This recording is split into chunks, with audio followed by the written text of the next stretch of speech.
Ms. Clark, you may continue.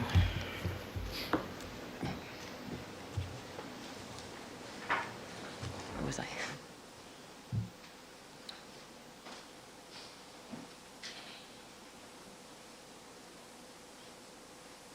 think we were talking about notifications. Right, thank you.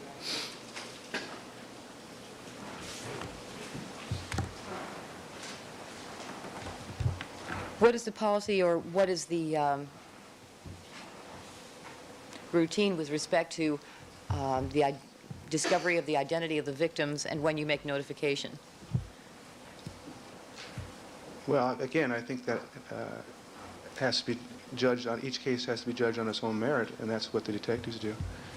I think it's hard to give a pat answer on something like that.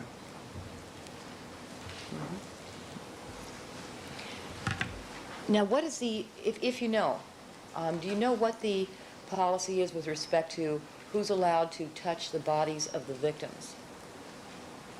No, I don't.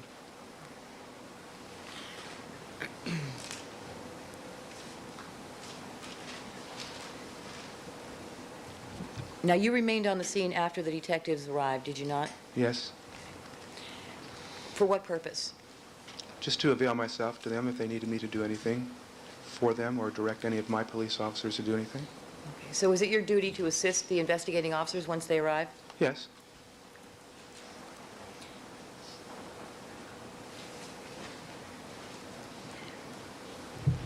And you stayed there until how long? Till when? I believe I left right around 4:10.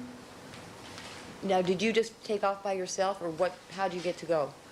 No, I returned to the police station with Sergeant Hussey. He drove me to the police station. And who let you go? Captain Dial released me from the scene. She said she relieved you at that point, or were you relieved by someone? Well, I had been relieved by, as far as the responsibility of in charge of the scene, by Detective Phillips prior to that. I was just checking with my commanding officer who was there and letting her know that I was interested in leaving to complete some paperwork that I had to do, and she said fine.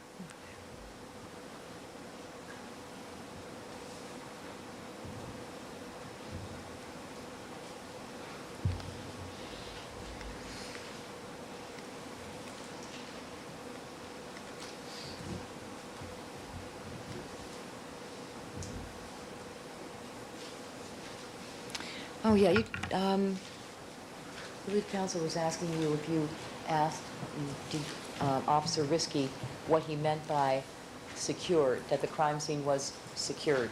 You remember that? Do I remember being asked that? Yes. Yes. And you did not ask him what he meant by that? No, Why not? because I knew what he meant by that. Is that common knowledge among police officers, what that means? Yes, it is. And what does it mean? It means that the crime scene is secured and no one unauthorized is allowed to enter the scene, and that any evidence is being protected.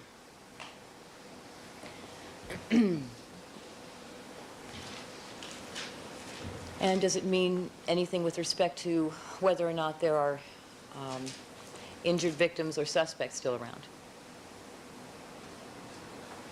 Please repeat the question.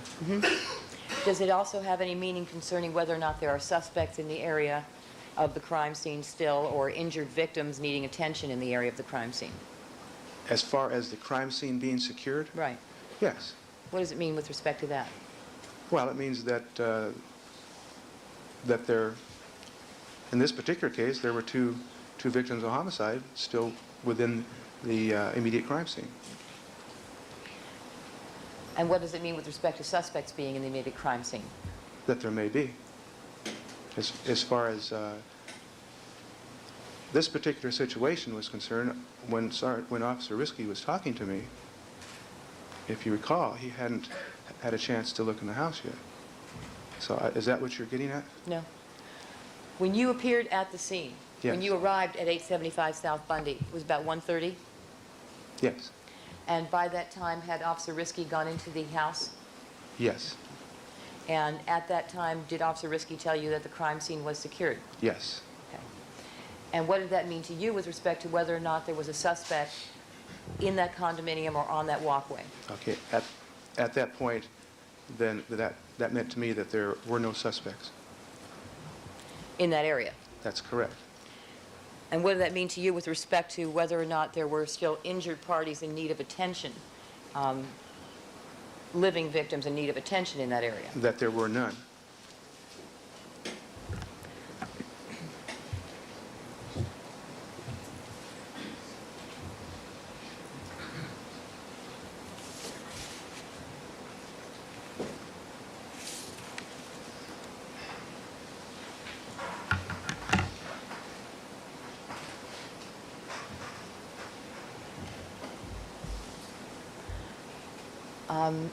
Counsel was asking you yesterday about invisible shoe prints.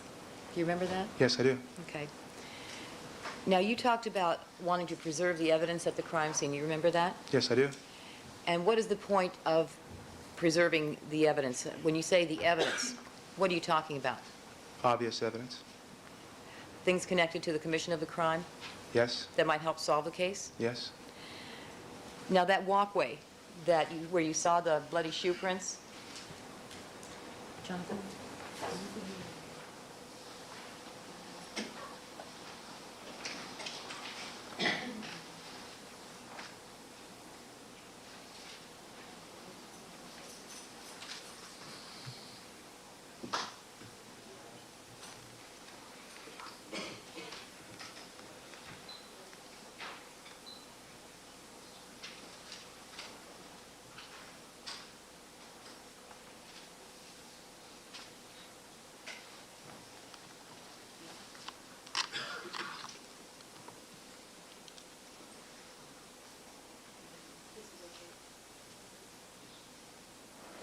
You see it on your monitor, sir? Yes, And do you see what you were referring to earlier about the bloody shoe prints? yes, I do. Okay. Now, that walkway, those shoe prints going down towards the rear alley, away from the bodies of the victims, that walkway runs from the front of the residence back to the driveway at the rear. Is that correct? Yes. Your Honor, this is exhibit number 45E. 45E, thank you. Let me know before you change exhibits. Thank you. And could we have 45F? Your Honor, we intend to change the photograph. This is 45F. And what do you see there, sir? The same walkway. Okay. And the same walkway, and do you see more of those bloody shoe prints you were talking about? Yes. If you could look up at the screen for a moment, sir. Can you see it from where you are? Yes. Okay, I'm circling with the laser. Are these the bloody shoe prints you're talking about? Yes, they are. And down here? That's correct. Okay. All right, so that would be the walkway that you used to go from the rear driveway up to the front door? Yes.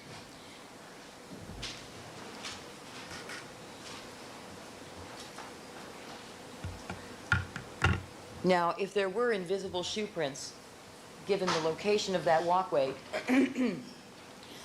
excuse me, how significant would that be to you in terms of whether or not they were connected to the commission of this crime? It wouldn't be that significant because I would imagine they could have been anybody's. I was more keen in on what I could see and what related to the crime. So, if there were invisible shoe prints, you said they could be from anyone? I would imagine so. Could be lots of prints there that were made maybe weeks, months ago?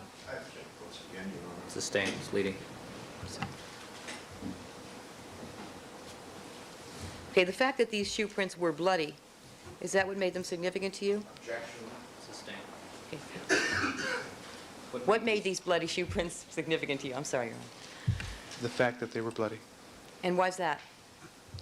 Because of the blood at the immediate homicide scene. And was there a lot of blood around the bodies of the victims, sir? Yes, there was.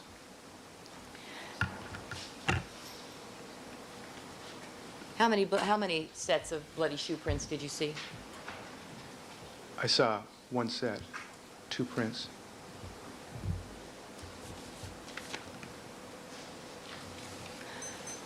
we get the, Ricky?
This next photograph will be exhibit number 48F. Right. Do you recognize it's shown in that photograph, sir?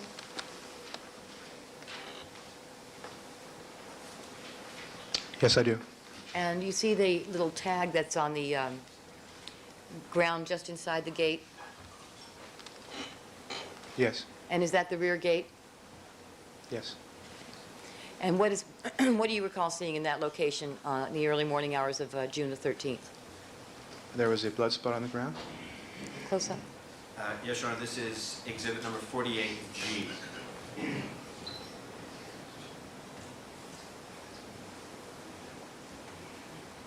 And is that the appearance, if you can recall, of the blood drop that you saw just inside the rear gate? Yes. That's fine. Counsel, may I see the copy of the page you showed the witness from the manual? Thank you. So you were shown this page by counsel, section 238.46 of the LAPD manual, Yes. and in it, and you were asked if there was anything in it that exempts you from having to notify the coroner at a homicide investigation, Yes. and you said there was. Yes, sir. And then you read, it shall be the responsibility of the investigating officers to notify the coroner of all deaths occurring. Yes, ma'am. Investigating officer. Is that one of those terms that you all understand what that means? Yes. And what does it mean? It means the responding detectives. You're not a detective, are you? No, ma'am. You're a sergeant? I'm a sergeant. And so in saying the investigating officers in that manual, does that refer to you at all? No, it does not.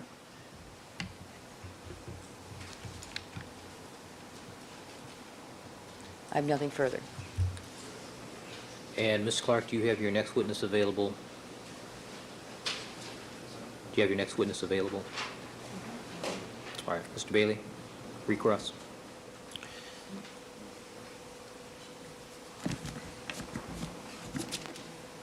As I understand it, your view of that regulation is that when the investigating officers arrived, it was then that the obligation to notify the coroner arose. Is that right? It was their responsibility. Uh-huh. And you watched them violate that responsibility for 6 hours, didn't you? No, sir. Objection. That's argumentative. Sustained. Sustained. Did you ever hear them call the coroner? No, I didn't. Did you mention to them their responsibility under that section at any time? Overruled. No, I did not. Why not? It's not my place to, sir. You watched them violate a regulation. It's not your place to do anything about it? Sustained. It's argumentative. Doesn't Section 210.46 require you to report misconduct by officers even if they're your superiors? Sustained. Assumes facts not in evidence. Okay. Now, you said on redirect examination, in response to a whole series of questions, that you really had no duty to do anything during your tenure as senior person at the scene except protect him. Is that right? Yes, sir. Okay. Is it a fact that your obligation, after initially deploying people to the scene, was to work as partners in preliminary investigations and compare notes to make sure that all facts had been gathered? Was that your obligation? With whom? All the people at the scene before the detectives got there. No. It was not your obligation. No. Okay.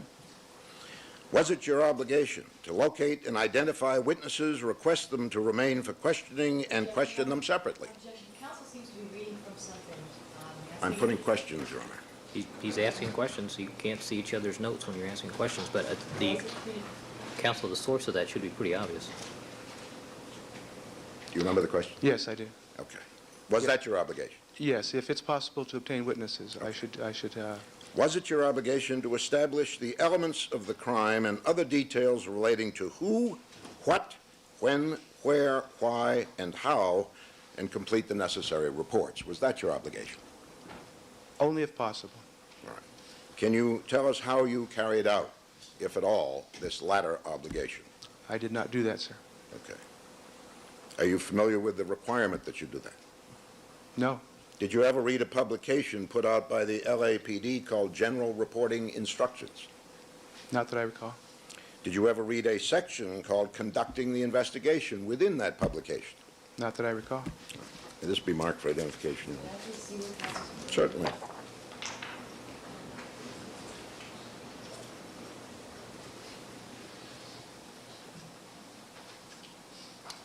Mrs. Robertson? 1014.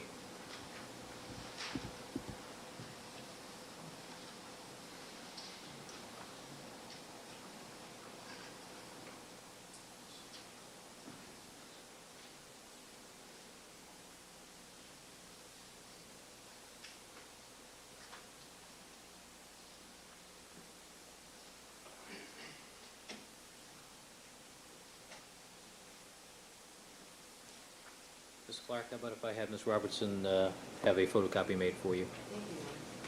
Can we have this done? There's only one short section.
I show you what will be marked as Defense 1014 for identification, and ask you if you've ever seen that writing before.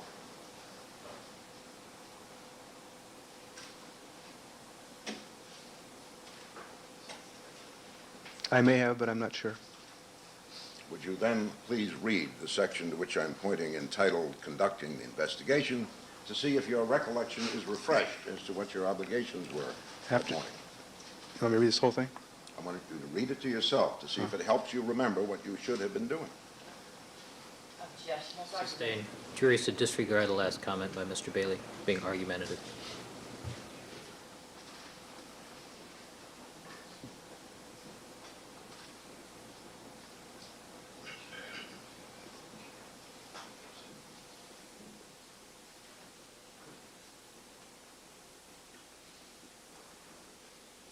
I did most of that, sir. All right, now, a moment ago, I asked you whether or not you had an obligation to perform these duties. You realize now I was reading from your own general reporting instructions manual, right? Yes. Okay.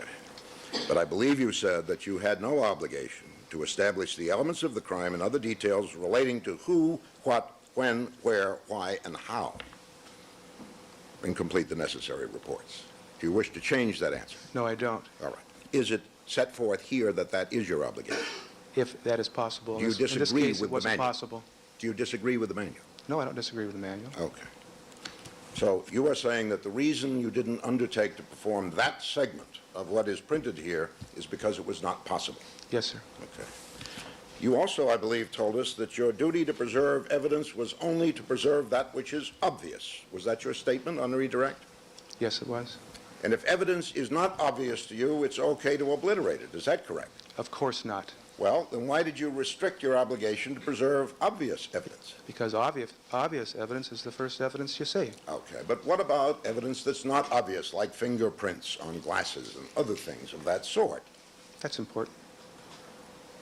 Is that part of your duty to protect because it's obvious or because you can't see it? Or why?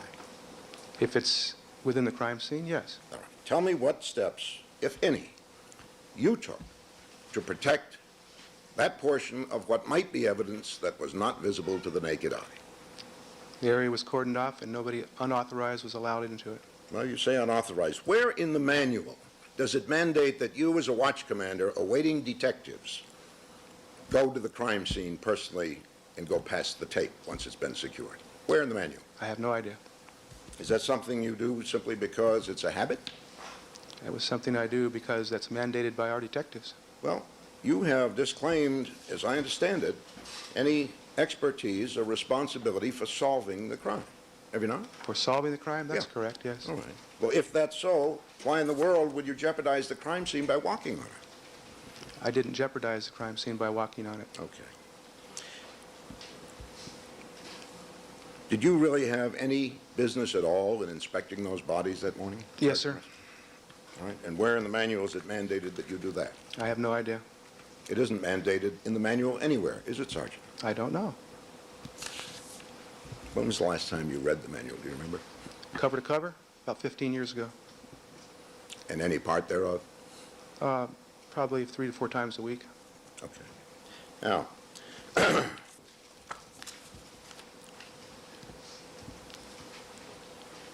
did you receive, a complaint from the coroner's office for failing to notify them? No, sir. Did you learn that the coroner felt that the law had been violated and he'd been kept from the scene? Sustained. Did anyone discuss with you at any time after you returned to your station or before the issue of the failure to notify the coroner to come to the scene? Objection, that's what's passed on evidence. Overruled. No, sir.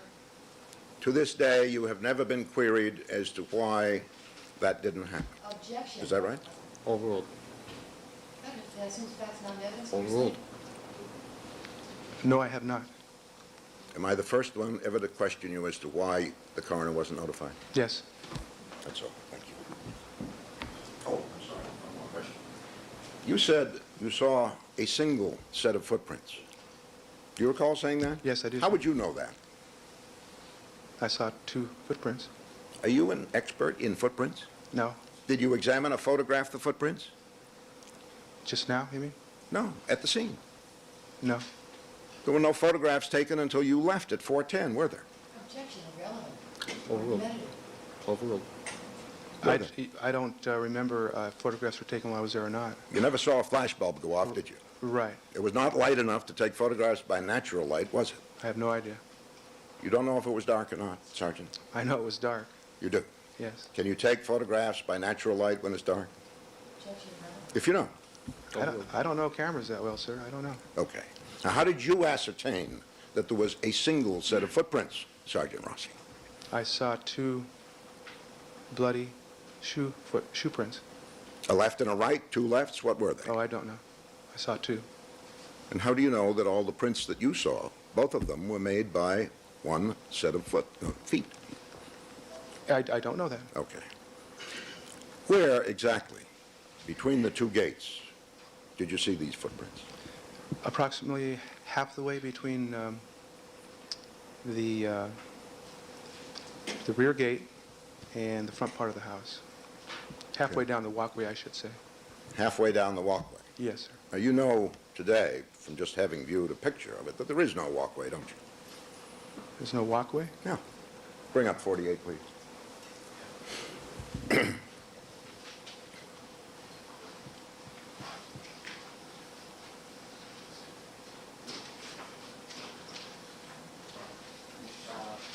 Mr. Bailey, which letter?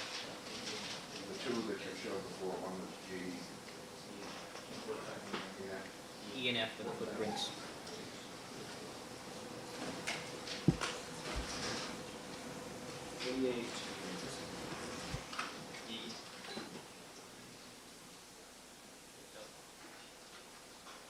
All right, well, as long as you brought that one up, stop there. Did you see this, could you bring that back for a minute?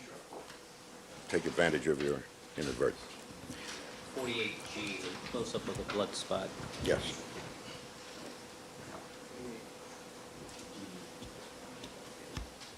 I'm sorry, Mr. Bailey, do you want me to pull back up 48B? The blood spot. 48G. The blood spot.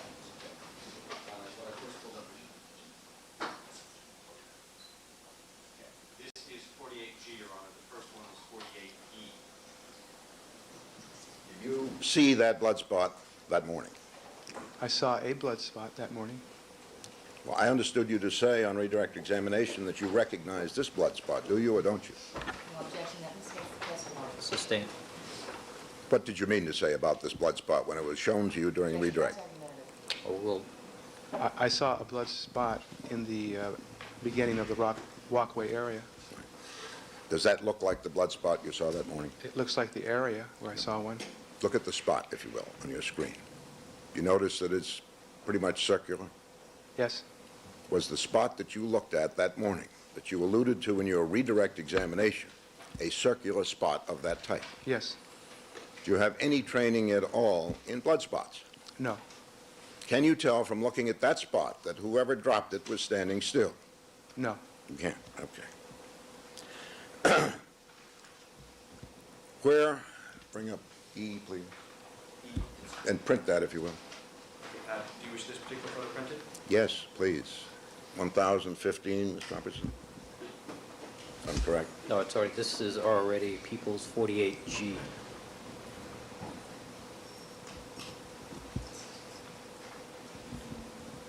Now, People's 48E.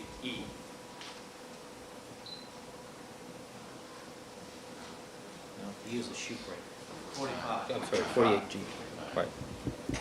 People's 45E.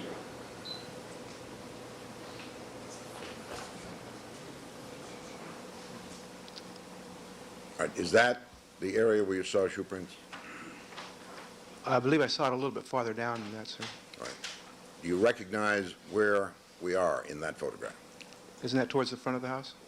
Well, you're the witness. That's what it appears to me, yes. Is that what you recognize from your visit to the scene? Well, I didn't walk that far, but that's what it looks like to me. You never went up the steps, did you? No, I didn't. Any entry you had to the part of the walkway or series of steps and walkway nearest the alley was through the alley gate, wasn't it? Yes, sir. Okay. Now, how far from the alley gate, in feet, if you can tell us, were the two prints that you thought were bloody footprints? 50 feet, 50 feet. approximately? Could you tell me how you were able to see them, since yesterday you told us you never went more than 30 feet from the gate?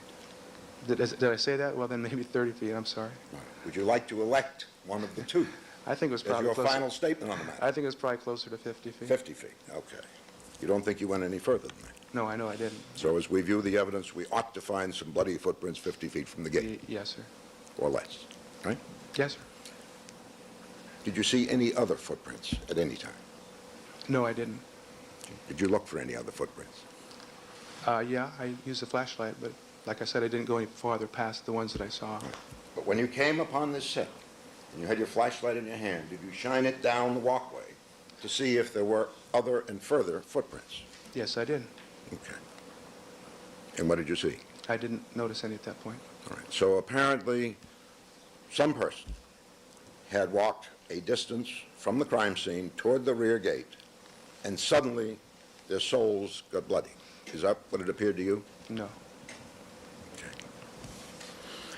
Okay. Can you tell me whether or not, under the terms of the manual that govern the conduct of all police officers in LAPD, it is a requirement that all employees of the department are to conform with its rules and provisions at all times? Do you agree with that? Yes, I do. Thank you. Ms. Clark? Thank you. Those shoe prints that are being shown right now in 45E, Yes, that's 45E. when you pointed them out for the jury earlier, sir, this is to demonstrate what the ones you saw looked like? Sustain. Are those shoe prints, do those shoe prints in 45E look like the ones you saw where, from your position halfway down the walkway? Yes, I do. And how far beyond the shoe prints that you saw halfway down, approximately halfway down the alley, were you able to see with your flashlight? Halfway down the walkway. Right.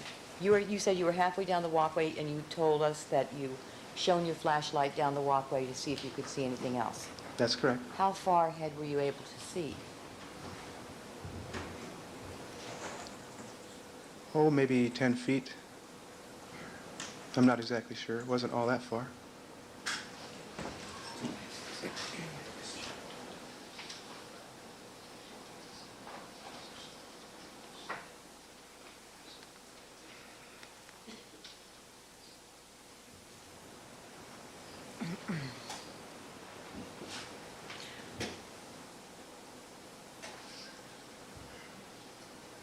Well, we had trouble printing yesterday, and you'd asked us to have him draw on his Sunday.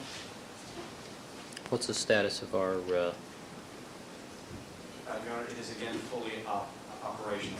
We repaired the slight wiring problem that disabled the printer.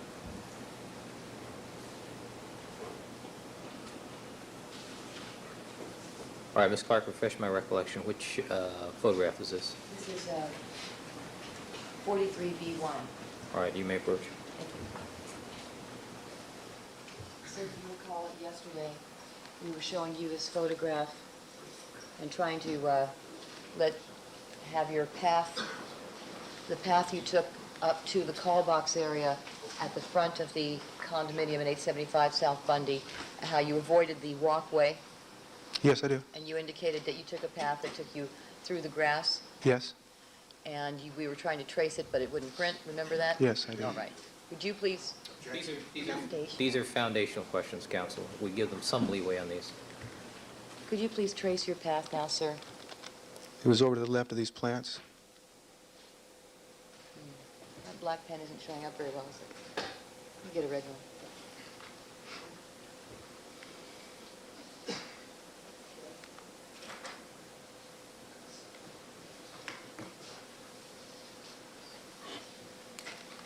Ms. Clark, I have a red marks a lot. That's good. I think I have some black ones as well. There you go. Sure. Try this one.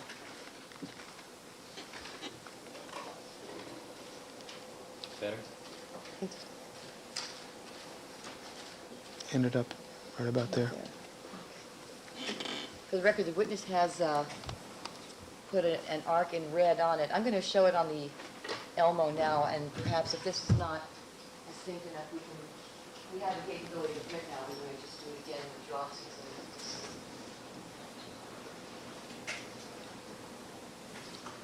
Please.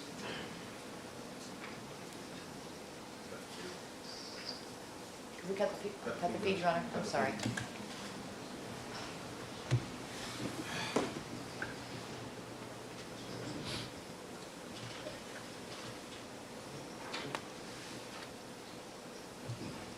All right, the arc that you've drawn on this Exhibit 43B1, sir, Is that arc describe your path that you took up to the call box in order to examine the scene? Yes, it does. And from that vantage point, what evidence were you able to see? I was able to see a male and a female victim of apparent homicide. And did you, from that vantage point, were you able to see evidence in the area at the feet of Ron Goldman? Yes, I was. And what were you able to see? I was able to see an envelope and a dark-colored knit cap and a black glove, or a dark-colored glove. Now, you indicated, I think that's good enough. You indicated, sir, that you walked 50 feet down the alley? Down the walkway? I'm sorry, down the walkway? Approximately, yes. Right. And that's when you saw that last set of bloody shoe prints? Yes. Is that an approximation, that distance, sir? Yes, it is. How many feet do people have? 2. And you saw how many shoe prints? I saw 2. Not 4. No? Council was showing you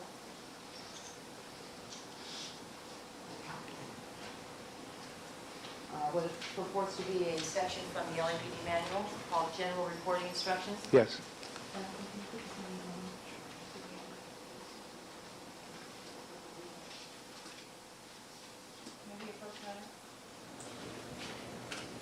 I don't think we need to. Mr. Bailey, you want to take your seat? Sorry, Your Honor. You want to take your seat, please? Thank you.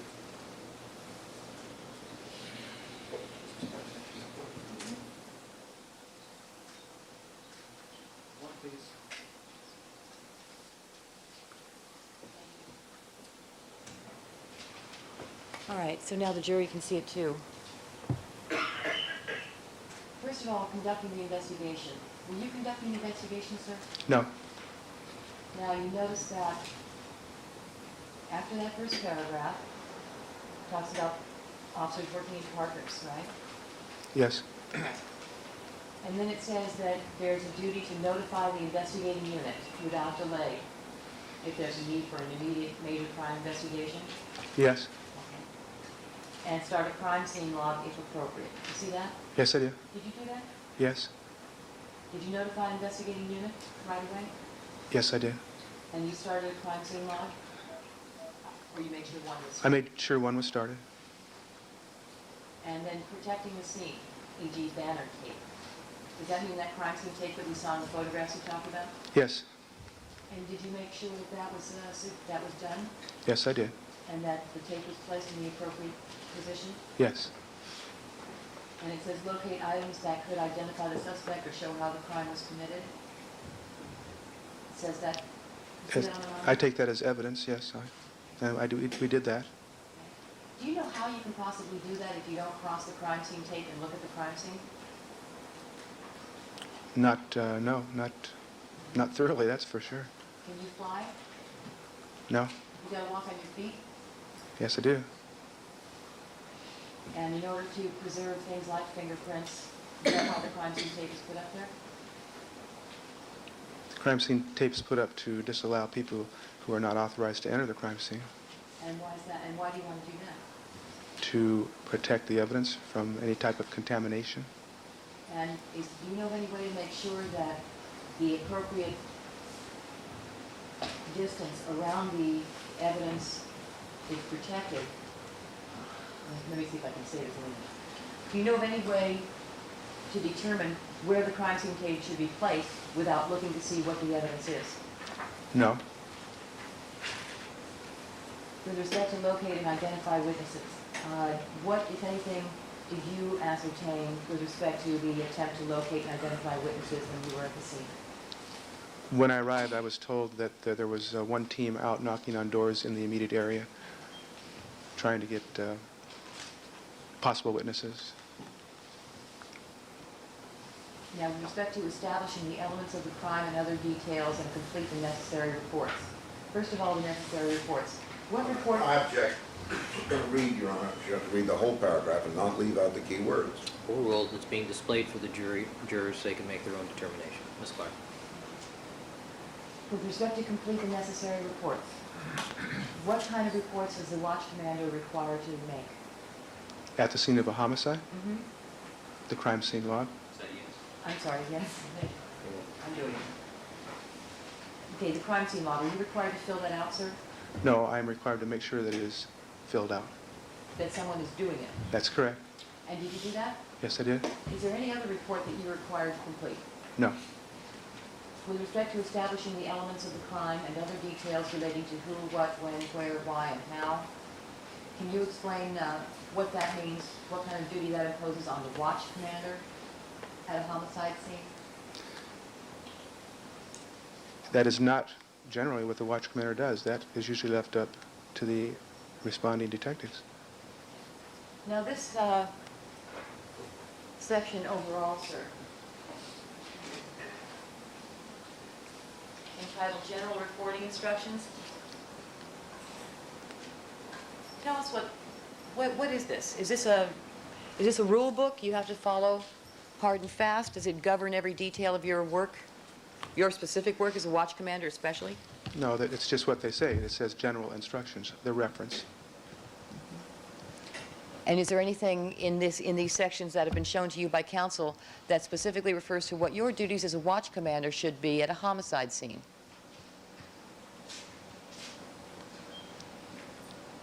Other than notifying the responding detectives and securing it, no.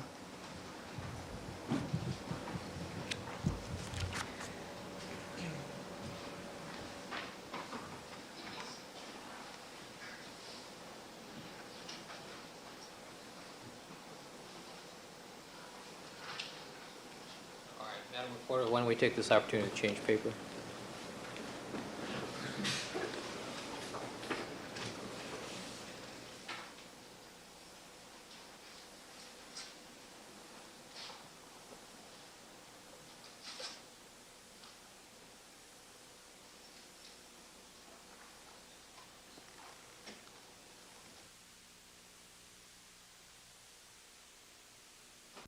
.5 minutes, promise.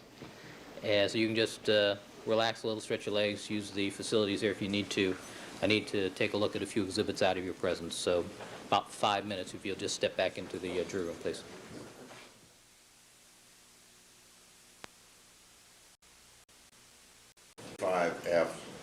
Their exhibit. The fact that they haven't introduced it yet, I don't think bars it from my use. They prepared it in their search for truth. It's marked 45F, then that Then means it's been Yeah. introduced. That's their number, P45. That is a sketch diagram. No, that's not the diagram, that's the picture. Talking about the diagram. Oh, I don't know. I don't know if they got it. All right. We learned from Mr. Fairlaw if it exists.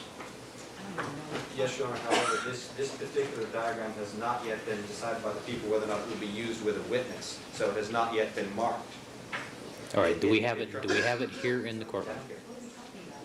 It's the entire length of from one walkway to the other walkway. It's a drawing. All right, is it here in the courtroom?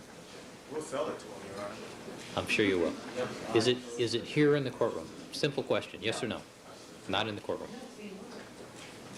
I think it's been done. I've seen it in this courtroom. We modify these boards from time to time before we present them. I know I haven't approved the use of the board. They want to pay for the board. I No, don't mind. I no, don't we mind don't giving need to it. get into Counsel this. refers to is being worked on, it hasn't been completed. It's in the process of having photographs. All right, well, simple question, it's not here, correct? Correct. It was completed when I saw it, No. at least for the purposes for which I'd like to use it with this witness. All right, well, Mr. Bailey, it's not here, and we're going to finish, I hope. All right, maybe we suspend with this witness until we have a chance to obtain the document. I would like him to show I where these assume, migrant footprints were located. I assume that the defense also has their own scale drawing of the scene available to them, or we can ask one of the TV stations for their 3D mock-ups of the crime scene. I think we so admired the prosecution's handiwork, we may have chosen to rely on it, Your Honor. Your Honor, we turned over, No, counsel, I assume both sides have a scale drawing accessible to them. If yours was available immediately and there was no objection, we'd use yours. Use yours. Yours isn't here, we'll proceed.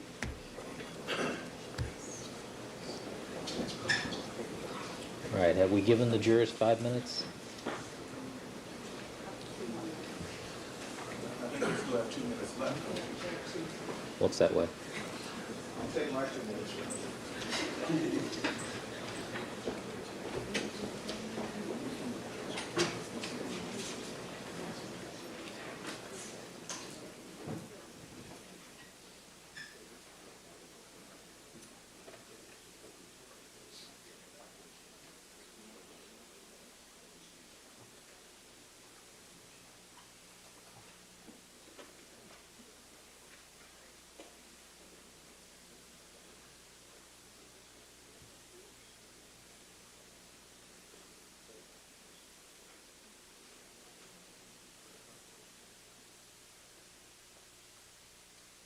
All right, Deputy Higgins, let's have the jury, please.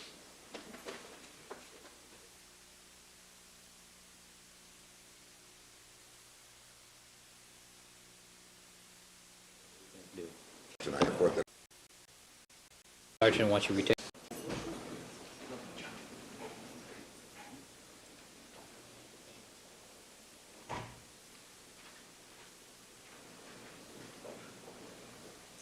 All right, let the record reflect that we've now been rejoined by all the members of our jury panel.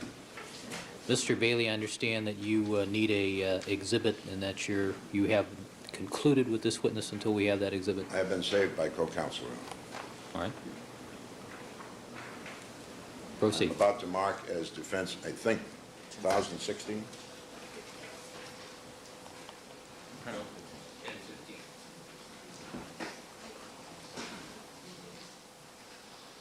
record show I'm showing counsel what will become 1016 for identification.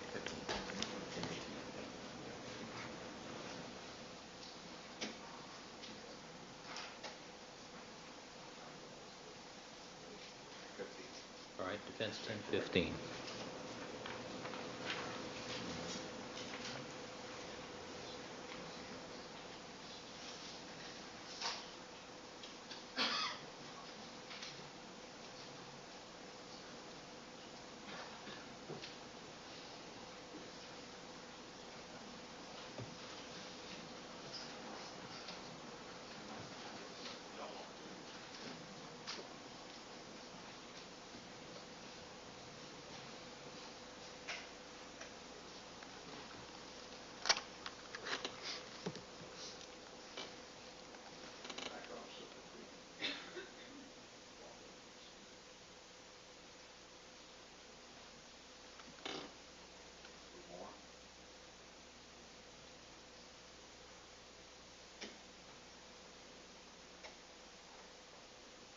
Rossi, as you look at defense 1015 for identification, are you able to recognize this overhead sketch of the floor plan of 875 Bundy? No. Are you able to see any part of that sketch that purports to set forth the walkway that you entered from the alley that morning? You'd have to point it out, sir. I can't read schematics very well. Could you put an arrow, please, on the alley entrance to the walkway?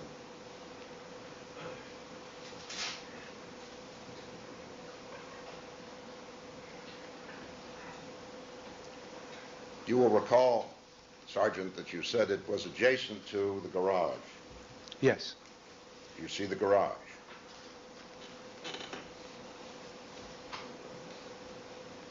Yes. Do you recognize Bundy in that sketch?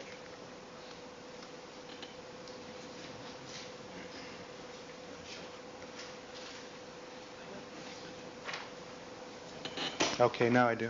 Okay. And you moved it, yes? Can you point out to us on that sketch the front gate, represented by an arc, I believe? No. Mr. Harris, would you circle the front gate, please?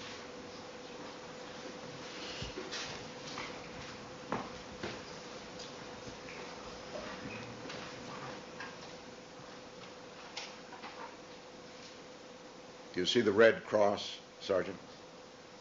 Yes, I do. Objection, Your Honor, incorrect. Well, That's the problem. We need the witness to testify, not Mr. Harris. Now, I want Mr. Harris to indicate, for purposes of cross-examination, a point and ask the witness all right, the if he objection's over, recognizes. counsel. You don't need to talk to each other. You need to talk to me about this. Yes, Your Honor. Mr. Harris, do you have an arrow? There you go. Thank you. Do you recognize that spot, Sergeant? No, sir, I don't. Okay. That's a schematic, sir. What's that? That's a schematic. That's correct. I've never seen this before. I understand that, but you were on the scene, were you not? I was on the scene, yes. All right. And are you able to derive from that experience enough memory to place yourself on the schematic? No, Okay. not this schematic. All right. Would you please place an indicator on the rear gate of that schematic? Defense 1015. Objection, Your Honor. No, counsel, you can, hold on.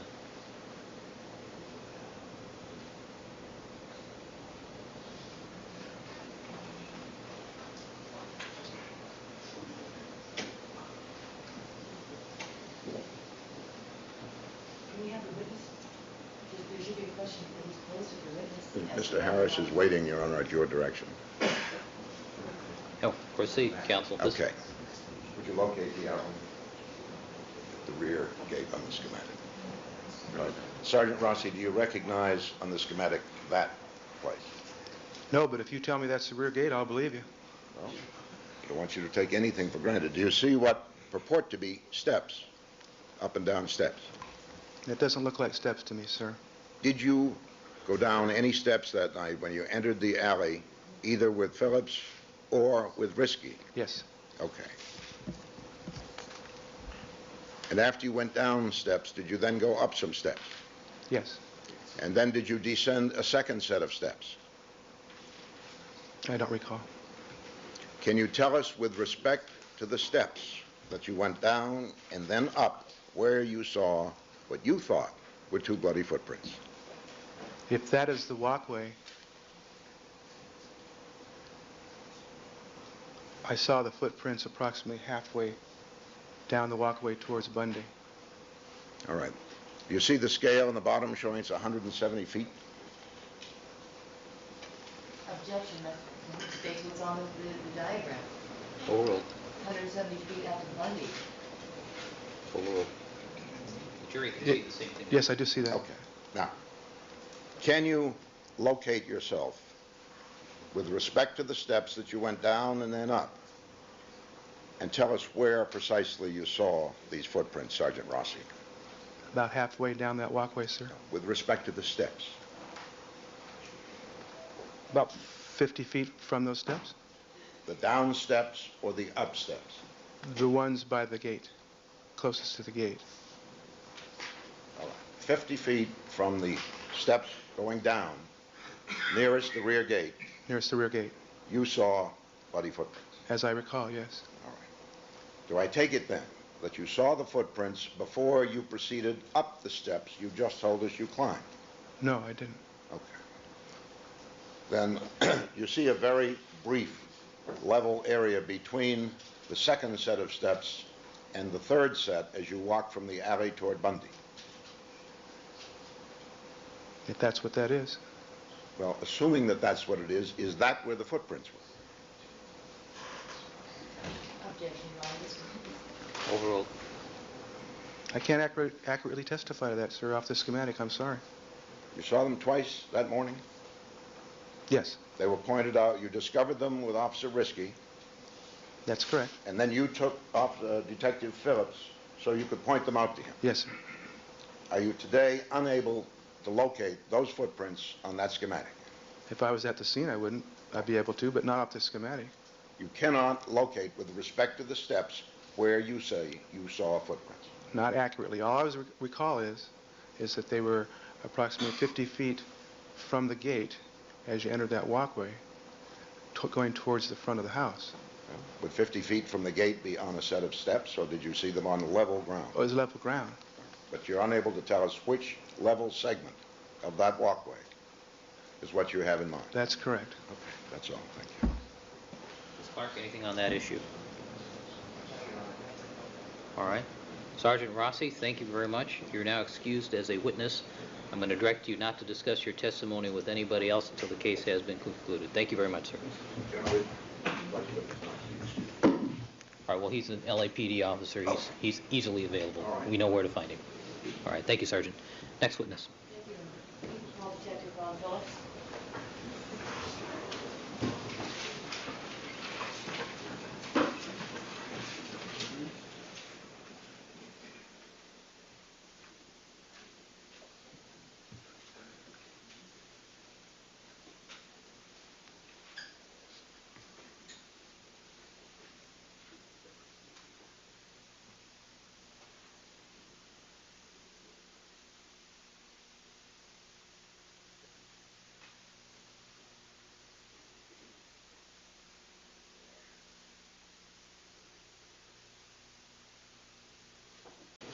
I do. Raise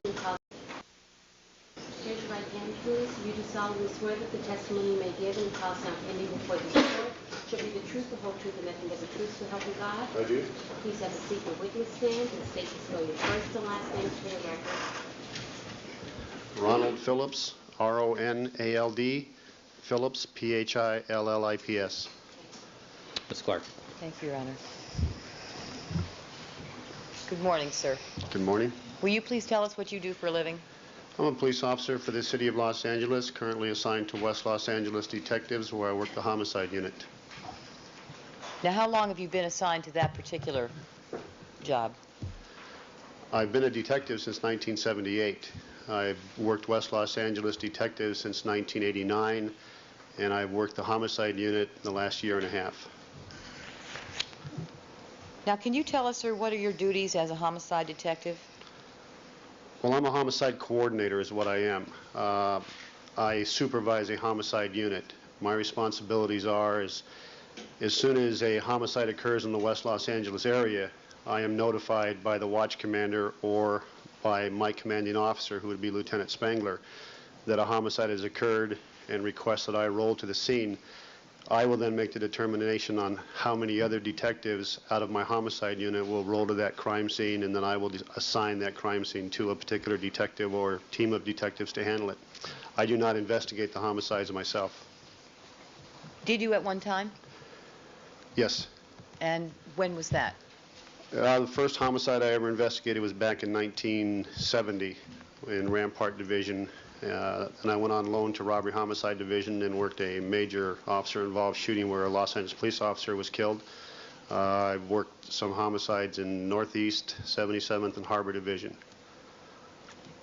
I've also worked several homicides in relationship to working as a robbery detective, where victims of stores or suspects in the commission of robberies were killed in these robberies, and I either indirectly or directly was involved in those homicide investigations as a robbery detective.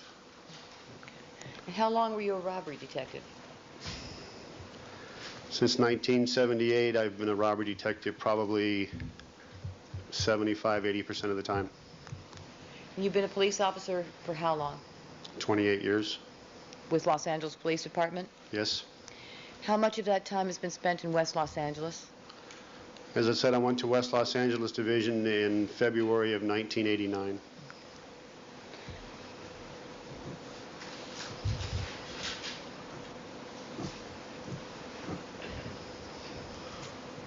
Now, as of June 12th, 1994, what was your assignment? I was the West Los Angeles Homicide Coordinator. I was also the West Los Angeles MAC Coordinator, which is a major assault crime table that we also have that deals with crimes less than actual homicides. I was also in charge of the CAPS unit, which was a crime against person unit, and I was also in charge of the sex crime unit. I wore 3 hats at one time. How many hours a day did you work? A lot. Now, the MAC unit that you described, Major assault crimes. That has to do with spousal abuse, spousal crimes, ADWs, batteries, threatening phone calls, things like that, that basically have to do with domestic violence. By ADW, you mean? Assault with a deadly weapon, I'm sorry. And for how long Do you continue to fulfill all those three functions? No, I don't. The only function I have today is as the West Los Angeles Homicide Coordinator. Directing your attention, sir, to the date of June the 13th, 1994. Did you get woken up in the middle of the night? So I was woken up about 1 o'clock in the morning on June 13th by a Sergeant Rossi. And what happened in that phone call? He informed me that there had been a double homicide in West Los Angeles Division, that it had occurred at 875 South Bundy, that there was a female and I believe a male, is what he told me, victims, and that preliminarily he thought that maybe the female was the ex-wife or wife of O.J. Simpson. Did he tell you that was confirmed, or?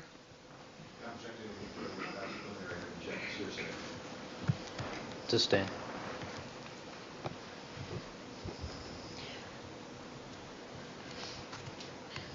Upon hanging up with Sergeant Rossi, did you, what did you do?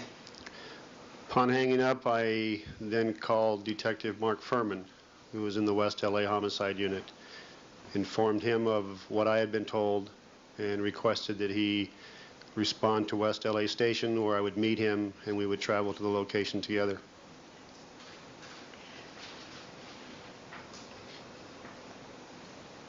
And did you immediately attempt to notify Mr. Simpson of the murders that you had just heard about? No, I did not. Why not? Well, I had no intentions of notifying Mr. Simpson. I had no idea he was involved or anything about Mr. Simpson at that time. All I was told there was a possibility that a female at that location may or may not be his wife or ex-wife. I certainly wouldn't make a phone call at that time like that. You'd want to be sure first. Would you want to be sure? Do you want to? She's withdrawn the question, asking a new question. Thank Proceed. you. Would you want to make sure of who the victim was first before you made notification? Yes. All right, so after you called Detective Furman, what did you do? I then called a Detective Brad Roberts, who also works West Los Angeles Detectives in the homicide unit. I informed him of the situation that I had just been informed of, and asked that he respond to West LA Station and pick up his unit and meet me at the location also. And what did you do after that? I then also notified, I believe I might have done this on my cellular phone en route to the station, I also notified Tom Nolan, who is a West LA homicide detective. I believe I notified Tom Nolan after I made 3 other attempts to notify 3 other detectives who were not available. And then I notified Tom Nolan, and he said he would meet Detective Roberts either at the station or at the scene, depending on what time they got in there together. And you got to the station? Yes, I did. Who else was there of the people you had notified when you got to the station? When I first arrived, there was nobody there. You're the only one. Well, I mean, there was policemen in the station, but none of my detectives were there. Did someone eventually show up of the people you called? Yes, within about 5 minutes after I arrived, Detective Furman showed up. And about what time was that? I would say it was about 1:50 in the morning, because we spent maybe 5 or 10 minutes inside the station getting stuff ready. I talked to a couple of officers at the desk, and then we rolled out to the location. Now, did you go alone, or did you go together? I You and went to the 875 South Bundy along with Detective Furman. Okay. Did you ride in the same car together, you and he? Yes, I drove and he was a passenger. When you got to the location of 875 South Bundy, where did you park? I drove up Bundy Avenue and made a right turn on Dorothy because I noticed there were several police cars inside in the middle of the street. There was yellow tape across Bundy Avenue right at Dorothy. So I made a right turn and parked on the south side of Dorothy, just east of Bundy.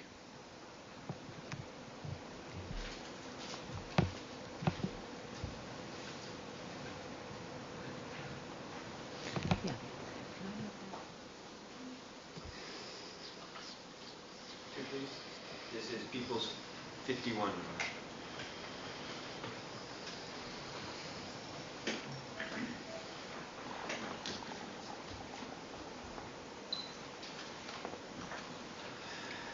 Showing you People's 51, sir. Do you recognize what we're showing you here? Yes, that's the intersection of Dorothy and Bundy.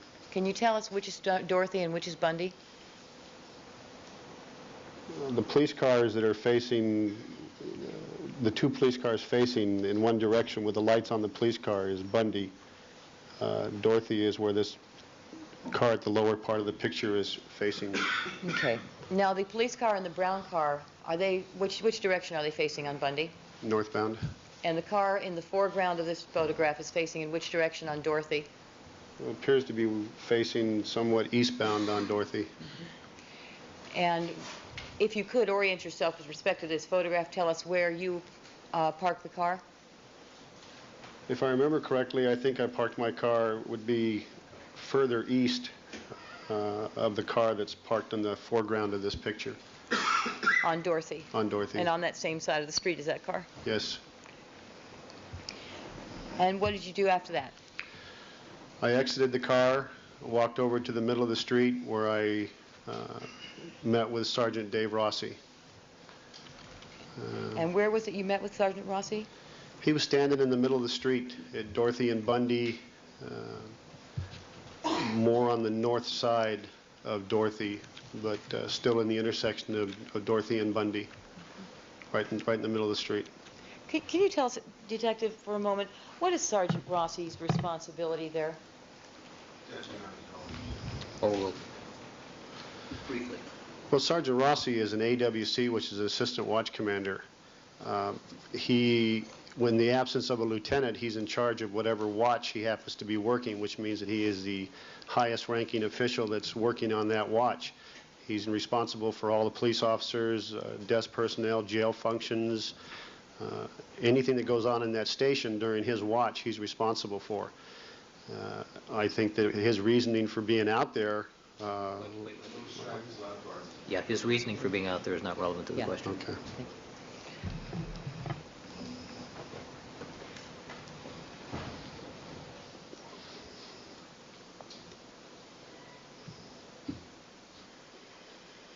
So what are his responsibilities at the crime scene? Overruled.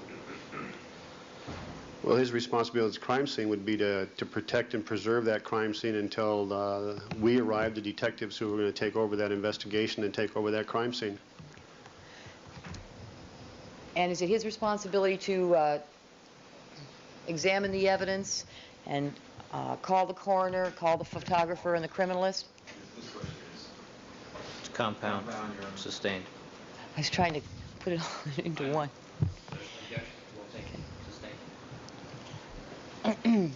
Is it his responsibility to call for the criminalist to arrive and examine the evidence? No. Is it his responsibility to see that the evidence is collected? No. Is it his responsibility to see that a photographer is called? No. Is it his responsibility to direct the photographer in what to take pictures of? No. Is it his responsibility to notify the coroner? No. Is it his responsibility to supervise what you do and determine when and how you should call the coroner? No, it's not. Whose responsibility are those things? All of the functions you just talked about are the detective who's in charge of that investigation's responsibility. Are you familiar with the term investigating officer? Yes. And how is that different from the term watch commander? Who to allow inside the crime scene? Overruled. Last question. His responsibilities is of allowing anybody into the crime scene. I would assume by the time he got there, that crime scene would have been sealed off. And with the exception of maybe himself going through that crime scene to actually see what was there, I would assume that he would not allow anybody else into that crime scene other than who had already been in there prior to his arrival. Now, when you got to the location of 875 South Bundy on the night of June, in the early morning hours of June the 13th, sir, did you see crime scene tape? Yes, I did. It was already up. Yes, it was. Do you see that in the photograph marked as People's 51? Yes, I do. And does Does that tape appear to be blocking off the traffic on Bundy? Yes, it is. Was it blocked off when you got there? Yes, it was. Both north and southbound traffic had been blocked off. Can I get the...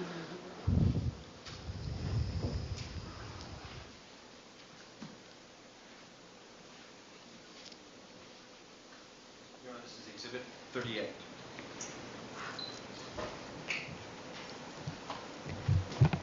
Do you recognize what's shown in P38, sir? Yes, this is a photograph of the rear of 875 South Bundy.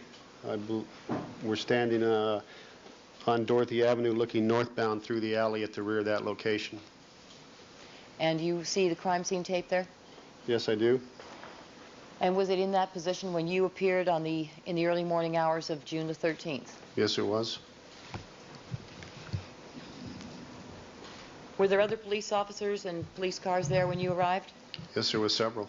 What time was it that you and Detective Furman arrived at 875 South Bundy? I arrived at that location at 2:10 in the morning of June 13th. Now, when you arrived there, you indicated earlier, I think, that you met with Sergeant Rossi at the intersection of Dorothy and Bundy. Yes, Detective Furman was with you? yes, And you had a conversation with him? yes. What did he talk to you about? Told me, Sustained. Yeah, generally, did he tell you what he had seen at the scene there yes, he did. and described it briefly? Sustained.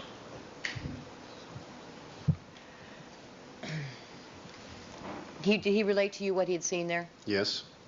And then what did you do? I then asked for the officer who was the first officer on the crime scene to also tell us what he had learned or what he had been informed of, which Sergeant Rossi asked Officer Risky to walk over. And what did you do next? Officer Risky then told me what he had seen and what he had been told and what he had observed. And then what happened? I then asked for a preliminary walkthrough of the location, and I asked that Officer Risky do it since he's the one that knew the most about it. And was it your understanding that he was the first officer on the scene? Yes.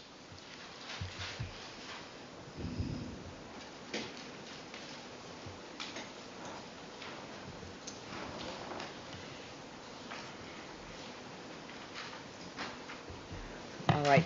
What happened after that, after you spoke to Officer Risky? He then told us that we were going to approach the bodies. Sustained. Did he have a conversation with you, sir? Yes. Based on what he told you, what did you do? We approached the bodies from Bundy Avenue itself from the front. Can I get the... Yes, Your Honor, is that the- This is the appropriate time, Your Honor. May I? May I?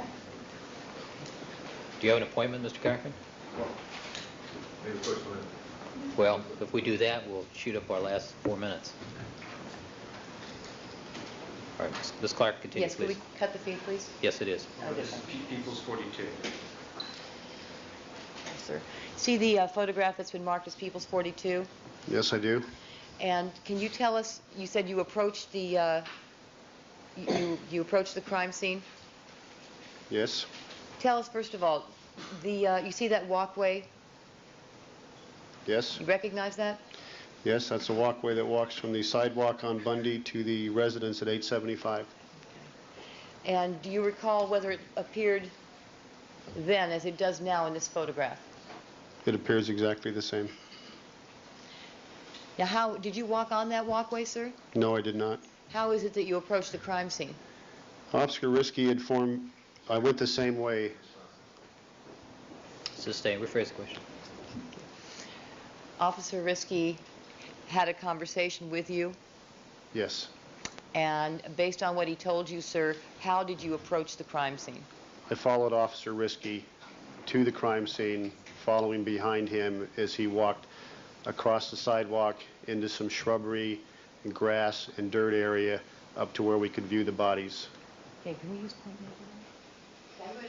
If you would watch your monitor, sir, and tell us whether, and direct the pointer, if you could, to show the path that you took. It's right in that area there. All right. Is that correct? A little bit over to the right. To the right? Yeah, right in that area. Okay. And walked up to that call box area. Right there. If we could place an X, actually.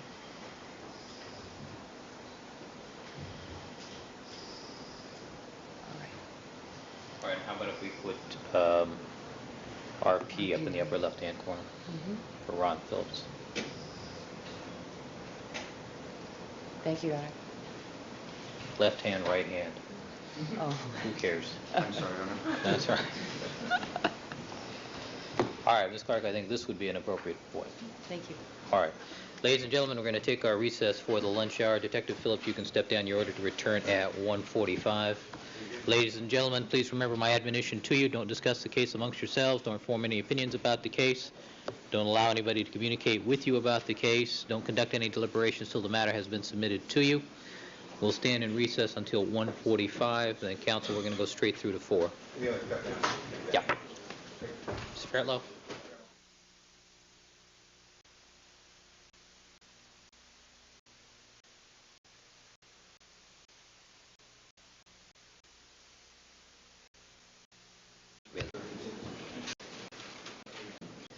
Doing with your direct examination. Yes, thank you, Your Honor. Good afternoon.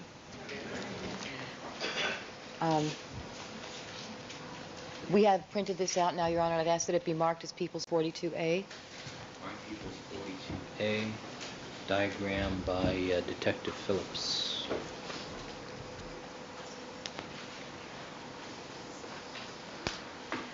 Now, from that vantage point,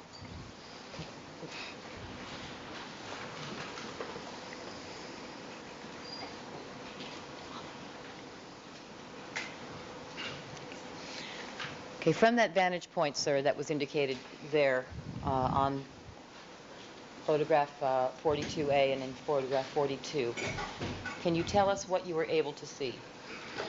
Yes, I first observed a female lying on her left side in a semi-fetal position, wearing a black dress. I then observed a male Caucasian on his right side, facing more of an east-west direction, that was lying up near a iron gate, gate area that surrounded a little dirt area. I noticed a white envelope, and then I was pointed out where it was pointed out to me where a ski cap of some type was, and a glove was, and also where a beeper was, and a set of keys. Now, can you tell us, sir, when you looked over towards the body of the male that you've described, what it was you saw in the area of his feet, if anything? What at his feet was the glove and the hat, the knit cap that were directly below his feet. Not quite at his feet, but more between him and the female was the envelope.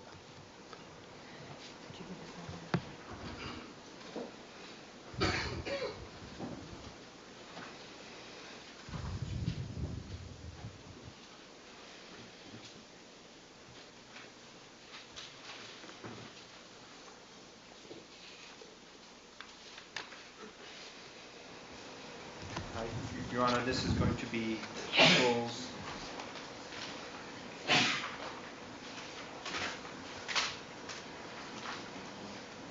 43? 43E? Yes, this is People's 43E, Your Honor. All right. And would you? Yes.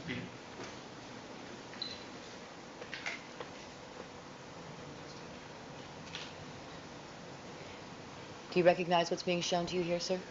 Yes, I do. And can you tell us, is that the body of the male victim you just described? Yes, it is. With your laser pointer, I'm going to point to this white object here. Is that the envelope that you observed? Yes, it is. And then you indicated close to the feet of Ron Goldman that you saw a knit cap and a dark leather glove. Yes, Is that in the area I'm indicating now with the pointer? yes, it is.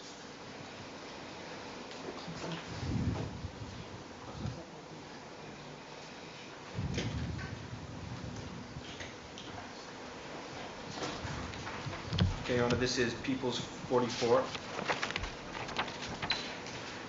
People's 44. If you can look up at the monitor, sir, the screen, I mean, the item I'm circling right now. What's that? I can't really see it. Looks like the hat, the knit cap. Okay. Can you look down at, you see where I'm pointing to? Yes. Look at your monitor. Yes, the knit cap. Okay. And then the item that's just below it on the photograph that I'm circling now? That would be the glove. All right, Ms. Harvey, can you Yeah. be Detective Phillips and step off the witness stand? Oh, thank you. It is a difficult angle to see.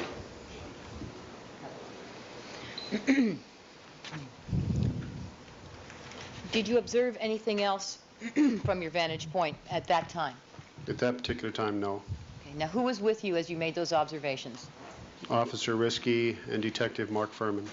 They were both standing next to you? We were in a row, or kind of 1, 2, 3 at one time, and then after I took my look, I kind of backed off, allowed Mark Furman to get up closer and take a look, and then we backed out of the area.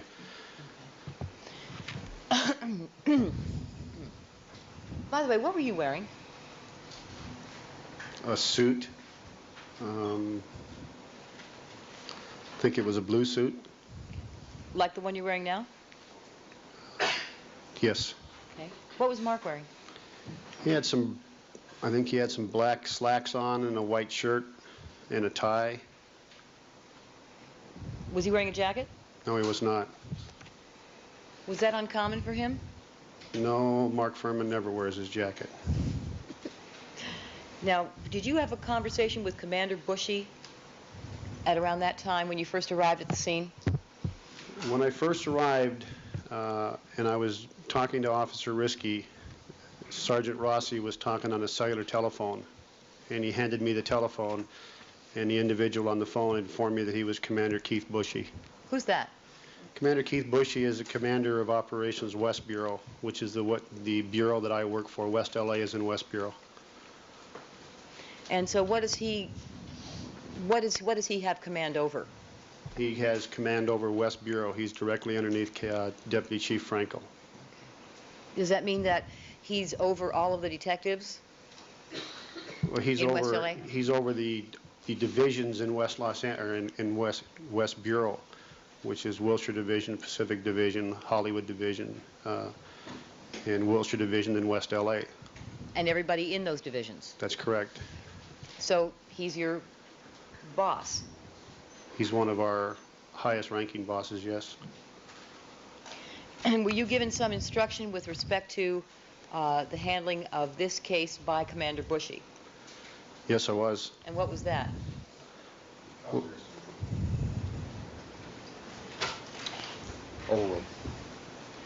Originally, he asked me what I had, what I knew.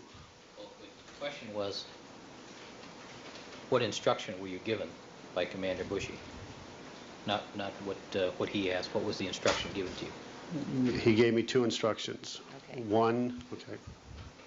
One instruction was that if it was outside the realm of West Los Angeles being able to investigate this crime, because it was Nicole Simpson, turned out to be the deceased, that I should think about the resources I had available. And the other one was that if it turned out that it did involve O.J. Simpson, as this being his ex-wife or wife, that he did not want Mr. Simpson to be made aware of the death of Nicole in the media, and he wanted to make sure that I notified him in person as a courtesy to him. Now, what did you mean by the resources? What do you mean by that? Whether West LA had the resources for this case?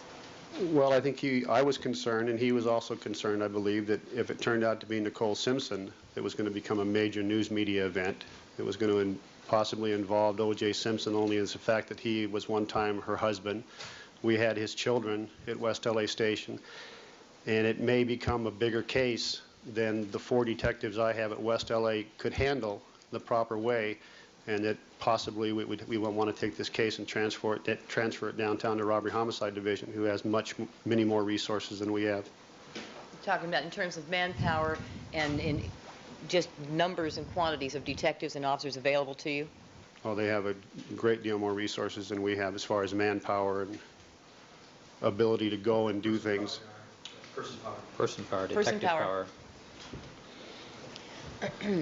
Thank you, Mr. Governor.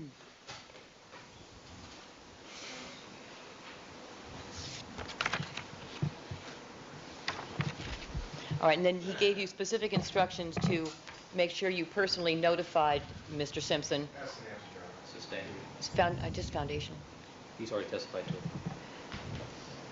Now, did you have a conversation with Officer Risky when you responded to the scene? Yes, I did. Did he explain to you what brought him to that location to begin with? Yes, he did. What kind of a call it was? Yes.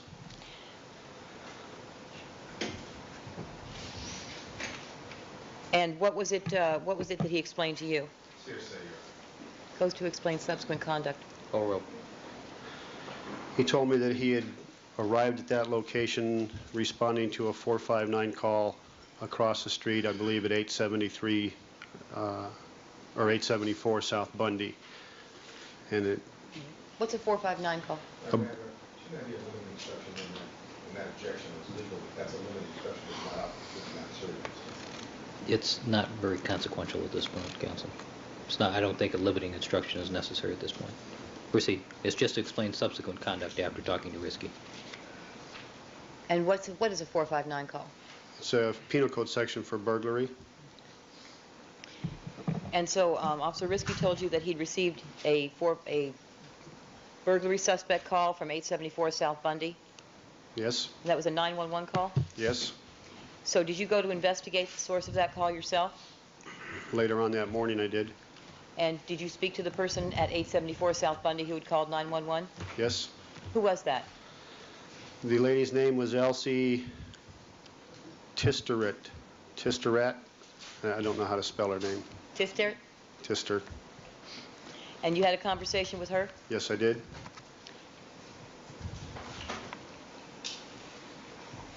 And did you confirm that she was the one who called Officer Risky? She's the Not one... Officer Risky, I meant made the 459 call, 911. Yes. Now, why did you want to go and talk to her? I went over there to find out if, in fact, that she did make a phone call, if there was, in fact, a source of this burglary call over there, and exactly what transpired that made her make this original call. Were you trying to determine whether or not it was related to the homicides across the street or a separate incident? Well, I wanted to find out if she had witnessed anything or had heard anything or what she did here, since she's the one that made the call that brought the police there to begin with. Mm-hmm. And what did you determine? I determined that she never opened her door, that she had originally heard a barking dog and called West LA desk, and they told her to call the animal pound. And then later on, there was some knocking at her door, and she became alarmed on it because of the late evening hour. And I believe she told me she looked through the peephole and didn't see anybody, and so she became frightened and called 911 and told them there was some burglars or prowlers at her front door. Okay. And what did you determine with respect to the identity of the persons knocking on her door? Well, it was right after that I walked one house north and met another individual over there who I do not know his name, an elderly gentleman, who basically told me that he had... Sustained. You had a conversation with another neighbor? Yes, I did. And based on that conversation, what did you conclude? I concluded that the burglars that Elsie had called... I determined that the burglar or individual that Elsie had called on was in fact an individual that had gone to the next house north and asked that gentleman to make a 911 call because he had discovered some bodies across the street. And he had admitted that he was over at Elsie's house banging on her door. Now, did you happen to notice a dog anywhere near the location of 875 South Bundy when you arrived? Yes, I did. And what did you, where did you see that dog? The dog was tied up to a post on the northeast corner of Bundy and Dorothy. It was a white and partially brown Akita. And it was tied up to a post near the location? Post or a telephone pole or a lamp standard of some type. You got a People's 40A. People's- In People's 40A, sir, do you see a dog depicted there? Yes, I do. Can you tell us if that appears to be the dog you saw tied to the telephone post near 875 South Bundy on the early morning hours of June 13th? It appears to be the same dog. Now, did you happen to notice whether there were on the walkway leading from the sidewalk to the front steps of 875 South Bundy, where you had earlier described a lot of blood? Can you tell us whether you could see any shoe prints on that walkway in the blood? I saw shoe prints leading north or west away from the body of the female, westbound towards the north side of the house. Did you see those shoe prints in the front walkway that led down to the sidewalk? No, I did not. Where did you see those shoe prints? The ones you're referring to, the bloody shoe prints you're referring to?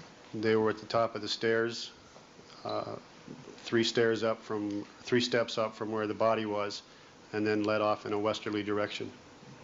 Leading down towards the rear gate and the rear alley? Yes, along the north side of the house, residence. Now, in the front walkway that we're describing now, is that a tiled walkway? You know what I mean? Blocks? Yes, it is. Squares? Okay. And that walkway that leads from the bottom of the front stairs down to the sidewalk in front of the location, the sidewalk running in front of Bundy. Haven't heard all the question. Haven't heard all the question yet. That front walkway that leads down to the sidewalk, you indicated earlier you saw blood in it. Did you see any paw prints Yes, I did. in that walkway? Well, they were more towards the bottom of the walkway and then leading down the sidewalk on Bundy in a south direction towards Dorothy. And how far did you see those paw prints continue? They continued down Dorothy in a southerly direction, and then they went westbound on Dorothy and then faded out. Did someone point those out to you? Officer Risky did.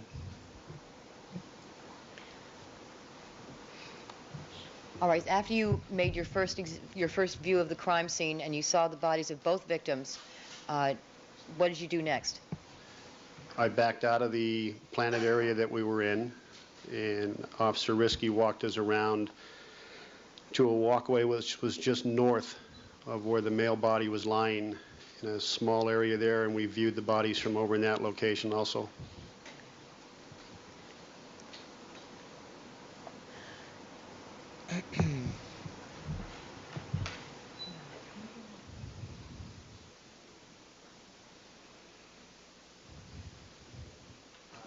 Cut the You want me feed, to Your Honor. cut the feed? P46. Please.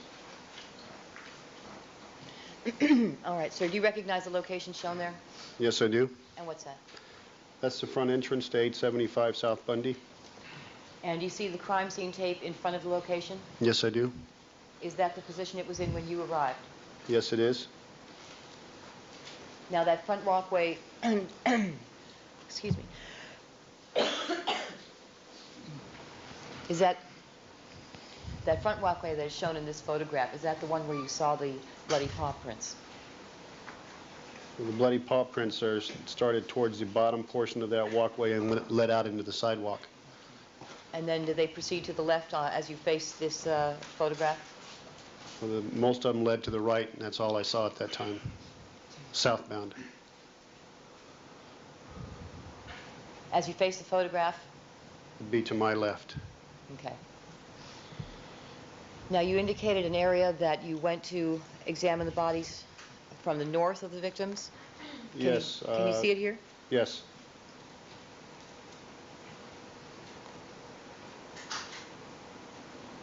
It's a little farther to the right, right in there. Uh-huh. And did you walk up, did you walk,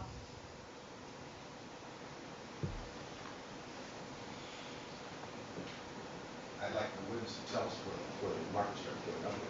I think the witness has already testified to it. Ms. Clark, proceed. Yes. Detective Phillips, did you walk up behind the bodies on that north side of them? Yes, I did. Can you direct the pointer to describe your path, please? Just continue straight. Right about there.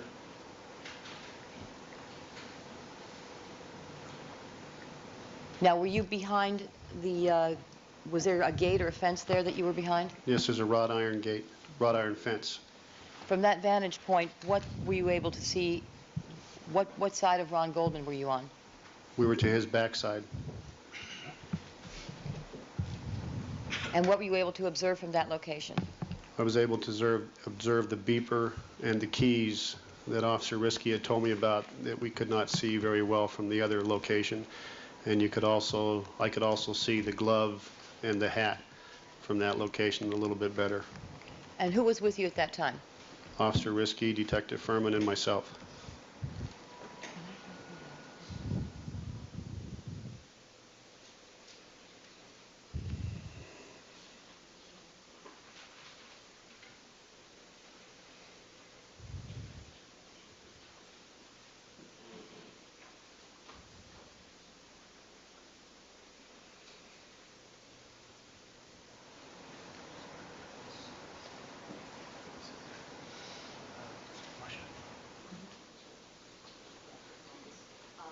We have RP in the left-hand corner. This was 46A, Your Honor.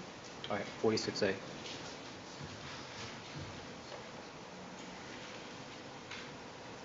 Your Honor, this is P number 59, and you'll need to cut the feeding order.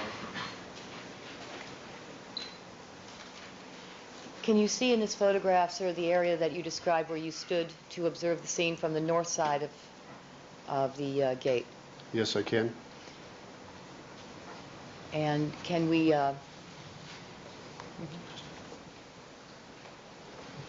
if you would direct the pointer to the area. It's on the other side of the fence. Right back up in that area there. Okay. Well, should be over more towards where that tree is at. No, right there. Right there? Right there. Could you please put the initials RP? And this would be 59A? B? 59B. B.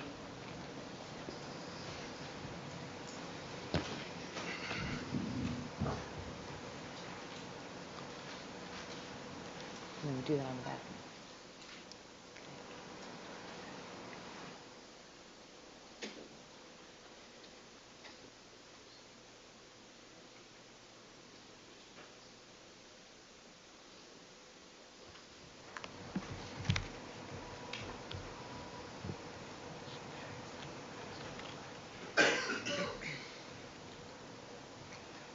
Now, Your Honor, this is People's 43A. And again, the feed will need to be cut on this photo. Do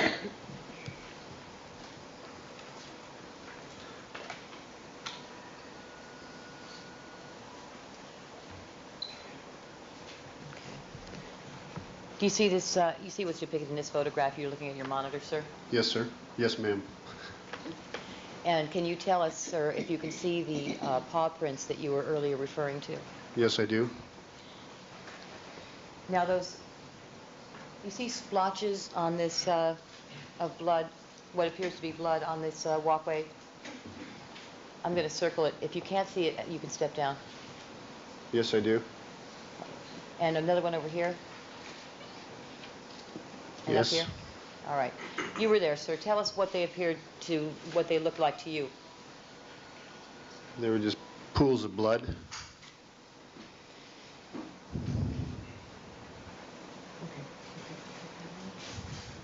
What did you do after you observed from the location north of the victims?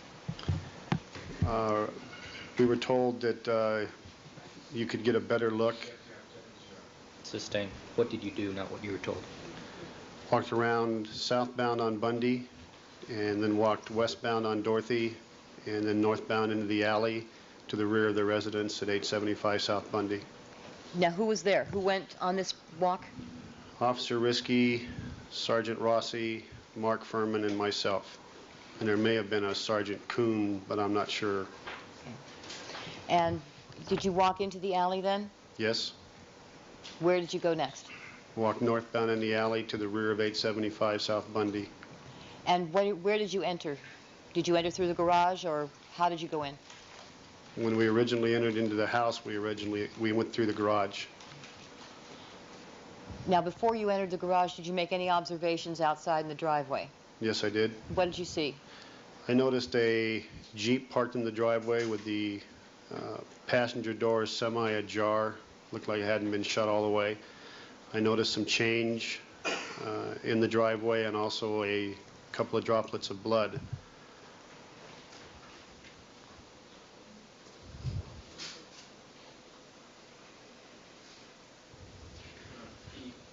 P52.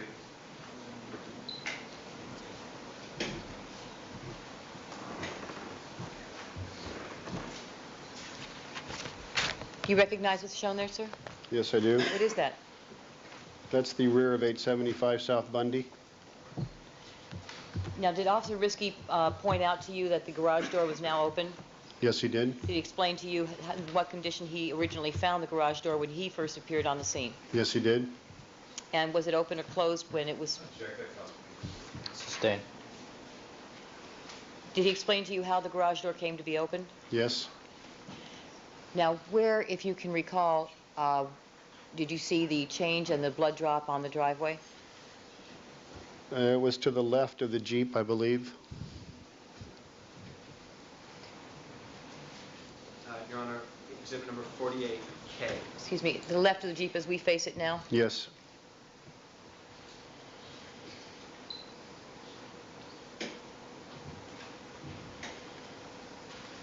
No, give me the perspective.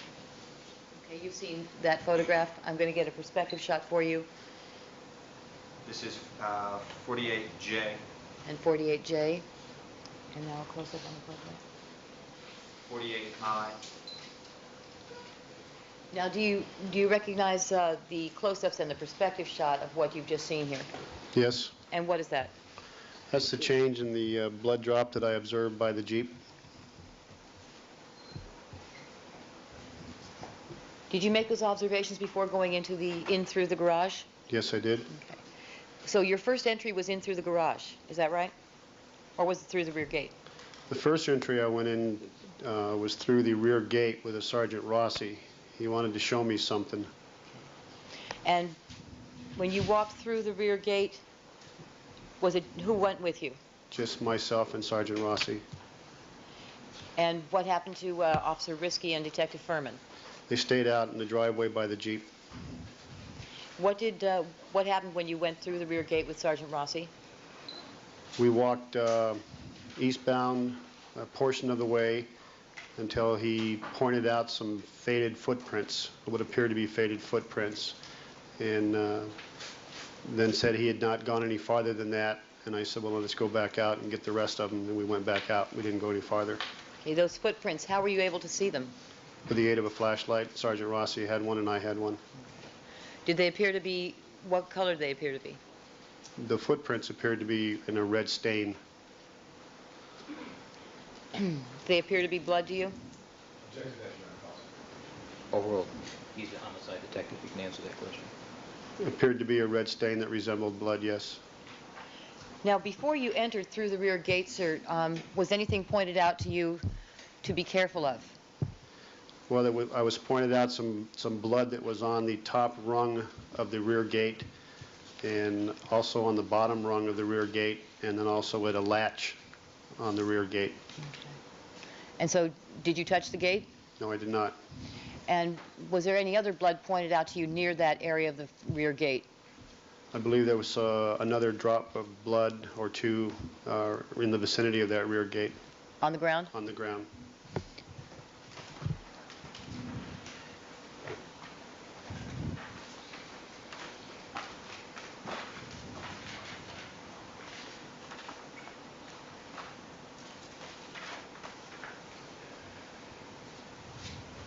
this is Exhibit 48, I believe H. No, I'm sorry, 48G.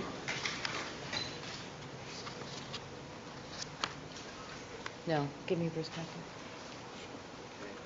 48, I believe, F. Okay. You see the marker in the photograph, Yes, I do. and the gate that is depicted in this photograph, which gate is that? That's the gate that leads out to the alley at the rear of 875 Bundy. The marker that you see there, is that a location that you were discussing just now when you talked about a blood drop on the ground? Yes, Was that pointed out to you before you went through the rear gate? after I went through the rear gate. And did you avoid stepping on it? Yes, I did. Were you using your flashlight the entire time that you walked down the walkway? Yes, I was. You indicated then that Sergeant Rossi, you got to the point just before you were at the bloody shoe prints on the walkway, then you turned around? And we returned back to the alley, yes. Then what happened? I then entered the residence through the garage with Officer Risky leading the way and Detective Furman and I following him, and Sergeant Rossi stayed outside. And what did you do when you got into the residence? First of all, back up. Let me ask you, how did you get into the residence? Walked through the open garage door and walked to the right side of a white sports car that was parked in the driveway, or in the garage, and then went through the door that leads from the garage into the house.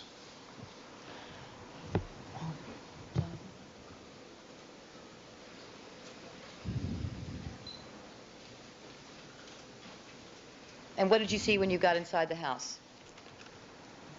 The first thing I noticed was some stairs that led up to another level in the house, and we started to ascend those stairs.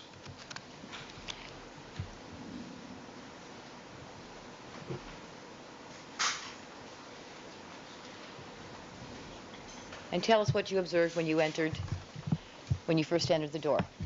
The first into the door, Officer Risky pointed out a ice cream cup that was positioned on a banister about 4 feet inside the residence from the back door. And he also pointed out a spoon that had fallen or been misplaced or something that was to the left of that banister lying on one of the steps leading down into another room. Okay. What else did you see? At that time, just the ice cream and the spoon. Okay. And then what? Walked up into the kitchen area of the residence, walked through the kitchen area, into the living room, out the living room, and to a front door that I was told that had been found open. Sustained. Curious to disregard the last comment that You he went was told the door was found open. You went upstairs and you went through a kitchen area? Yes. Now, what was the purpose of your going into the house at this time? Going into the house because Officer Risky was going to show me a better location to view the crime scene from. And did you come out, when you came to the front door, was it open or closed? It was open. And were you informed of the manner in which it was first found by the first officer on the scene, Officer Risky? Yes. And then you walked through the open door? Yes. And what did you see? Saw footprints that appeared to be going in a westbound direction away from the actual crime scene and the main crime scene, past the front door and along the alley or along the walkway that I had walked partially up to before. Okay. Did those shoe prints angle in towards the front door at No. any time? Or will. No. They appeared to go straight past it. Yes. And how many of them did you observe, sir? If you recall. I don't recall how many I saw. Okay. How many sets of shoe prints did you see? Different sets. Different sets. They appeared to all be the same. One set of shoe prints? Yes. Now, did you see any shoe prints down between the bodies of Ronald Goldman and Nicole Brown? Down on the steps is the only place I observed them. I didn't get that close to actually observe if there was any around the bodies. Your Honor, you're going to need to cut the feed. This is 45B. All right.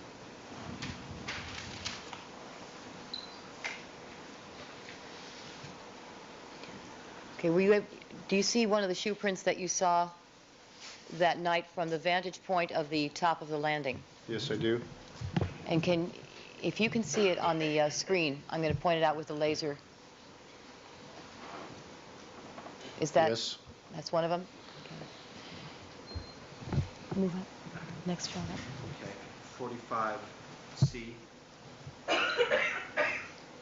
Do you recall seeing what I'm circling right now, if you can look? Yes. And what were did you see those that night? Yes, I did. What did they appear to be? Footprints. Some type of red stain that appeared to be blood. Bare footprints? No, shoe prints, I'm sorry. 45D. Do you see what I'm circling on the screen now, sir? Yes. Do you recall seeing these shoe prints? Yes, I do. Okay. And were those at the top of the landing, sir? Yes, they were. And who pointed them out to you? Officer Risky? And after he pointed them out to you, did you go over and step in them? No, I did not. You avoided them? Yes, I did. Did either yourself, Detective Furman, or Officer Risky go and step in those shoe prints? No, we did not. Next. 45E. Can you see what I'm circling here, sir? Yes. Do you recall seeing these things that I'm circling that night? Well, these appeared to be the same shoe prints leading westbound out that walkway.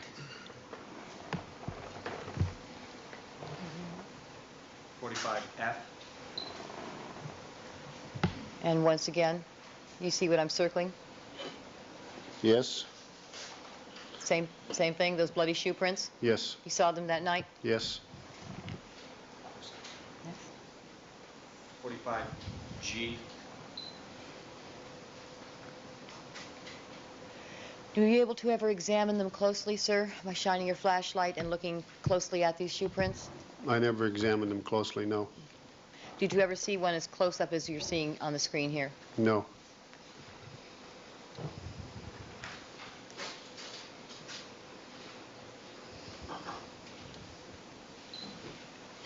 Now, from the vantage point of the top of the landing, were you able to see the crime scene area where the victims and the evidence that you've described previously was more clearly?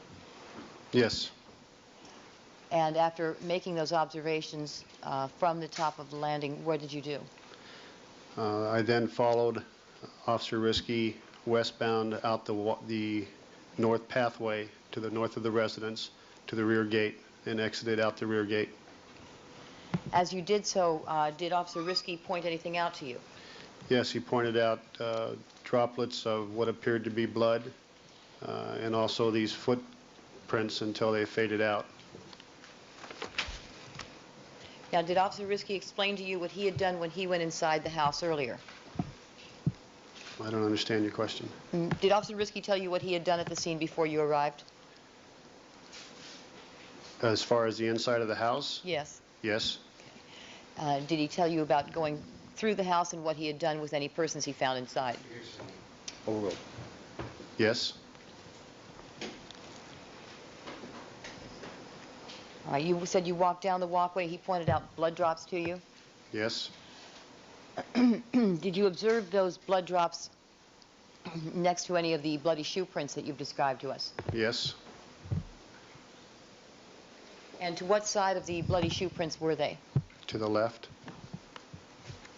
P48A. 48A.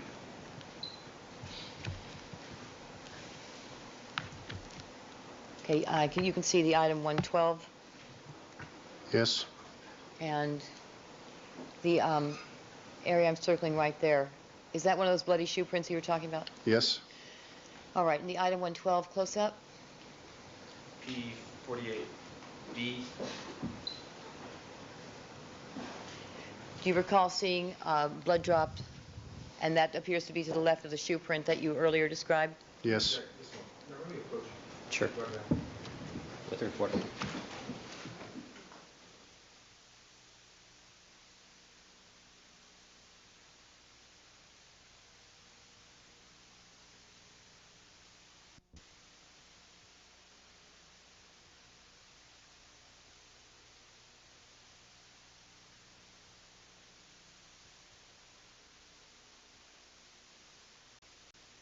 Proceed.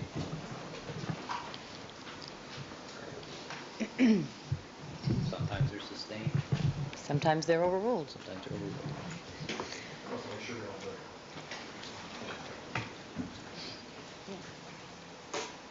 P48A.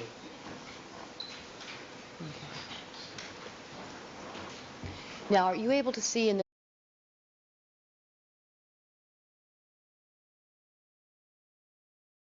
This photograph, maybe one. the one that we've earlier circled at the bottom of the photograph? That's right.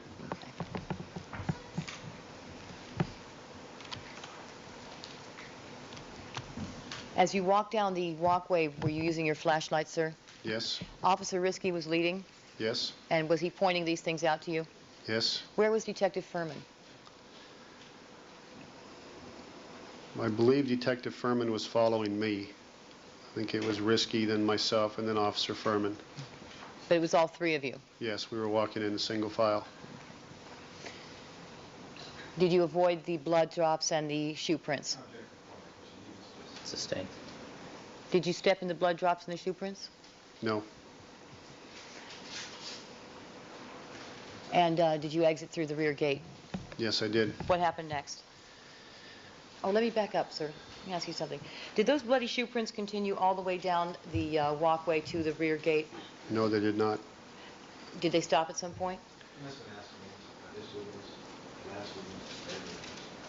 Overruled briefly. I can't recall the exact location where they faded out, but it was not quite halfway, I don't believe, between the front and the back. I don't recall where the last one that I saw was. By the time you exited through the rear gate, were you able to see any more bloody shoe prints? No. Did you see any in the rear driveway? No. What did you do after you exited through the rear gate? We re-entered re-entered the house, and Officer Risky walked us through the residence to give us a basic layout of the residence. Now, at that point, did you go through all of the rooms? Yes. Did you go back through the kitchen area? Yes. Tell us what you saw.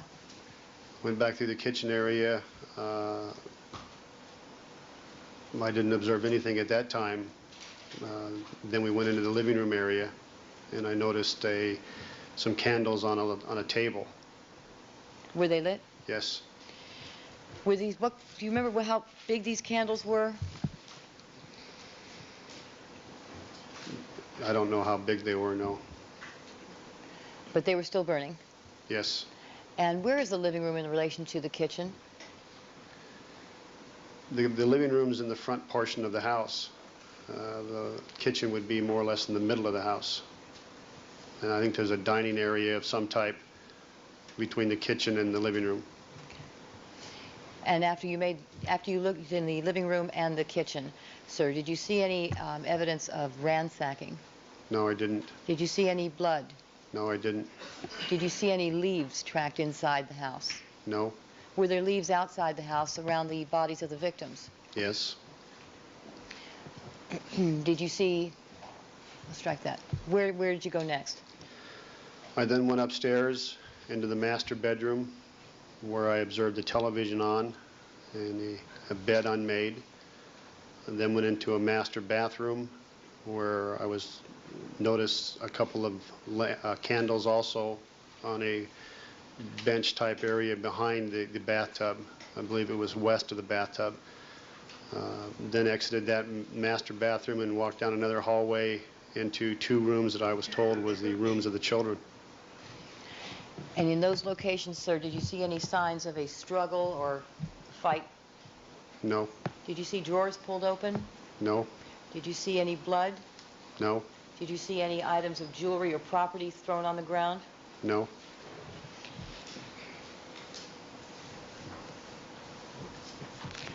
And what'd you do next? Then exited the residence.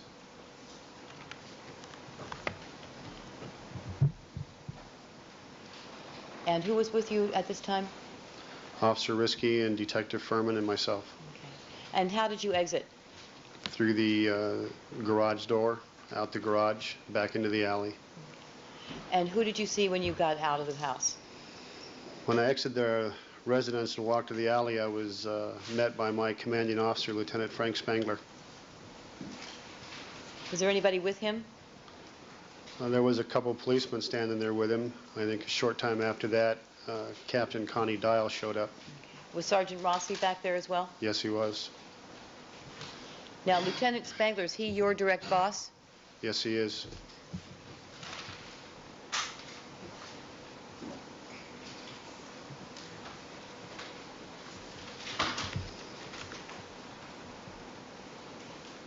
And did you receive some information at that time, sir, concerning who would be handling this case? Yes, I did. Who'd you get that from? Sergeant Rossi. And what did you learn? I learned that I was supposed to turn this case over to robbery homicide as per Chief Frankel's. Who's Chief Frankel? He is the chief of West Bureau. He is the one step above Commander Bushy. And so it was Chief Frankel's orders that the case be handed over? Sustained. I'm sorry? Sustained.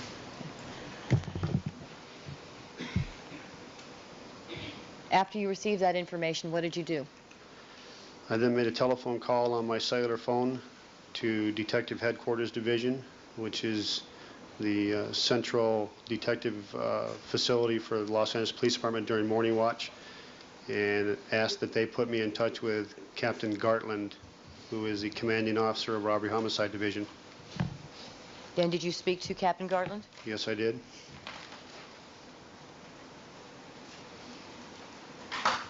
And how was it you were making these phone calls, sir?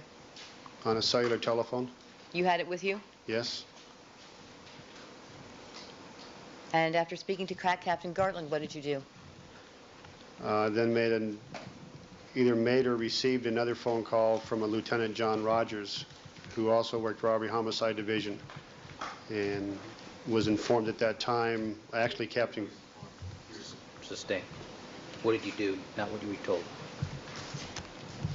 Next question. You were informed by who, sir? You were told something by who? Lieutenant Rogers, John Rogers. And based on what he told you, what did you do? Waited for another phone call. Did you get another phone call? Yes. From? We got called back from John Rogers, Lieutenant Rogers.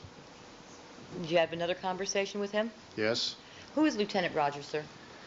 Lieutenant Rogers is one of the lieutenants that works out of Robbery Homicide Division that's in charge of the Homicide Special or Homicide Major unit.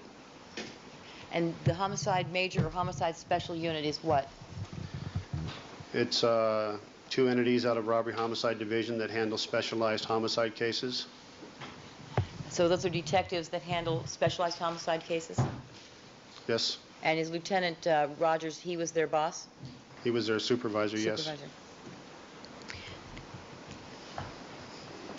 All right, and did you say Lieutenant Rogers called you back? Yes. And did you give him some information? Yes. What was that? I informed him of the information I had received about the double homicides and who may be involved in the double homicides as far as Nicole Brown Simpson, and that she was the ex-wife or current wife of O.J. Simpson, and that Captain Gartland requested that his unit take it over. And what were you given some instruction at that time? Yes. And what was that?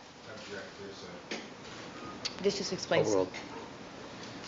I was informed at that time that that investigation was no longer my responsibility, that it was now going to be handled and investigated by Robbery Homicide Division, and we were to do no more further action at that scene.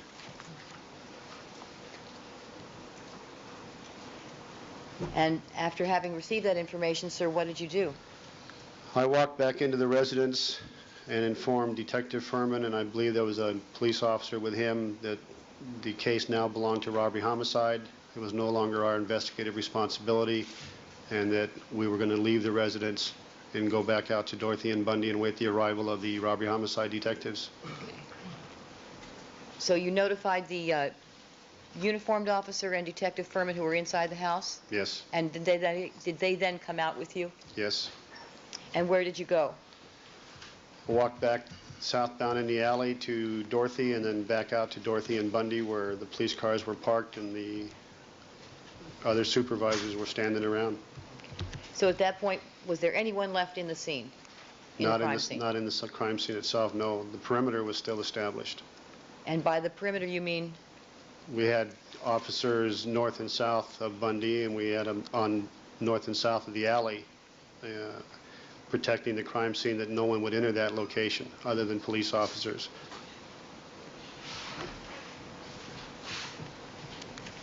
So why did you do that? The integrity of the crime scene. It was no longer our responsibility. It was best for us to now leave the crime scene, go back out and wait for their arrival and see if they had any instructions on what they wanted us to do, since it was now their case. So what were your duties at that point with respect to the crime scene at 875 South Bundy? My responsibilities at that time ceased, as all of West LA detectives ceased. It was no longer our responsibility to do anything about that crime scene. Nothing? You could just walk away and leave it? Well, we weren't going to walk away and leave it. We were going to wait for the arrival of the robbery homicide detectives to give them the information that we had, give them the notes that Mark Furman had taken, and have a short discussion with them about what we had seen, what we had done, so they could have their, be brought up to date. But as far as actually investigating anything at the crime scene, that was finished. Did you have any duty to keep it secure while you were waiting for them? It was always secure. While you were waiting for them? Yes. Did you... Can you tell us, sir, why it is that you stopped doing any work or any investigating at that scene while you were waiting for the robbery homicide detectives to appear? Overruled. Well, because of the integrity of the crime scene. When we walked through the crime scene and we were taking notes and doing things, it was our investigation. We were preparing to take part. We were preparing to do things. At the time it was taken away from me, that was all ceased, because it was now going to be under the direction of another homicide unit who may work a little differently than I do, or a little differently than the detective who was there doing it. They should be able to start at the beginning of their crime scene investigation and take it from there.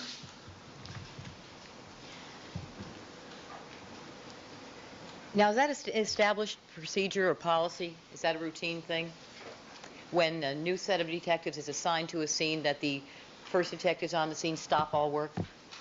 It all depends on the timing. If we had already been into it for an hour or two, then no, it wouldn't have happened that way. But since we had done absolutely nothing other than just a cursory walkthrough of the crime scene, I had only been there approximately 30 minutes and had done virtually nothing as far as that crime scene was concerned. Then yes, it was my responsibility to pull my people out, so robbery homicide would have as clean and untouched crime scene as possible to begin their investigation. Now, what about this reassignment to robbery homicide division? This was a case in West LA, wasn't it? Yes, it was. And it was reassigned to robbery homicide division? Yes, it was. Has that ever happened before? Overruled. Yes, it has.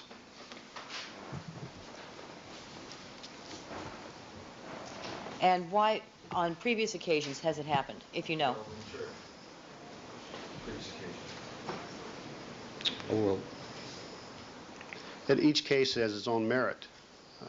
Some of the cases are taken away from us after the preliminary crime scene is done. Some of them are taken away from us 2, 3, 4, 5 weeks after the crime occurs. Some are taken away immediately. I don't think the question was when. I think the question was why, wasn't it? Yes, it was why. Thank you, Your Honor. Different crime scenes are taken away from us for different reasons. In this particular case, what was the reason? Haven't we talked about this already? Have we? Covered this already? I thought so. Have we? More resources? That was that the reason? Yes. I won't ask again. Okay. And has that been a reason in previous cases as well, why cases have been reassigned to robbery homicide? It's irrelevant to this case. How'd you feel about losing this case to another set of detectives, sir? Didn't bother me at all. I mean, I was disappointed in the fact that we had all gotten up after an hour and a half sleep, and we'd gone out there and we'd had an investigation that we were going to take part in. But it certainly, at the time, appeared to me to be the correct call. I had no problem with it, and in fact, agreed with it. All right, so there you were on the scene. You said you got there at about 2:10 in the morning. When you first arrived at the scene, did you call the coroner? No, I did not. Why not? Because that's not what I do, and that's not generally what is done when you first arrive at the crime scene. You first arrive at the crime scene and you talk. Did not. I said, why not? Why not? He can explain the answer. Overruled. You have to originally find out what you have, and whether suspect's in custody, not in custody, find out just about the crime scene itself, find out a little bit about the deceased, find out about your crime scene, walk through your crime scene, see what kind of evidence you have. There's a lot of different things that you have to get in your own mind before you even start to figure out what you're going to do. And why is that? Why do you need to know more about your crime scene and examine everything before you have the coroner in there? Well, you have to have a plan of action. Number one, what you're going to do, and once the coroner gets there, if you're not ready for the coroner is going to stand around doing nothing until you are ready for him, because you're certainly not going to allow the coroner into a crime scene until you're through measuring every item, photographing every item, fingerprinting every item, examining everything you have at your crime scene before you ever allow the coroner in there, and that could take hours before you ever have time or ever able to do that. So, so if the coroner gets in there, could evidence be moved or lost that before it gets a chance to be documented? Well, it could be. We would never let the coroner in until we were through with our initial crime scene, until we were through with our crime scene. For that reason? For that exact reason. Now, whose duty is it to notify the coroner to arrive at the scene? In general? In general, at a homicide scene, it's the homicide investigator who's assigned to that crime would be the one that notifies the coroner.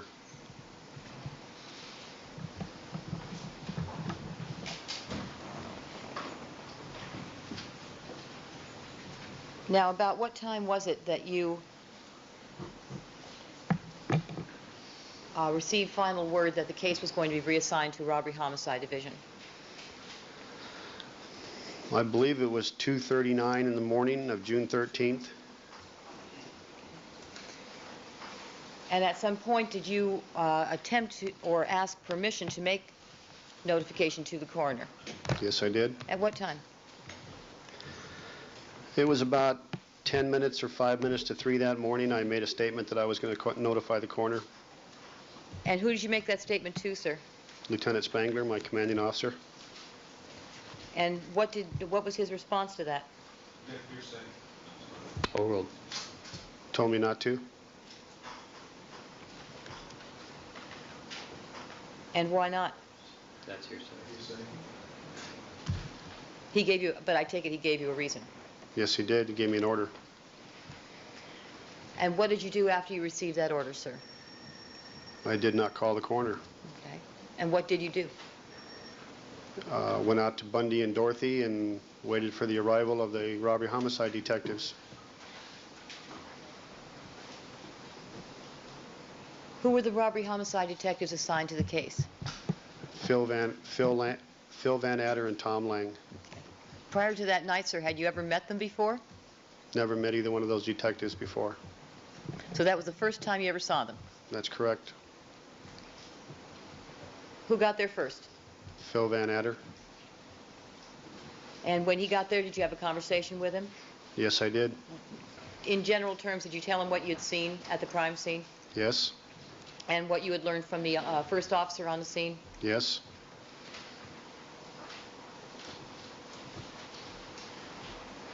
And then what did you do?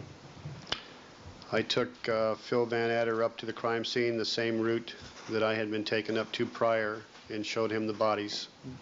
Now, when you had the conversation with Lieutenant Spangler, was Detective Furman with you? In regards to the coroner's office? Right. No, I believe he was inside the house when that was going on. With the uniformed officer? Yes, And then when you were waiting for the robbery homicide detectives to show up, was he with you then? yes, he was. Out in the intersection? Yes, And when Phil Van Adder appeared, was Detective Furman with you there in the intersection? yes, And did you take, when you took Detective Van Adder up to the Bundy crime scene, did Detective Furman go with you? yes, he did. Can you describe for us the path that you took with Detective Van Adder and Detective Furman? Oh, well, no, we're with Van Adder now. The exact same route that I had taken with Officer Risky before, Meaning, across the sidewalk into the planted area where the bushes and leaves and grass is, and up to that corner spot, and viewed the bodies. did you point things out to Detective Van Adder? Yes, I did. And just to save us some time, you pointed out the same evidence to him that you've described seeing to us. Yes. Then what did you do? I exited that location the same way, and then walked Van Adder around to the rear of 875 South Bundy.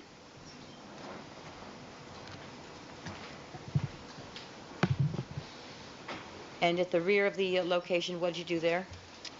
Showed him the Jeep, the change, and the blood drop, and then entered into the garage, went into the residence, walked out the front door, stood in the exact same location I'd stood before, and showed him the crime scene from up above the 3 steps. And did you point out the evidence from that vantage point as well? Yes, I did. Then what'd you do? Then walked him westbound through the north walkway to the rear of the residence, the same route that I had taken prior, pointing out the shoe prints and pointing out the blood drops. And again, did you take care not to step in those blood drops and shoe prints? Yes, I did. And when you got to the rear gate area, after you walked to the end of the walkway, did you point anything out at that location?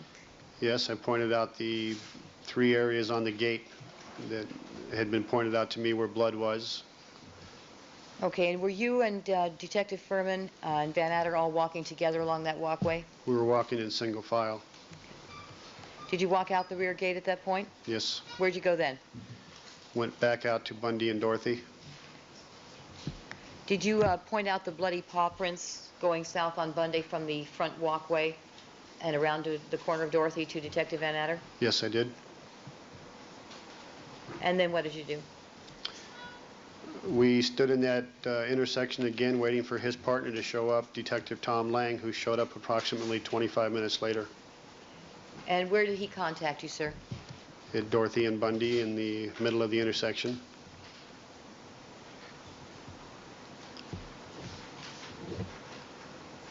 What did you do when Detective Lang arrived? First of all, he walked up to his partner, Van Adder. They had a short conversation, and then Van Adder pointed out me to him and introduced me to him and said that Phillips can fill you in on what happened and also walk you through the crime scene. Okay. And is that what you did? Yes? Did you take Detective Lang up through the same steps that you've just described with Detective Van Adder? The exact same steps. Okay. So then when you went out the rear gate with Detective Lang, did you take him back into the residence again? Yes, I did. Okay. And when you did that, where in the house did you take him? Took him throughout the residence that I had gone through and showed him the master bedroom and the master bath and the kids' bedrooms and the living room, and pointed out the candles to him.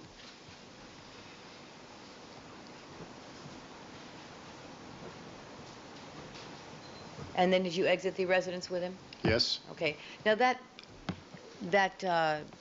walkthrough that you took him on through the interior of the house, was that meant to be a detailed investigation at that point?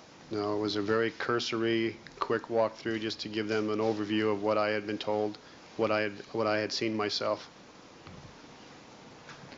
And by what means did you exit the residence at that time? Exited through the garage and out into the alley again, Where'd you go then? back out to Bundy and Dorothy. And when you got out to Dorothy and Bundy, who did you see? Well, there was several police officers out there. It was kind of a grouping of individuals, command staff, supervisors, detectives. Everybody was just kind of gathered around right there. And who did you specifically go to see at that point? Well, at that time, I took Lang back to his partner, Van Adder, who was standing there with Furman. Did you have a discussion at that point? Well, at that time, the four of us kind of broke away from that group and walked over to the front of the Bundy location out in the middle of the street and viewed the crime scene from out in the middle of the street. I think Van Adder and Lang were asking us a couple of questions about the call across the street, the 459 call, and I believe I pointed out the house where that call had come from and the house just north of that, giving them another overview of where locations were and where people lived. Did you want to take a break now? We're going to go straight through. Ladies and gentlemen, the plan today, since we're breaking early at 4 o'clock, is to go straight through to 4 o'clock. However, if there's a need to stop, feel free to raise your hand and let me know. All right. Ms. Clark. Some water.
All right, so you had a discussion of the four of you about the crime scene, is that right?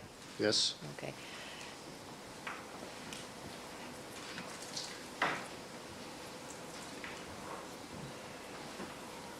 And then what else did you talk about?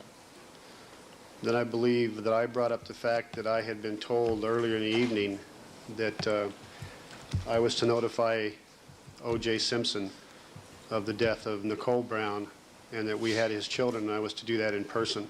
And I'd received that order from Commander Bushy.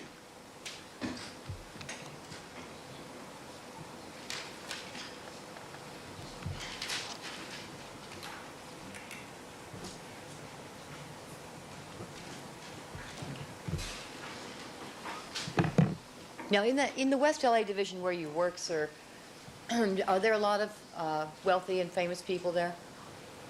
Yes? Have you been requested to give VIP treatment before?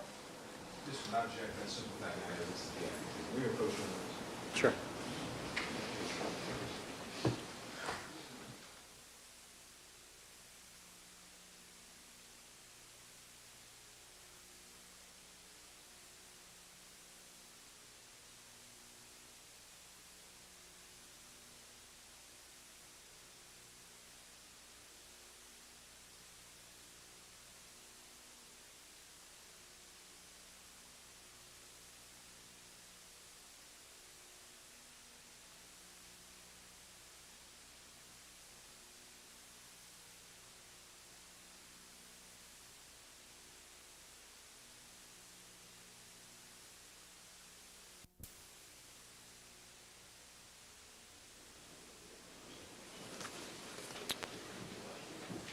All right, thank you, counsel. Ms. Clark, would you proceed, please? Yes, Your Honor, thank you.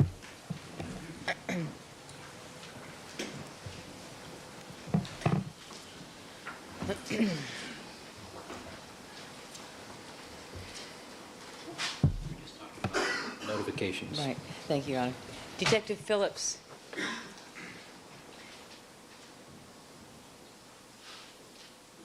Have you been requested to give VIP treatment before, sir? Yes? And tell us what is meant by that. Well, it's a little bit extra that the police department does. We have a lot of individuals in West Los Angeles Division that celebrity, VIPs, wealthy people. Sometimes their name comes across and the department does certain things to, to help them out or do certain things a little bit more than on a normal occasion. On how many occasions have you been requested by Commander Bushy to make personal notification to the next of kin in a homicide case? This would be the first time.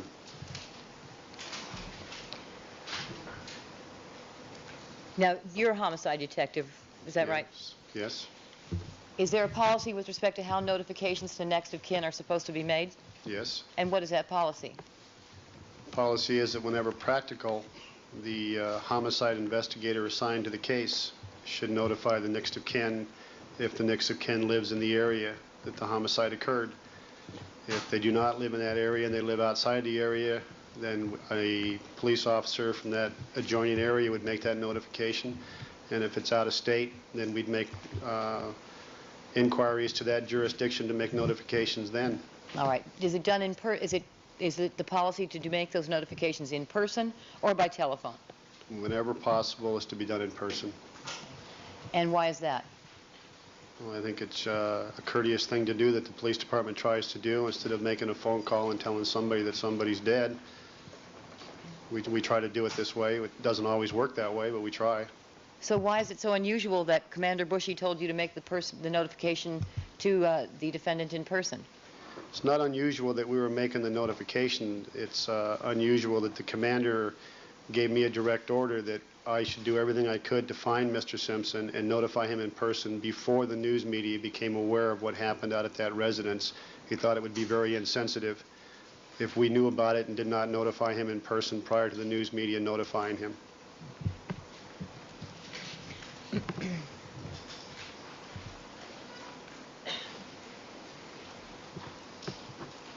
Now, at the time that you informed Detective Lang and Detective Van Atter that you were going to go out to notify the defendant, was there some decision or discussion concerning whether they would go with you or not?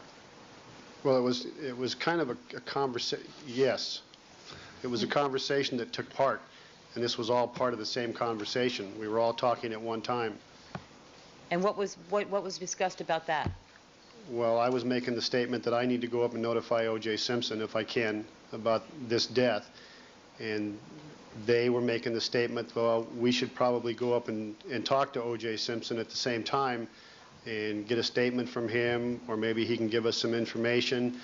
And it was determined that since they were the investigating officers on the scene, and they were the ones that were going to do the investigation, that they should be the ones that talked to O.J. Simpson. And after he was talked to, then I would take it from there. All right, so did you want the Detectives Lang and Van Atter to go along because they were thinking you were all just considering the defendant to be a suspect at that time? No, we never considered Mr. Simpson to be a suspect at that time. What was the information that everybody was thinking he could give? I can detail what it is. Sustain. Well, they were talking. What did you think he could give? What information did you think Mr. Simpson could give at that time? Well, for one thing, we had a body there that we had no idea who that was. That was a male body there. We didn't know if Mr. Simpson had any knowledge of Mrs. Simpson's whereabouts the night before, if he could give us some information on who this person was. As far as we knew, the individual that was lying there could have as easily been a suspect. We had no idea who this individual was. So then were arrangements made to go to the defendant's home? Yes, there was. How did you find out where that was? I believe Detective Furman asked Officer Risky to run the Jeep at the rear of the residence to see what address it came back to. And what address did it come back to? 360 Rockingham.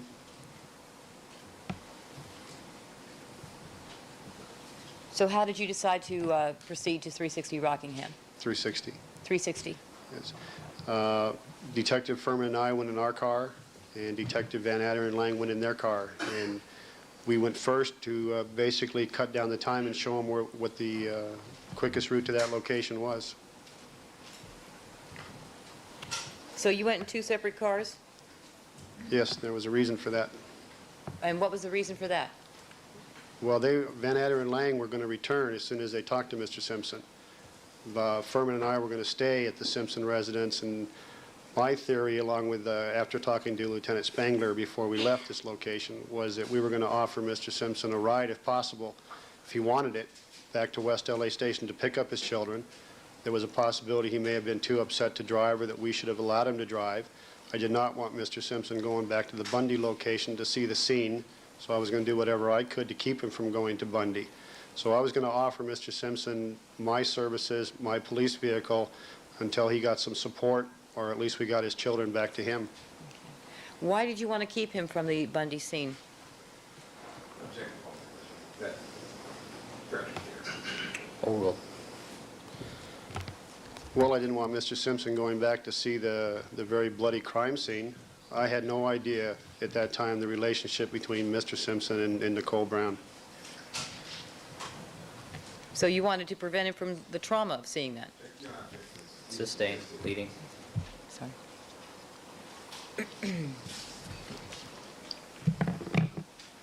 Did you have some concern for Mr. Simpson's welfare in going back to the 875 South Bundy scene? Overruled. Yes. And what was that concern? I did not want him to have to face and see that scene, which was a very bloody scene, a very traumatic scene. So you took two cars? That's correct. And you were the lead, you said? Yes. And why were you leading? Detective Furman knew the way.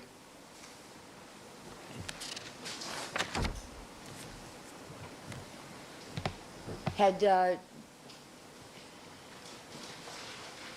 one of the other officers at the scene told Detective Furman how to get there that night? Sustained.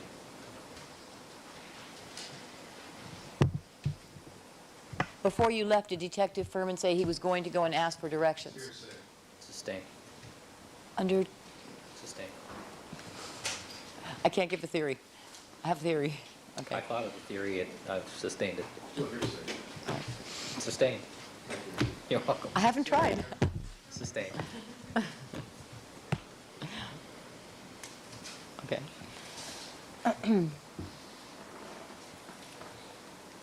Okay, so you and Detective Furman led, and then Detective Van Adder and Detective Lang followed in their car. Yes. About how long did it take you to get to the location of 360 Rockingham from 875 South Bundy? No more than 5 minutes. What time, back up, I forgot to ask you something. What time did Detective Van Adder get to the location of 875 South Bundy that night? I believe he arrived at 4:25 or 4:30 in the morning. And Detective Lang? I'm sorry, Detective Van Adder arrived at 4:05. I'm sorry, Detective Lang arrived at 4:25 to 4:30. And what time did you leave 875 South Bundy? Just shortly before 5 in the morning. And what time did you arrive at 360 North Rockingham? Approximately 5:05, 5:10. Now, when the four of you left 875 South Bundy, did you tell anyone about it, or did you just pack up and go?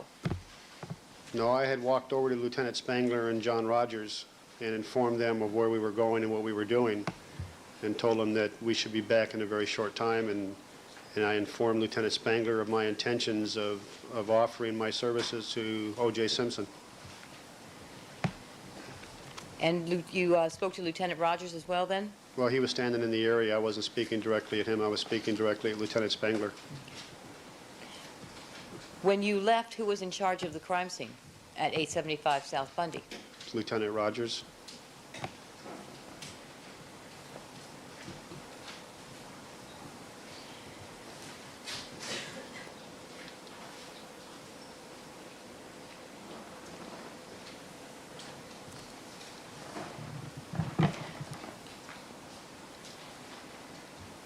Did you have any conversation with Lieutenant Rogers about what he would do with the crime scene in your absence? No.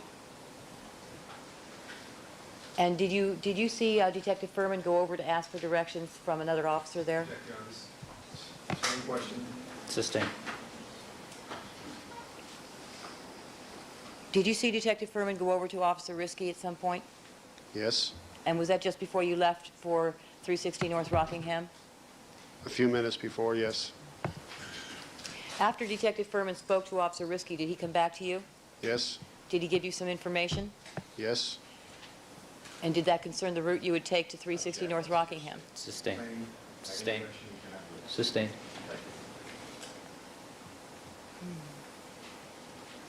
Can we approach? Sure.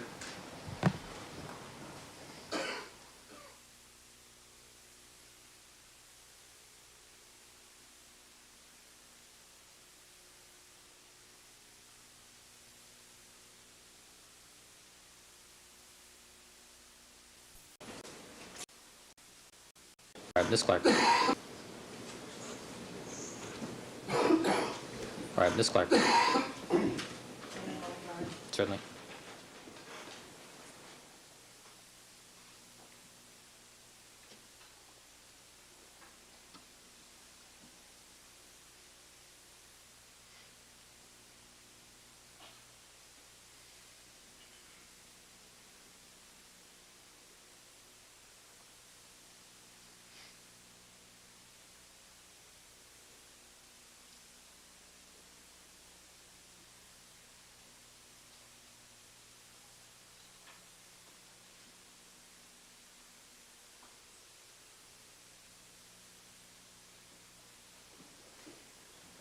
Your Honor, I have here a board containing 6 photographs.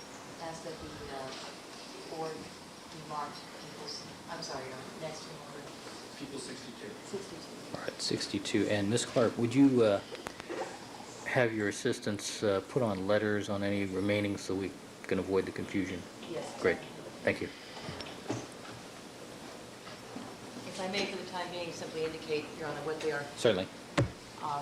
Ask for the top 3, starting from the left over A, B, and C, and then beginning from the lower left-hand corner, D, E, and F.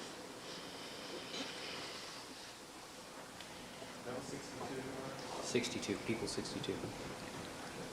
A through F. All right, sir, what route did you take to get to 360 North Rockingham? Went north on Bundy, and then on Kenter, I believe it was, to Sunset. Made a left on Sunset. Traveled westbound on Sunset to Rockingham, and turned northbound on Rockingham.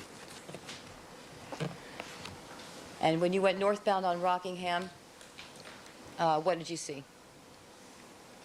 As we approached the 360 North Rockingham address, I observed a white vehicle parked on the east curb facing northbound. And what kind of vehicle was that you saw? It was a white Ford Bronco. Directing your attention, sir, to the photographs that are now marked as 62A through F. Can you tell me if you recognize what's shown there? Yes, that appears to be the white vehicle that I saw parked in the location where it was parked at. And can you see what, no, never mind. Did you notice that right away when you started to drive north on Rockingham, that vehicle? I just noticed the vehicle there because I pulled in kind of in front of the vehicle and made a right-hand turn onto Ashford and parked my vehicle, so I had to pay attention to it. But it just had to pay attention to it as I drove up. And why did you have to pay attention to it? So I wouldn't hit it. Let me ask you about that. Rockingham, is that a real wide street?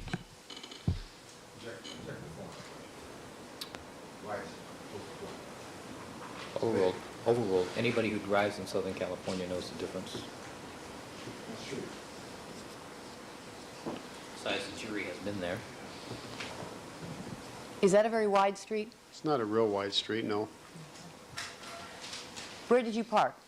I parked on Ashford just after I made the right off of Rockingham onto Ashford on the south curb of Ashford.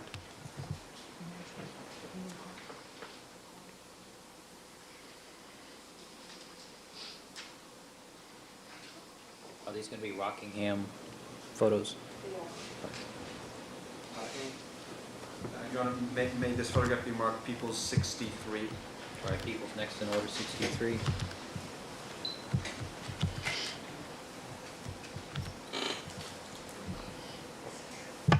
You recognize what's shown in that photograph, sir? Yes, that's the O.J. Simpson residence. You said that you parked on the, around the corner from the Bronco. Yes, Can you tell us approximately where you parked in this photograph? Can you show us, that is?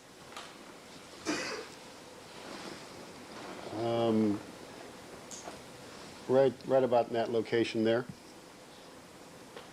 Right there? right there. And do you recall where Detective Lang and Detective Van Adder parked? They record and remain out to the witness for the prisoner. Yes.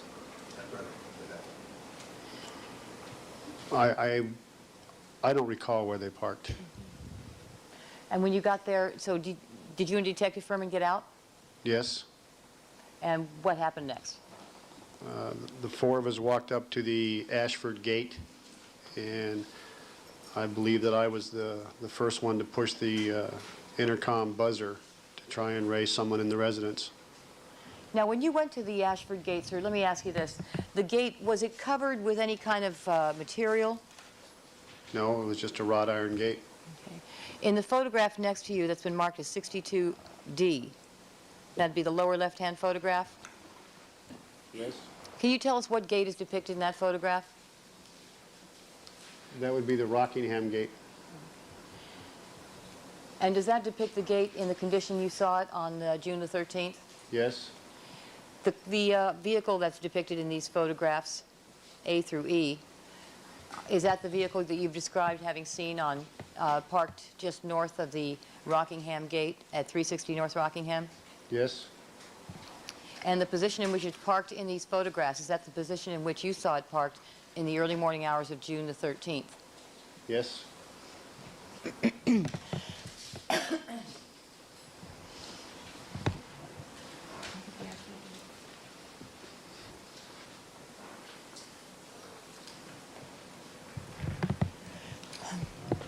We're printing that, right?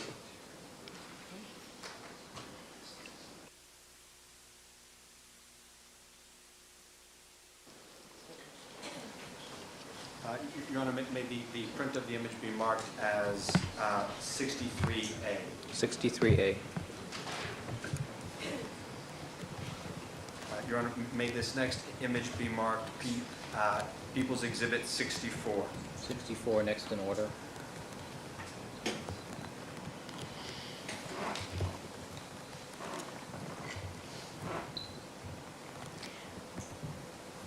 Okay, sir, do you recognize what's shown in that photograph? Yes, that's the Simpson residence, and I believe that that would be the Ashford gate. And is that the gate that you just described that the four of you walked up to? Yes. Is it in the condition in which you saw it on June the 13th, 1994? Yes. From where was it, if you can tell us, and if you can see in this photograph, where was it that you went to try and make contact with the house? Well, there's a speaker box, intercom system, just to the left of the driveway as you walk up, right about where those bushes are. That you push a button and hopefully somebody talks to you. Can you tell us where it is in this photograph? It's right about where the white flowers there, the white plants are. Right about in, a little bit left. Right about in that area there. Okay. Is that it? What's been circled? I've got the witness circle before Mr. Is there a possibility we can get a telestrator up here on the witness stand? We can, but it's really it's not easy to use, Your Honor. I mean, we'd have to teach the witnesses first. Because you don't see an image here, it's blank. You have to look at the screen. I don't really see it. I know where it's located, but I don't really see it in this photograph. Okay, but that was the... Can you direct the pointer down to the general location where you remember it being? He indicated it was above the white bush. Mm-hmm. Can we put an X there then? Is that it? It's somewhere in that vicinity right there.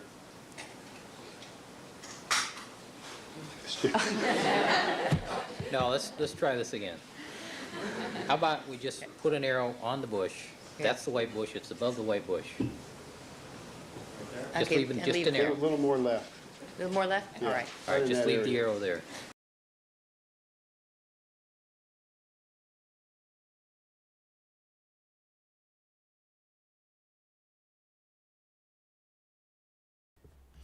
Exactly. His legal team. So we're talking in the chat about the Bronco chase that happened when OJ was being chased in the passenger seat, and it was not brought up in this trial. So there's these agreements that attorneys can make for their clients before a trial starts, so certain information is not brought out to the light during a trial. So Darrell Brooks is an incident where when he took his own defense, he mentioned things that they originally agreed to not talk about or bring up because he was his own demise. This situation, his legal team took care, and with OJ, his legal team took care of everything, and that is why it was not brought up, because there's agreements the DA, the prosecution, and the attorneys can make before the trial starts about what's going to be brought up, what isn't going to be brought up.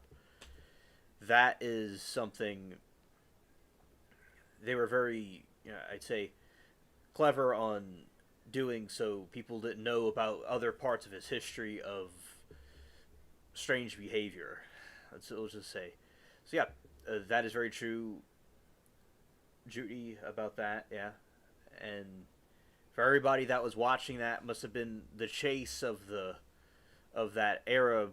From what I read, it was one of the most famous chases in history, because I watch chases all the time, especially in LA, and seeing that this is what this famous football player being in a chase like that's really something. Wow. Yes, I did find that YouTube has the videos from the news station. Yes, and we will certainly watch that at some point. Yeah. And it was a white Bronco, and we will eventually, as I said, we'll look at it and react to it. Can we leave the arrow there? Perfect. All right.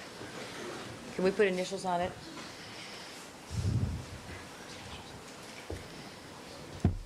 Some of this whiz bang stuff has too much whiz. It does. It does.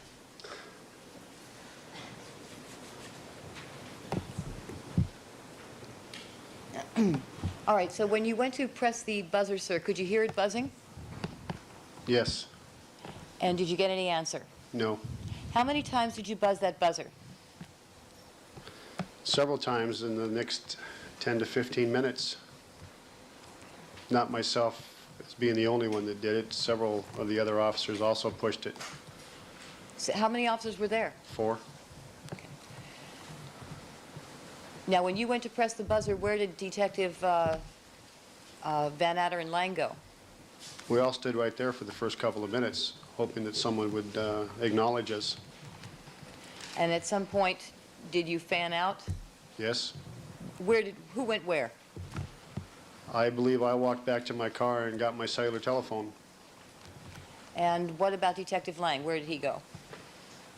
Don't recall where he went. What about Detective Furman? Do you know where he went? I don't recall where they went. Everybody was talking and pushing buzzers and going different locations, and I went back to get my cellular phone. I was going to call the watch commander. How far apart did you spread out?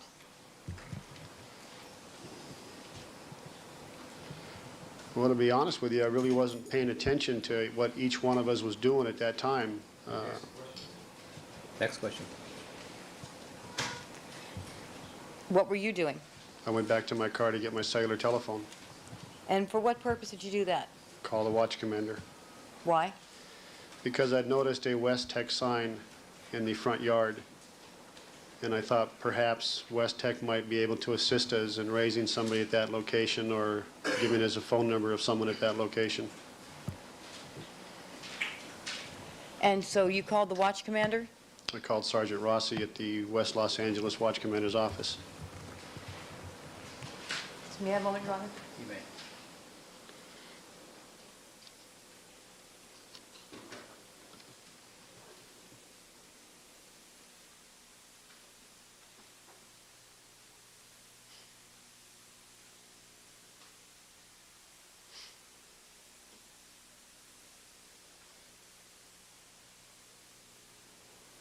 Do you happen to have memorized the phone number that, for the watch commander that you used that night?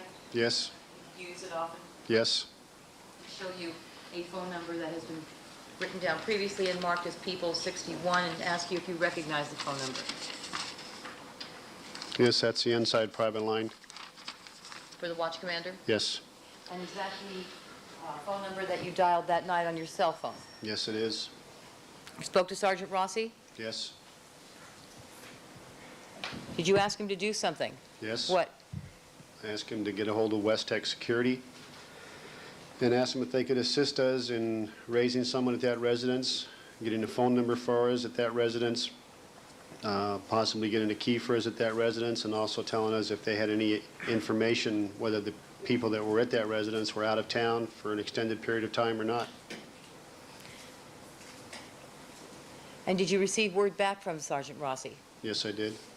after I made that request of him? Yes. And did he give you some information? Yes. Based on what he told you, what did you do? Based on what he told me, I didn't get the information that I requested, other than the fact that I'd learned that there was no record of anybody being out of town. So I asked them to send a unit, a West Tech unit, to our location. And then, Your Honor, was struck by the last incident. Overruled. what happened next? A short time later, after a couple more phone calls were made, a West Tech unit was driving southbound on Rockingham, and I flagged him down in the middle of Rockingham and Ashford. And did you go and talk to that person? Yes, I did. What did you make some request of him? Originally, I asked him if he was the unit that had responded to our call, and he did not know what call I was referring to. And then I asked him, I said, do you have a phone number, or can you get me a phone number to this residence? And he made an inquiry and then told me that he could not. Overruled. He told me he could not do that for security reasons. What was your response to that? I informed him that I was a Los Angeles police detective, that I was investigating a crime, and that I wanted the phone number of that residence, and if he couldn't give it to me, then to get a supervisor out here that could. What happened next? A short time later, the West Tech officer gave me the phone number to the residence.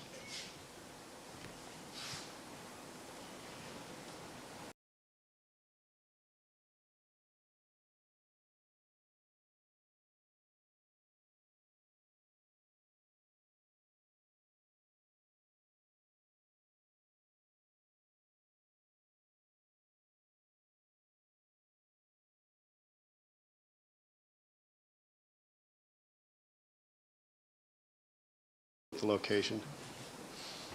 Now, at the time that you got the phone number, did that West Tech patrol officer stay there? Yes, he did. And when you got the phone number, did another West Tech unit arrive? Shortly thereafter, a West Tech supervisor, a sergeant from West Tech, showed up. Patrol officers stay there? Yes, he did.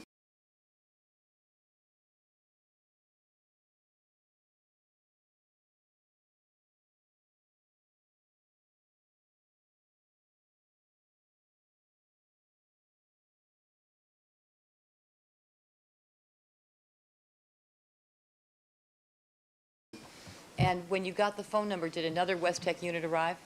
Shortly thereafter, a West Tech supervisor, a sergeant from West Tech, showed up. What did you do after you got the defendant's phone number? I phoned the residence. Now, at some point, did Detective Furman come and report some observation he had made to you? Yes, he did. Was that before or after you got the defendant's phone number? That was before I got the phone number. And what was the observation that you... Sustain. Okay. Did he make some remark to you about something he had seen? Overruled. Yes. And based on what he told you, sir, did you go and observe something? Yes. What was that? I observed a spot on the Bronco on the driver's door, just above the door handle, that was a brownish red small dot.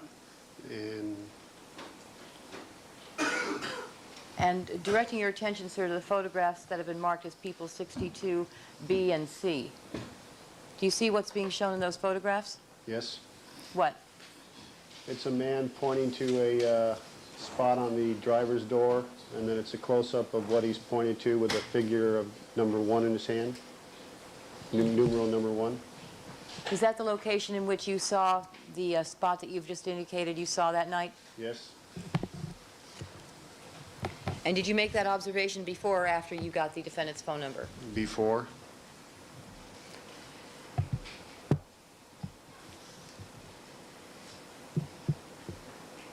Did you call the phone number that you were given for the defendant? Yes. And how soon after receiving the phone number did you call? Within a couple of minutes. It just, however long it took me to put in the cellular phone and send it. And where was everybody when you made that phone call? Walking around between the Bronco, the Ashford gate. I was kind of left out by myself talking to the West Tech officer and using my telephone. And where was the West Tech officer? He was parked in the middle of the street on Rockingham, facing southbound, almost into the intersection of Ashford, just north of the intersection of Ashford.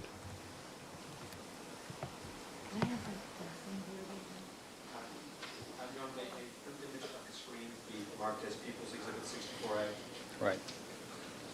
People 64A.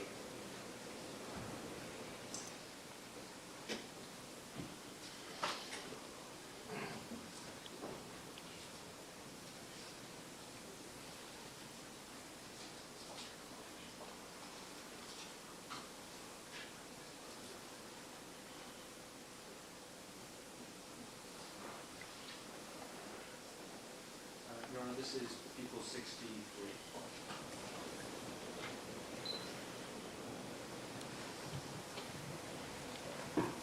Going back to this, you indicated that the other detectives were between the Ashford gate and the Bronco. Yes? Do you see that location depicted in this photograph, sir?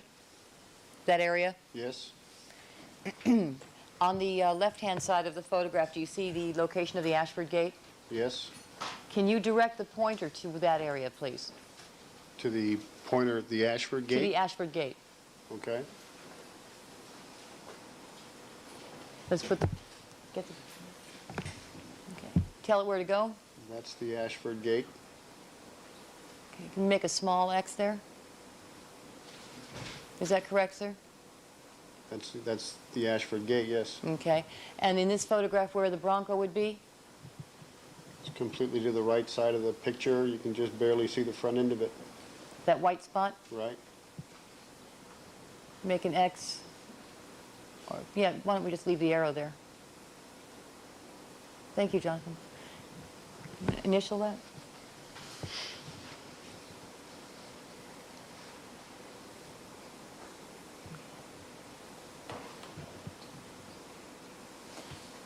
And where were you? Well, it'd have to find out what time. Oh, I'm sorry. We're talking about the time when you're talking to, getting the phone number of the defendant and using your cell phone to call. Well, I was more or less in the middle of the intersection, making phone calls to Sergeant Rossi, talking to the West Tech officer. When the West Tech officer showed up, he was southbound on Rockingham, had just entered the intersection of Ashford and Rockingham, had not gone all the way through it. Can you direct that cross to that location? That would be an approximate location. I mean, depth perception is the only thing that's lacking, but that'd be close. Okay. Thank you. Then using your cell phone, you made the call to the defendant's residence. Is that right, sir? Yes.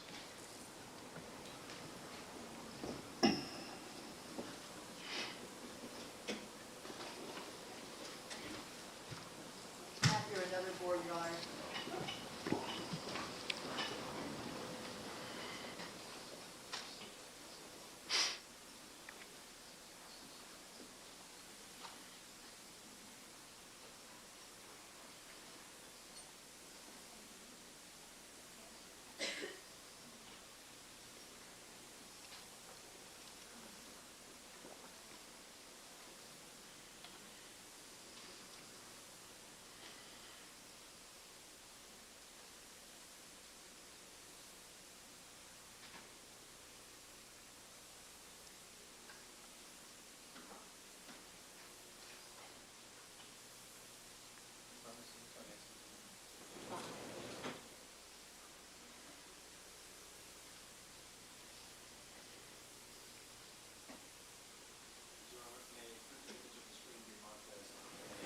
Great chart now that's been marked as People 65.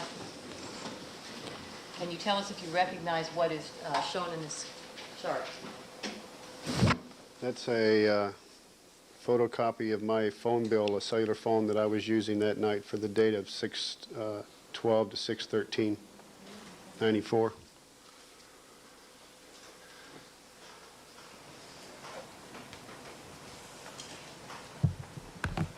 And that's the cell phone you were using on the date of June the 13th, 1994? Yes.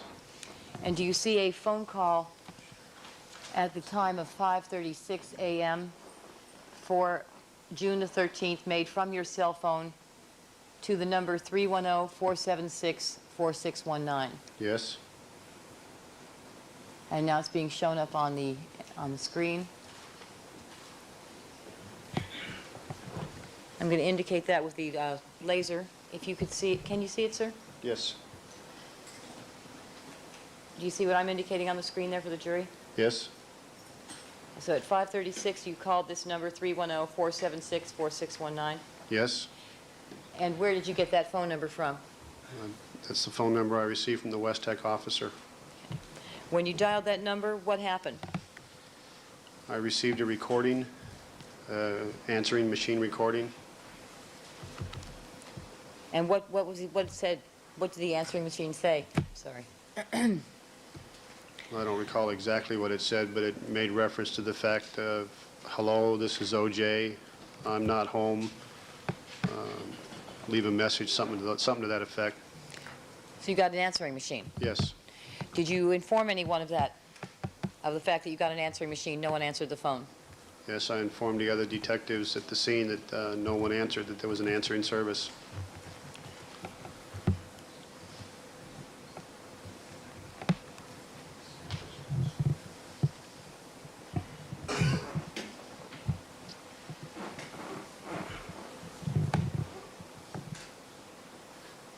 Now, did the West Tech, okay, thank you. Did the West Tech supervisor remain there for a period of time while you were there?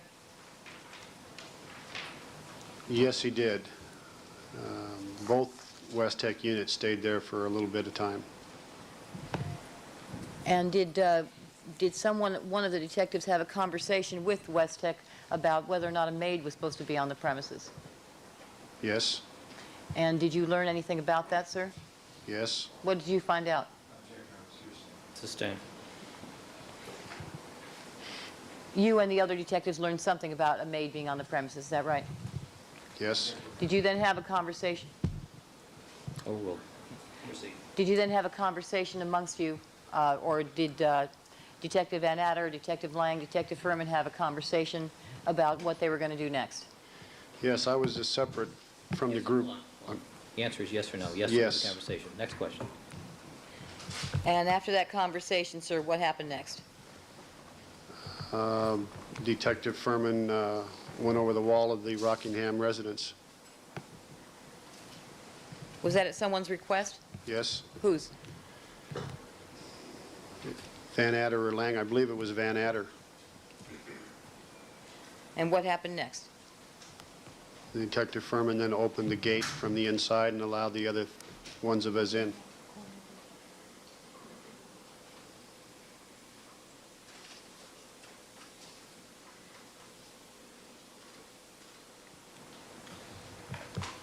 If you please, P64, Your Honor. Again, that's the gate you've identified as the Ashford Gate. Is that the one you all went through? Yes. And do you recall seeing, well, you tell us, what did you see when you first went inside? We first went inside, we walked up to the front door. Did you see any dogs there? Well, after we got to the front door, we saw this dog walk. You saw your... This is what I saw. Yes. I saw this dog walking out of what appeared to be the backyard, and the four of us started backing out of the yard. Why is that? Had no idea what the dog was going to do. Did it attack you? No, What color was that dog? it was all black. What did you do at the front door? Well, the dog then laid down. So we went over and knocked on the front door and rang the doorbell. Did you get any answer? No. Great watchdog. Yeah. Fierce. Did anybody ring the doorbell? Yes. And did you get an answer to that? No. What happened next? After receiving no answer, then we walked around to the location where the dog was now laying and walked around the dog and into the backyard. Now, were you able to see any lights on in the house before you got inside the property? Yes. Where? The only light that I observed was a light upstairs in the center portion of the residence. That's the only light I observed myself. I'm sorry? That's the only light I observed myself. And again, before going onto the property, were you able to see any cars in the driveway?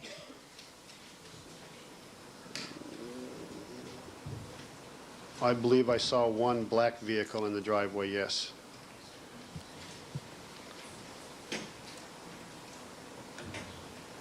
Now, after having rung the doorbell and knocked on the door and gotten no answer, what happened next? I walked around to the back, to the south side of the residence, to the north side of the residence, past the dog and into the backyard to where there was a pool area. And what did you see there? Saw the pool, the back of the house, and as I walked closer, we saw some what looked like little cottages or extensions of the house on the south side of the property. Did you have your flashlights with you? We had them originally, but at this time it had gotten light. It was what time then? Just shortly before 6. How long after you called the defendant and got no answer on his residence phone did you actually wind up entering the property?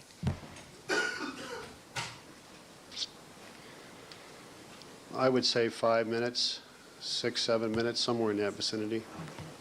So be roughly about 5:41, 5:42. Roughly. Were you able to see the grounds in the backyard when you were walking through it and the pool area? Yes. Did you see anybody injured? No. Were you looking to see that? Yes. What were you looking around for? Why'd you go on the property? We were looking around to see if we could. Sustain. Detective, the question is just what were you doing? Why were you there? Not we. I was looking. I had been informed of the possible blood spot on the bronc. Non-responsive. What was he doing? Hearsay. Oh, the question was why did you go on the property? The response was, we've been informed. Right, which is why I told him to tell us what he did and why he did it, not what we did or why we did it. Do we understand the question? Oh, why don't we? I'll start over, please. Okay. Ms. Clark. Thank you. You know, may I have a moment, Your Honor? So you were on the grounds and you saw the, like a row of guest units? Yes.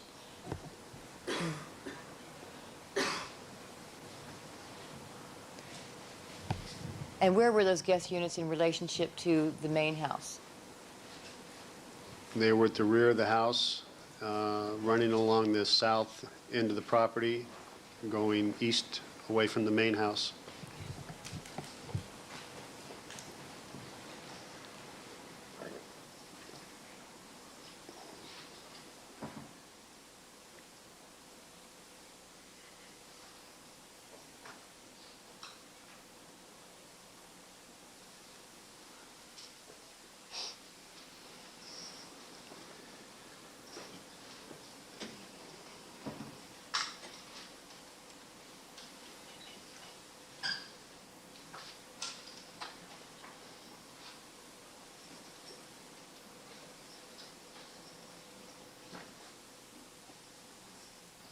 Visitation in the FBI, the monitoring issue.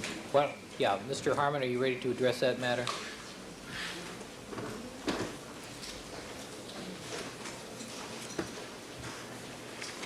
Your Honor,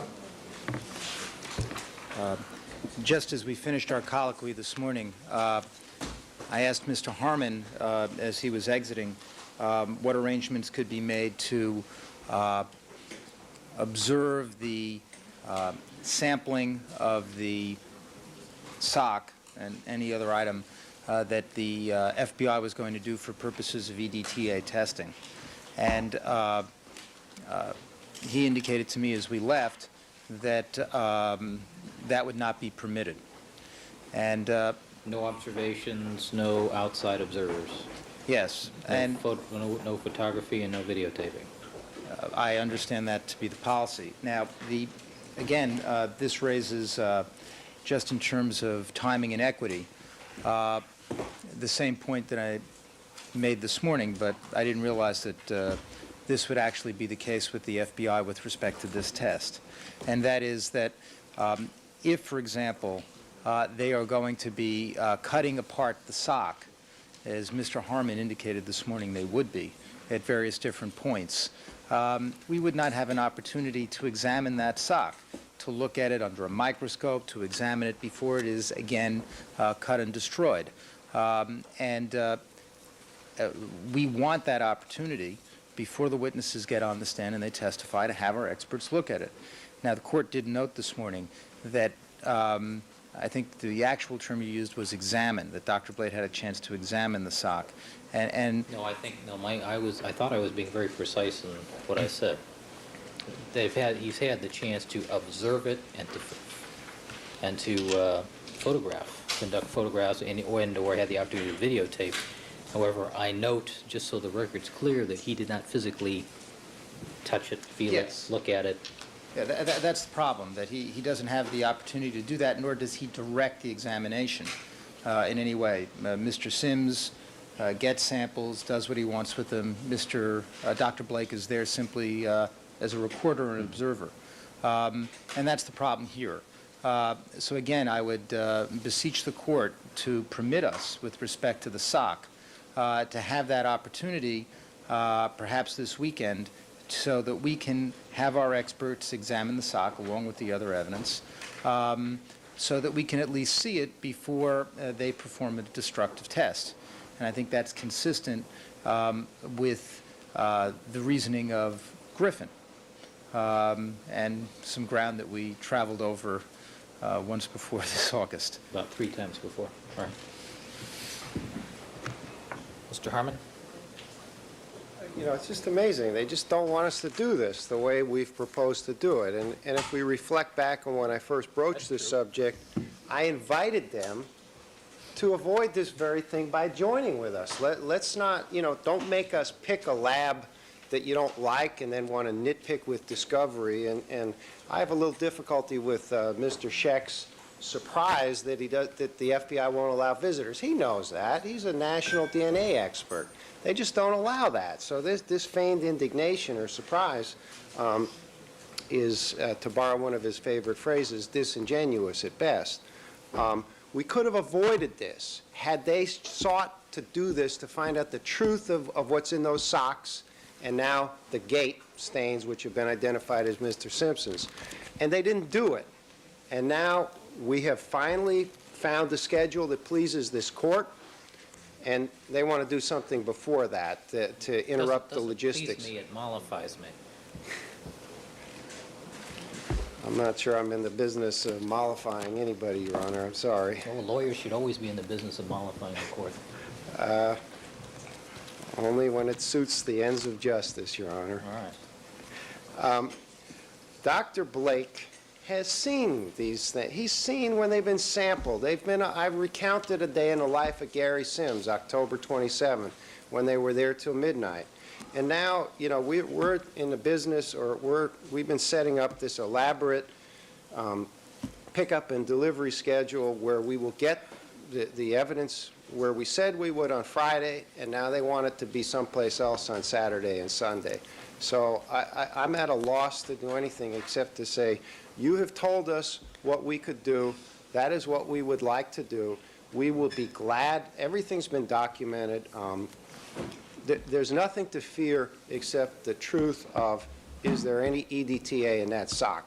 And that's what we want to get to the bottom of, and we will know that Monday evening, and Mr. Scheck can then have... Yeah, so... Another thing that we've talked about in this trial is that, you know, especially in the beginning, although I grew up with those type of computers, those big computer monitors they have on those tables, and how a lot of the stuff, you know, their papers and things are all over the place. Now it's been replaced with everything's digital now. So, like, the judge's desk is less cluttered because everything's impacted in a computer. I think it's really fascinating to see how courtrooms have evolved over time, and this certainly was a crazy madhouse of a defense dynamics. Indeed. Flashlights, ice cream. And what I say in this trial, instead of saying Temu and Sheen, I say Sears and Kmart, because it's back in this time period. That's when those places were open and being used. Yeah. Ice cream, yeah. Flashlights. Speaking of ice cream, I like mint and chips. When I was growing up, I liked mint ice cream with chocolate chips in it. By the way. Anyway, yeah, so they do a lot of fighting in this trial, I've noticed. The witnesses in the opening statement seem much more longer than the current trials, and we've been comparing this to the other trials in the past.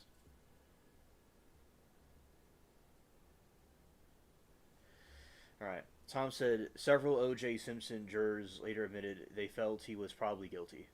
Really, Tom? Whoa, I didn't know that. And shout out to you, Tom. Good to see you, buddy. And all of you being here, watching, listening, lurking, I appreciate everyone very much. And people that may have been here earlier, then left, to do something else. Everybody, or see this later as a replay. A shout out to everybody. So, yeah. Oh, and his attorney, the famous attorney in this one, he was saying that his name slipped my mind for a moment, which I'll get in a second. He allegedly said to a friend that he knew OJ was guilty, but OJ was just in denial about it. So yeah, that's real. That's something good to know, Tom. Thank you. There was political unrest. There was the LA riots that happened. there was tensions between, in my opinion, racial tensions. He was a famous person. He was well liked and admired by many. It was just kind of like a tornado, where I learned from weather YouTubers how when the hot and cold come together and they turn, it makes a cyclone. It's like throwing tomatoes at a brick wall. That's what this was. All the right conditions, the ingredients were in place for this to be a chaotic situation.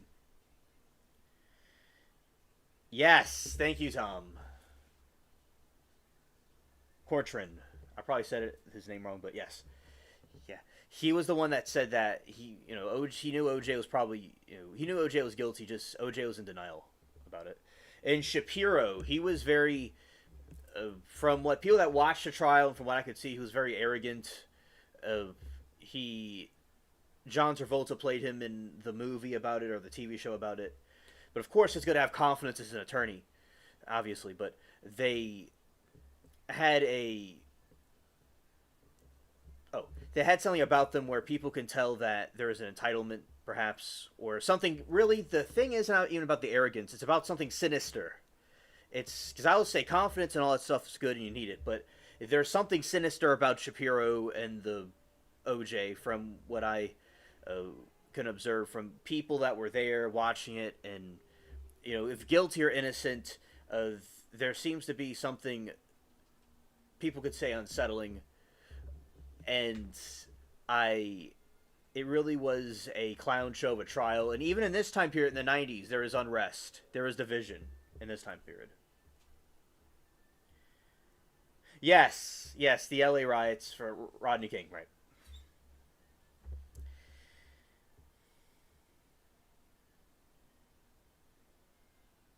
And apparently, although in legal talk I say allegedly, there is bias because of that incident in LA that caused some people to say not guilty. Apparently, that's something I've heard. There was also some people, a distrust in the LAPD at the time, that caused people to view it not guilty.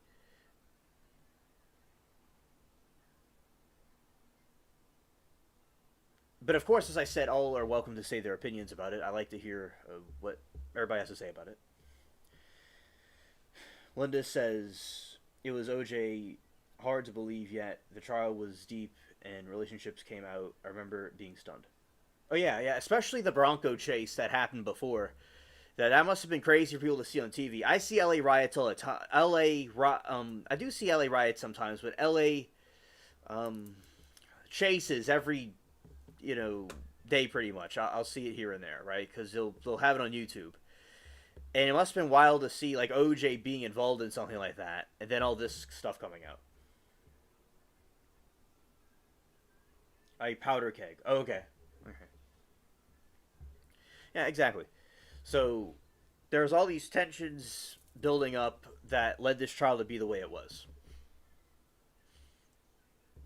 Okay, and now we'll continue. Have at it. He could have his Fry hearing or whatever else he wants to. Somehow the talk of all these Fry hearings tells you that they know what the answer is going to be. And there's a reason they know, because somebody at the end of the table told them that. So we just like to... I object to that. I think that's highly improper. It serves no purpose whatsoever. And if this is a legitimate motion, let him make a motion.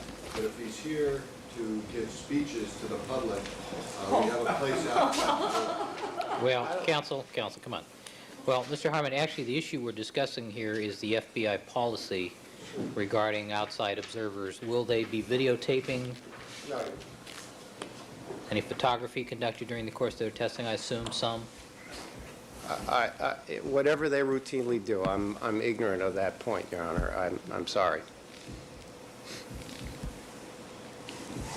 All right, so it's your position that this is the lab that can do this test, and that's their standing policy, has been their policy forever and ever. That's absolutely correct. Mr. Scheck knows that, too. All right. Could since we're adding things on the calendar, where's 47, 50, and 78? You ordered them to tell us where that is, and we're dying to find that out. So, well, I want to just hear the last comments about the FBI policy. Okay. Then I'd like to hear from Mr. Hodgman on the non-biological evidence, and then we'll shift into the whereabouts of those three other items. Thank you, Your Honor. All right. With respect to Mr. Hodgman, Your Honor, may we, he's not down here, and may we request that we address the non-biological evidence first thing in the morning? No, I was told we were going to do that at the close of business. We were supposed to do it today at 9 o'clock. And you asked leave, or Mr. Harmon asked leave on Mr. Hodgman's behalf to file a letter with the court, which I have been expecting all day and has not arrived. I was told that Mr. Hodgman was on his way down. It does not appear to be the case.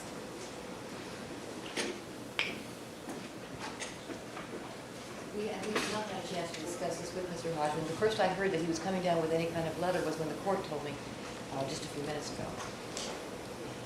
Well, this was the beginning of our discussion at 9:30 this morning.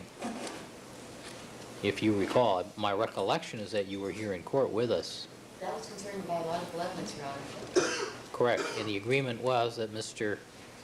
Hodgman, I had entered an order that all the non-biological matters be turned over. My recollect, Mr. Harmon then asked, would I put that off until the end of business today to allow Mr. Hodgman to examine the list and lodge any special objections, which I said I would give him leave till the end of the day today. So I assume either I'm going to get a letter from Mr. Hodgman laying out specific objections and or a waiver of the objections to the order of the turning over of the biological evidence, to non-biological evidence. Speak of the devil. I've been called many things. Good afternoon, Mr. Hodgman, and welcome. Yeah, good. Something else that I've noticed with this trial is there's lots of laughing that we do not see in courtrooms in the modern day. Even during the Depp trial, when Morgan was roasting Elaine, still, it's like they couldn't laugh. They weren't allowed to laugh, and Judge Penny was going to throw them out. So in this trial, there's lots of people laughing that people that have watched this trial with me have noticed they don't see in the modern times. I'm happy to see you again. Thank you, sir. I feel some responsibility for your absence the last few days, last several days. Don't take any responsibility on yourself, Your Honor. I think the responsibility was mine, but I appreciate the thought. Well, I'm concerned that the pressures and the pace of this case are going to take its toll on everybody involved, and I'm considering modifying the court hours simply because of the physical stress that's involved. And I think I recollect the last time we met that I had never seen you quite in that state before, and you and I have known each other for many years, and so I feel some responsibility for having caused so much stress in your life. I apologize to you for that. But having said that, Your Honor, I do have a matter to raise with the court this morning, hence my arrival. Before I address the court, may I have just a moment with counsel? Certainly. My fellow counsel.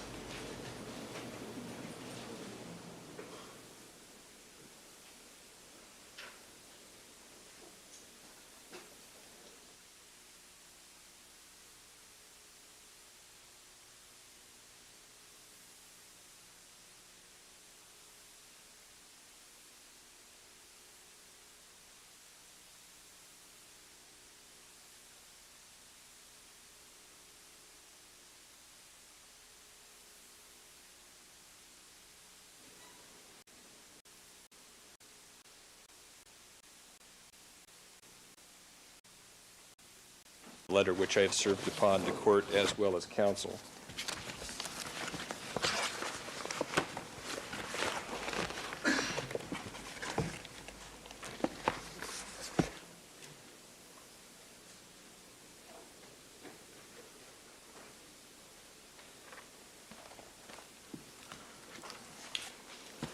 okay, let's take it from the top.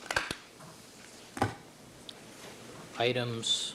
Category 1, items which the people reasonably anticipate will be subject of imminent introduction at trial. And what are these items? I don't have my correlation list immediately at hand. Yes, Your Honor. Item 18, athletic shoes, Reebok. Item 19, hair and fibers, which were removed from the number 9 glove.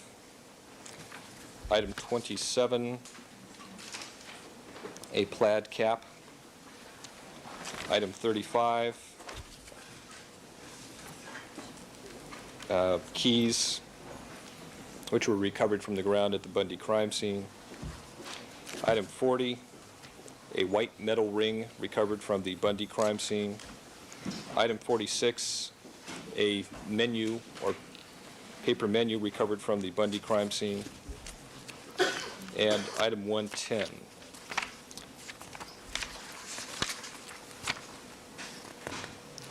which consists of some hairs and fibers collected from the glove, otherwise referred to as item number 9.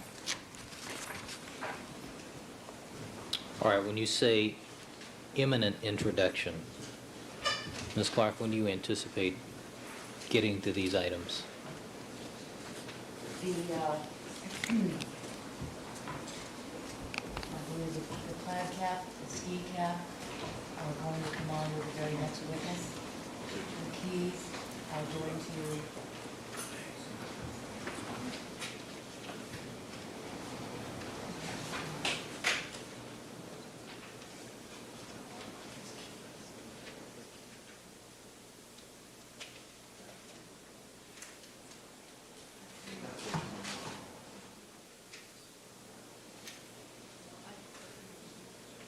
And 9:45 as well will come on with the next witness, Your Honor. Who is the next witness? Detective Lyons.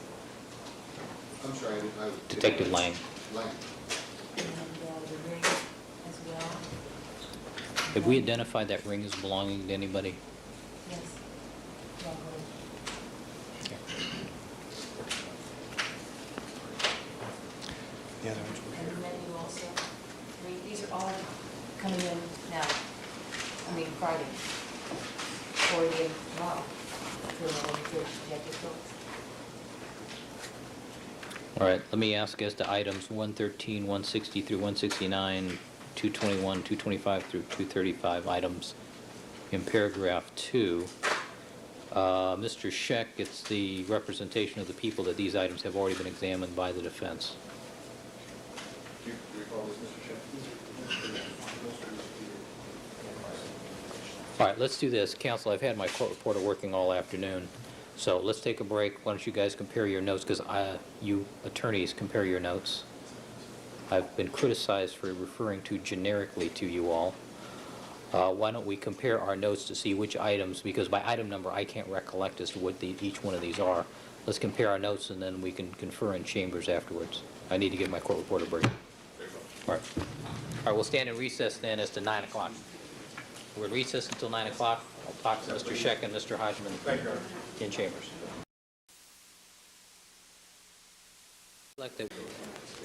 Detective Ron Phillips is still on the witness stand on direct examination. Good morning, Detective Phillips. Good morning, Your Honor. Detective, you're reminded that you are still under oath, and Ms. Clark, you may continue with your direct examination. Thank you, Your Honor.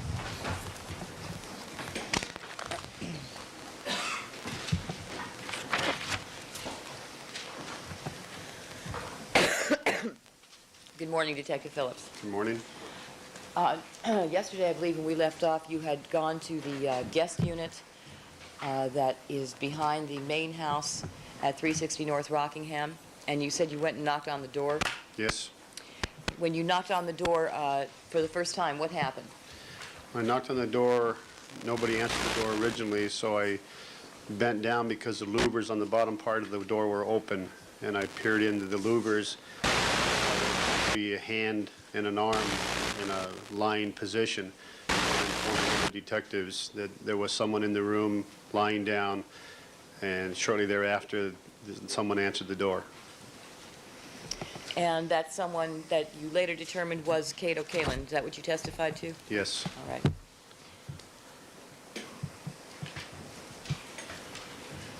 Now, when you first contacted Mr. Kalin, you identified yourself, sir? Yes, I did. What did you say to him? Told him I was Detective Phillips in the Los Angeles Police Department, and I'd like to speak to whoever, to Mr. Simpson in the house. And what was his response? Goes to explain subsequent conduct, right? He either said that he wasn't there or he didn't know if he was there. I'm not exactly sure now exactly what he said. And did you ask any further questions of him? No further questions of him, no. Did you want to find out whether there was someone around who could get you into the house to look for Mr. Simpson? Yes, Did you make any inquiry of him with that, in that regard? yes. And what was that inquiry? He brought up to my attention that Arnell, Mr. Simpson's daughter, was in the room directly to his right, and he pointed down the walkway to another room. And so he pointed out Arnell's room in response to your question about where Mr. Simpson was. That's correct.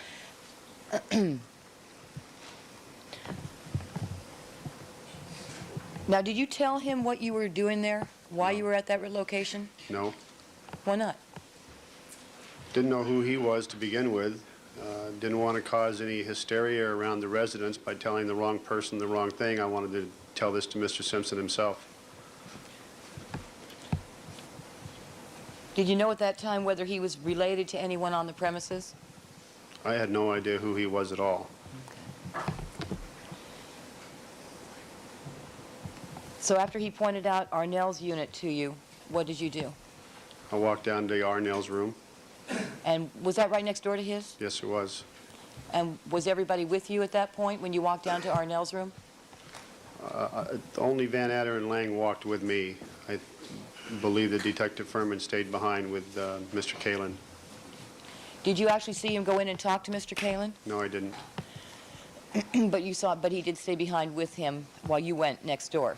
I didn't see what he did. He just didn't follow me. What happened next? Knocked on the room that had been pointed out to me as Arnell's room, and someone asked me who it was, and I said the police, and then a female answered the door. And that female, did she identify herself? I asked her who she was, and she told me her name was Arnell Simpson. And what did you say? Told her I was Detective Phillips in the Los Angeles Police Department, that we had an emergency, and I'd like to know if her father was in the house, we needed to talk to him. And what was her response? She made a statement to either Van Adder or Lang, and I didn't recall exactly what that statement was. It was something to the effect, "Isn't he there?" And then they began to talk to her. And you said, when she said, "Isn't he there," you mean in the house? Well, this is hearsay. It's not for the purpose of explaining subsequent conduct at this point. I'm just asking for her. Sidebar, Yes, yeah. without the reporter.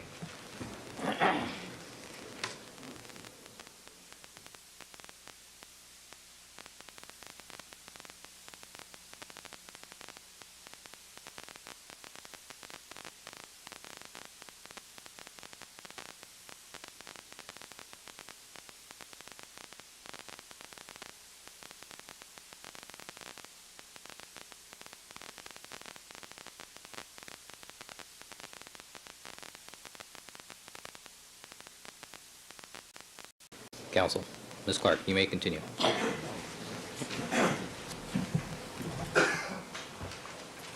I'll move on to the next question.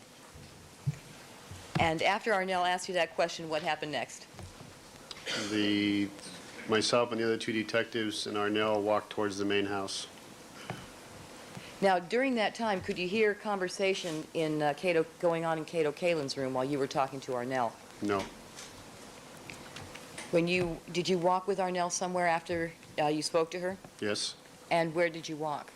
Walked to the rear of the main house, not to the rear of the main house, but the back portion of the main house, where there was some French doors and another smaller door right next to it. When you walked toward the main house, did you pass by Mr. Kalin's room? Yes. Did you look inside? No, I didn't. Where did you go?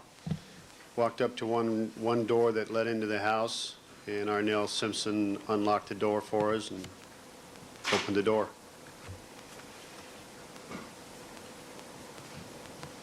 And did you all walk inside? Yes. And that was who at that point? That was Arnell Simpson, myself, Tom Lang, and Phil Van Etter. You went in through the rear? Yes. And where'd you go? We walked in through the living room area and then into a kitchen area. And from the kitchen area, we walked around to a maid's quarters that was off the kitchen.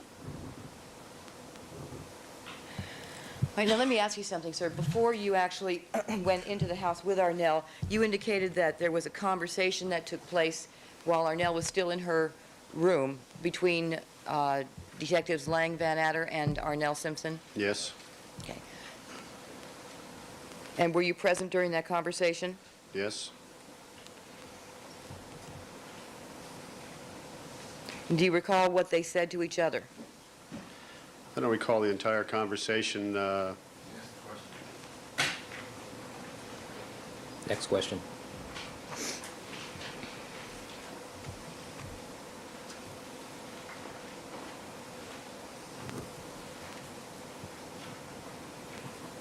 All right, when you entered the rear of the house with Ms. Simpson, what happened first? What was the first thing you did?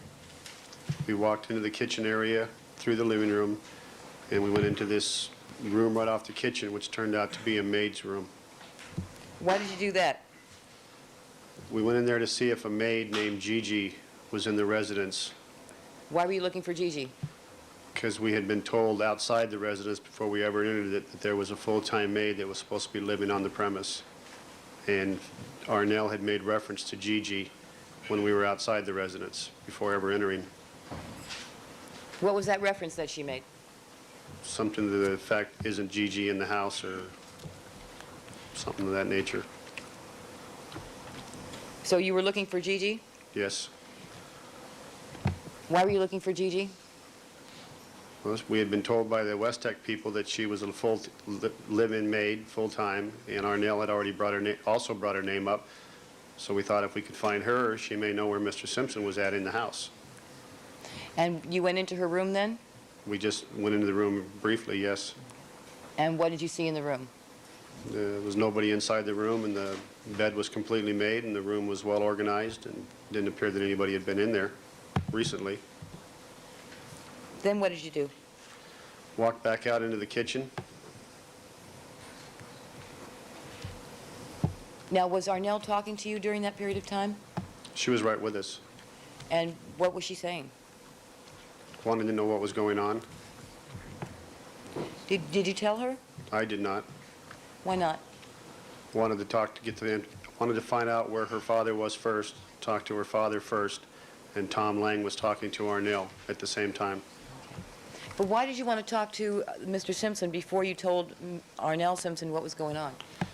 Because I didn't know how upset she was going to get with the information. She may become hysterical about it, and I wanted to keep everything as calm as could be until I could get a hold of Mr. Simpson himself. Did you want to keep her, did you want her assistance in trying to locate Mr. Simpson? Yes. So what did you do? I asked her if she knew of any way that I could get a hold of her father, and she said that a lady named Kathy, his secretary, always knows where he is. So I then asked her if she could get a hold of Kathy, and she did. She got a hold of a Kathy on the telephone. Okay. And was that in your presence? Yes. Were you present then when she spoke to someone named Kathy? Yes. And after that, what happened? She told Kathy on the phone that the police wanted to talk to her, and she handed me the phone. And then did you speak to someone on the other end of the phone? Yes, I identified myself as Detective Ron Phillips of the Los Angeles Police Department, and I needed to know if she knew where O.J. Simpson was at. Did you tell her why? No, I did not. I told her we had an emergency, but I did not tell her what the emergency was. Did she ask you? She asked me what was wrong, and I told her I couldn't tell her. Told her I'd call her back and tell her later. And again, why didn't you tell her? But You can answer. it's for the same reason. I wanted her cooperation in finding out where Mr. Simpson was first. Didn't want her to become alarmed and upset and hang up on me and then make the phone call herself. And why didn't you want her to make the phone call herself? What was... Because I had the information of what I needed to tell Mr. Simpson, and I wanted to make sure he got it firsthand from me and not secondhand from somebody else and not the facts. Someone who didn't know what was going on. That's correct. And what information did this person give you?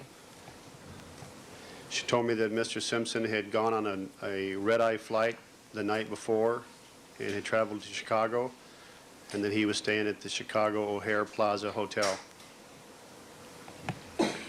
Did she give you the phone number?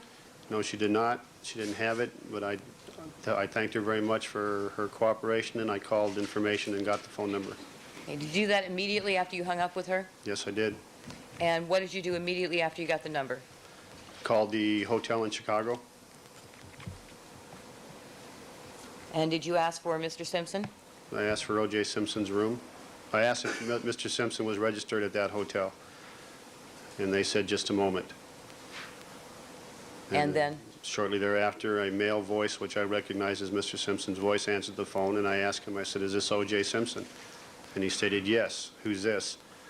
And I said, "This is Detective Phillips from the Los Angeles Police Department. I have some bad news for you." Okay, can we hold on 1 second here? Yes. What phone did you make that call from? The telephone in Mr. Simpson's kitchen. Your Honor, I have here a board that I've shown the counsel. Mrs. Robertson?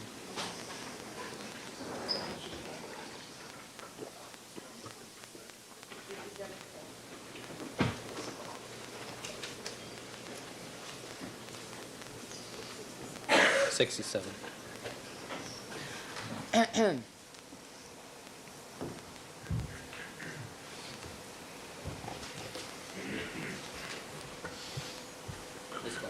Thank you. Do you see the exhibit that's just been placed next to you, People 67? Yes? And do you see the portion of that, do you see, first of all, what that is? Yes, it is. What is that? It's a general telephone bill from a residence. And you see the phone number without reading it Yes? out loud? Right. And do you recognize the phone number? Yes? For what, excuse me, was that the phone number of the phone that you used to call Chicago from the defendant's residence? Yes? Do you see the portion of that bill that is highlighted? Yes, I do.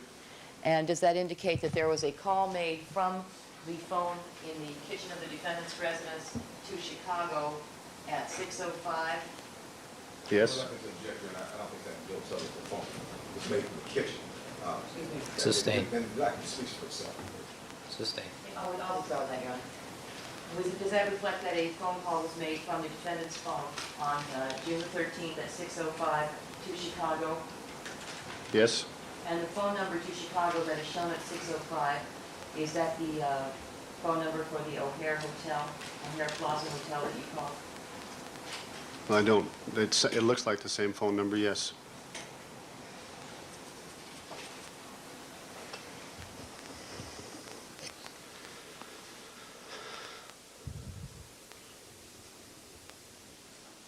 Ms. Clark, do you want to have that board shown to the jurors in the cheap seats? What I thought I would do is actually show on the Elmo, Your Honor. All right. So,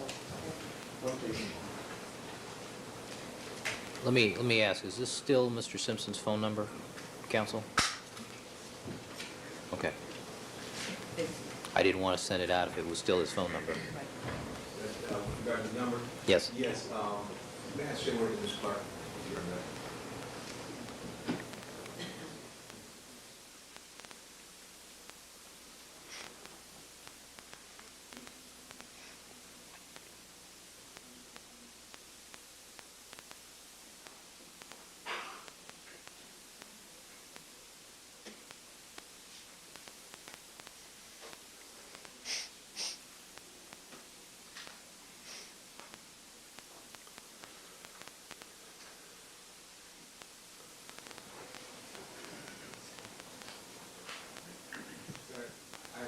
Please take it off Elmo for just a moment.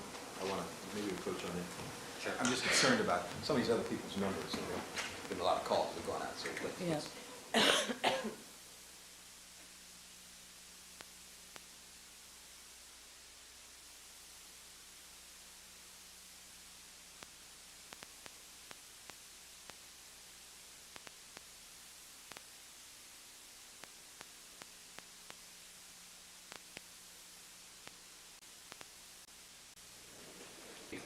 take the board down at this point.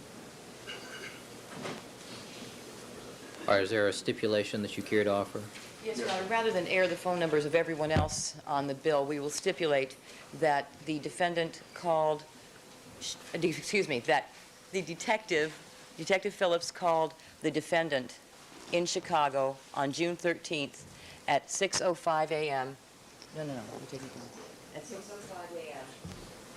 And the call lasted for 5 minutes. I stipulate the Detective Phillips called Mr. Simpson at 6:05 a.m. In Chicago on June the 13th. Yes. And From the call lasted- defendant's- And the call lasted 5 minutes, and the call emanated somewhere from the defendant's residence. So stipulate, yes, Your Honor. All right.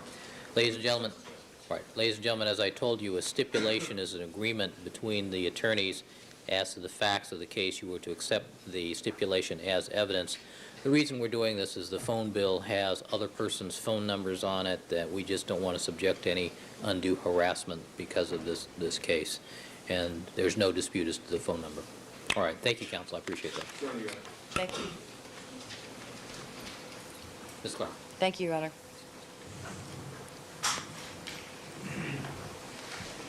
And then you spoke to someone who acknowledged that he was Mr. Simpson. Yes.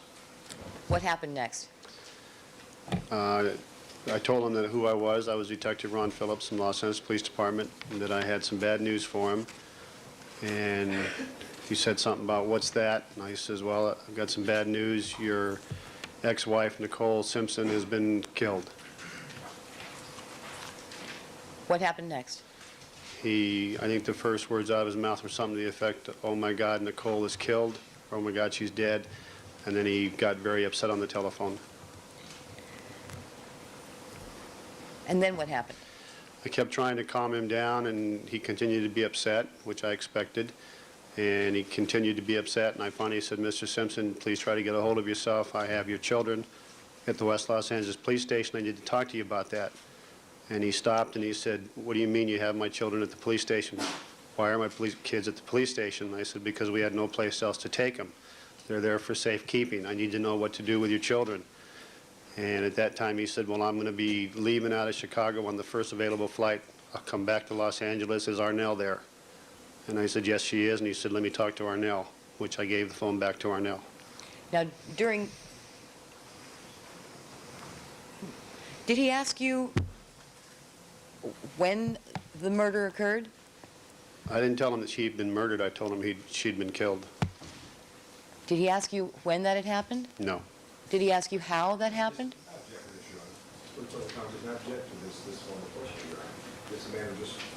Wait. Objection, Your Honor. Wait. Object. I'd like to object. Yes, with a sidebar.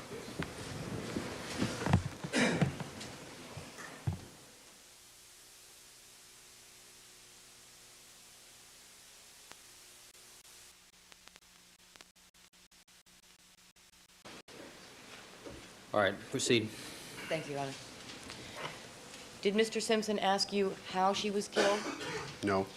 Did he ask you when she was killed? No.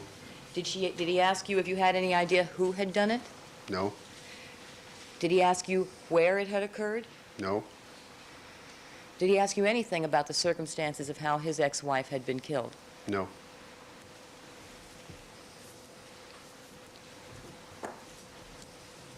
Did he proceed to speak with Arnell and give her instructions about the children? Sustained. Sorry. Did Arnell have a conversation with him after you spoke to him? I handed the phone back to her, and I assumed she talked to him. I didn't listen to it. During the time that you were speaking to the defendant, do you know or could you see where Arnell was? Yes, she was standing directly behind me and listening to my conversation. Tom Lang was also informing her of what had happened, and she became very not hysterical, but very upset.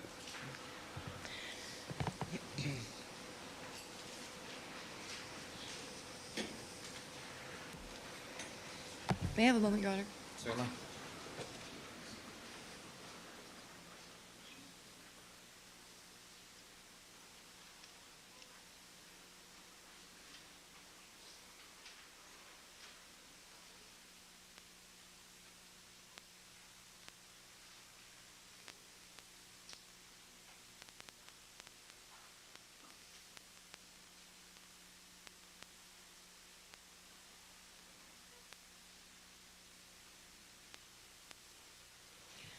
Thank you, Alan.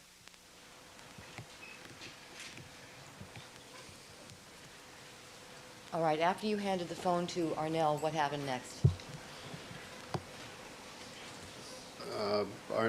They kept talking to Arnell, and I believe she wanted to make a phone call to a man that she only described as AC, which she did. And then I walked out of the kitchen. Where did you go? I just went over to a doorway that led out to the front of the residence. It was kind of a, I don't know, patio type, well, it's off the kitchen. It leads out to the Rockingham gate, or towards the Rockingham gate. And what were you doing out there? Just standing there. Tom Lang was basically talking to Arnell, and there was nothing left for me to do, nothing for me to do at that time. What happened next? I was approached by Mark Furman, Detective Furman, who walked up to me and said, Sustained. Did Detective Furman tell you something? yes, he did. Your Honor, this would go to explain subsequent conduct. I think you can handle this without doing that. Okay. And after he told you that, whatever he did, what did you do?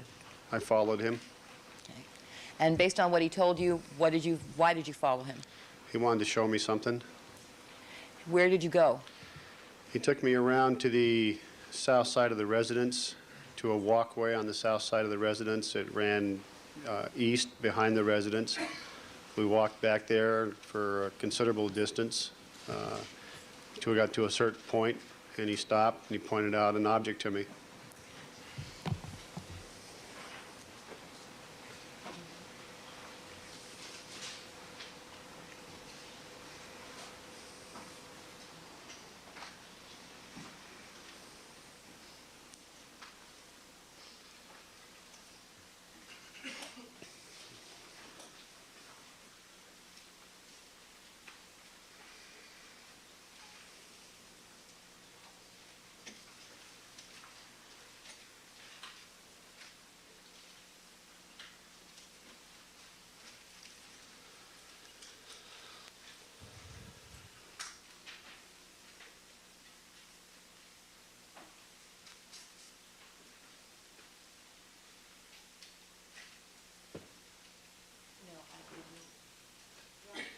I'm going to put on the Elmo a diagram that has been previously marked, and I'm going to ask that this be marked as the A version of that. This would be, have you already used the diagram? I have, Your Honor, the diagram. 66. All right, people, 66A, you want the Elmo version? Yes, thank you. All right, Ms. Robertson, do we have that? All right.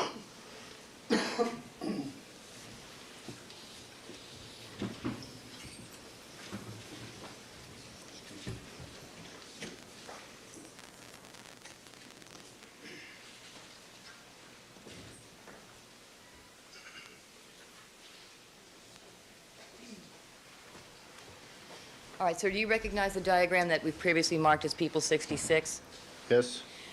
And can you see the area that you had told us you just walked down to follow Detective Furman? Yes. Can you use the pointer to point that out for us? We came out of the residence, walked around the garage, down this long walkway, and went back to here to where there was an air conditioning unit, when that's where he pointed out an object to me. Okay. Would you please, if you could, look at your monitor, sir, and direct the pointer to show us where you exited the residence and what your path was? Okay, you'd have to go back up to where the breakfast area is. Breakfast area? Yeah, All right right. here at that. That's where we exited that residence. Okay. And then you went out, you said, into the driveway Yes, and around the garage? yes. Tell us where you went next. Down the other side of the garage, eastbound, all the way back. Continue walking.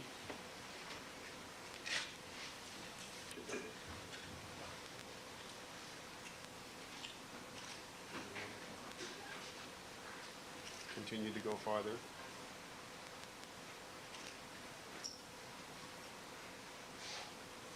Yeah. got a problem here because our Going on. I walk straighter than that.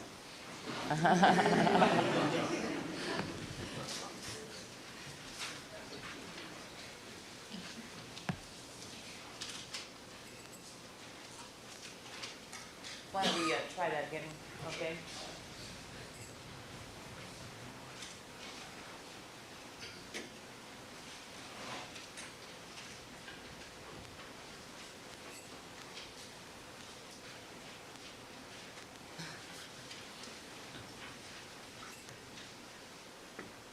how many times did you crash into the walls? Right.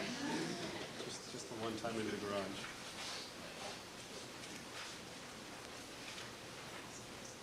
And you tell the pointer when to stop. Right about there. All right.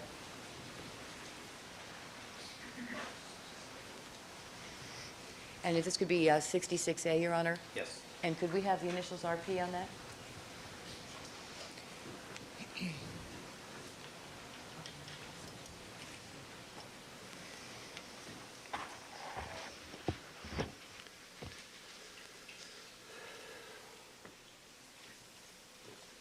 Could you, sir, describe for us the condition of the walkway, that south walkway that has been, your path has just been traced on? Well, it's a concrete walkway. It's quite narrow. It's probably, at some points, only a couple of feet wide, some places several more feet wide, but it has a lot of debris, leaves, and things on the walkway as you walk past. There's a lot of overhanging shrubbery that hangs from the gate, or the fence that's just to your right as you're walking down, that hangs over into that area, that some of it almost even touches the house. And the walkway itself, sir, was it clean and swept when you walked down there that morning on June 13th? No, it was not. What was the condition? Well, as I said, it had leaves and twigs and, dirt and other things that were back in there. Your Honor, I have here another board that has...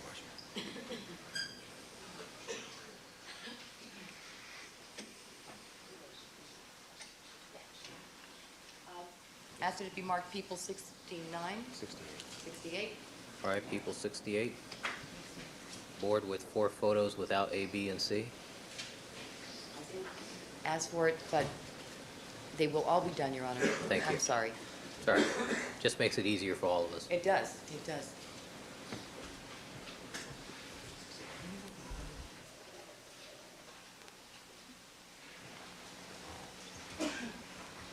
Are you looking at those, sir? Yes, I am.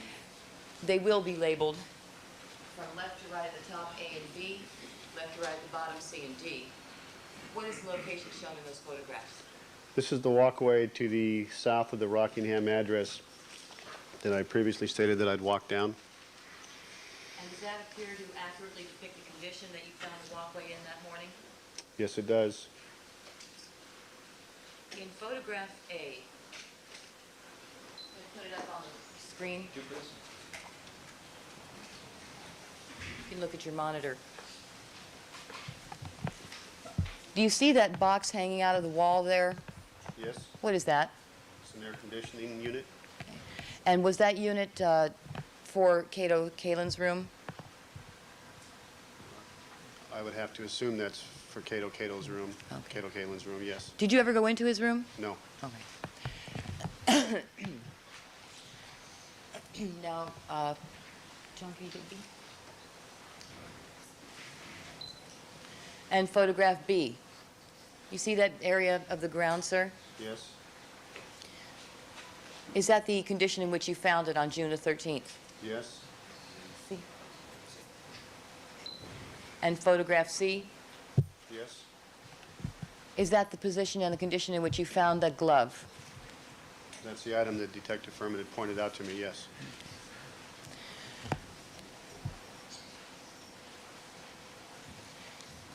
When were you, as you proceeded down the walkway, sir, do you recall whether there were any gates that you had to walk through? I believe there was 2 gates that we had to walk through. That I remember. There may be more. Were either one of them, was there a lock on either one of them, or were they open? They were open. When you've walked through... Go back to the diagram, if you don't mind.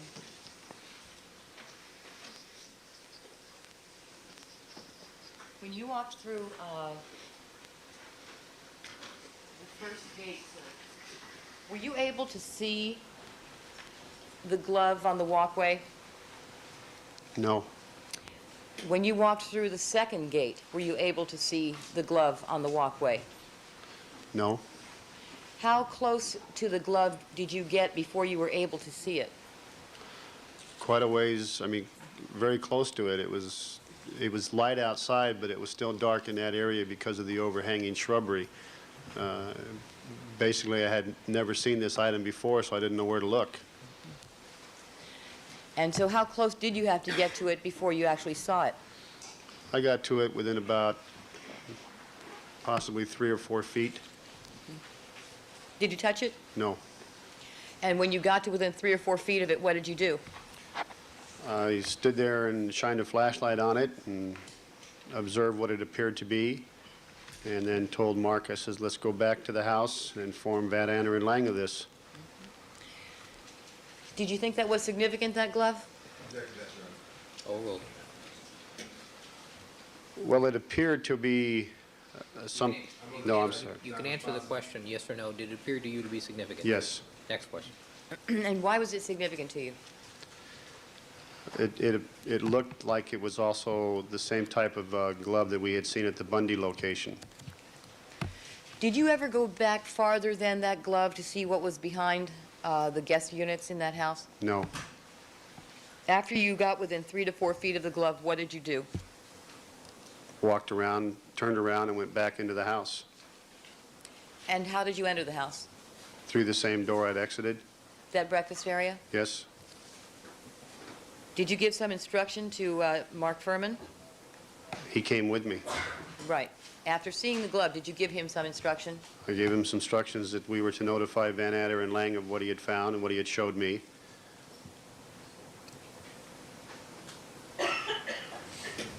And so did both you and Detective Furman go back into the house? Yes.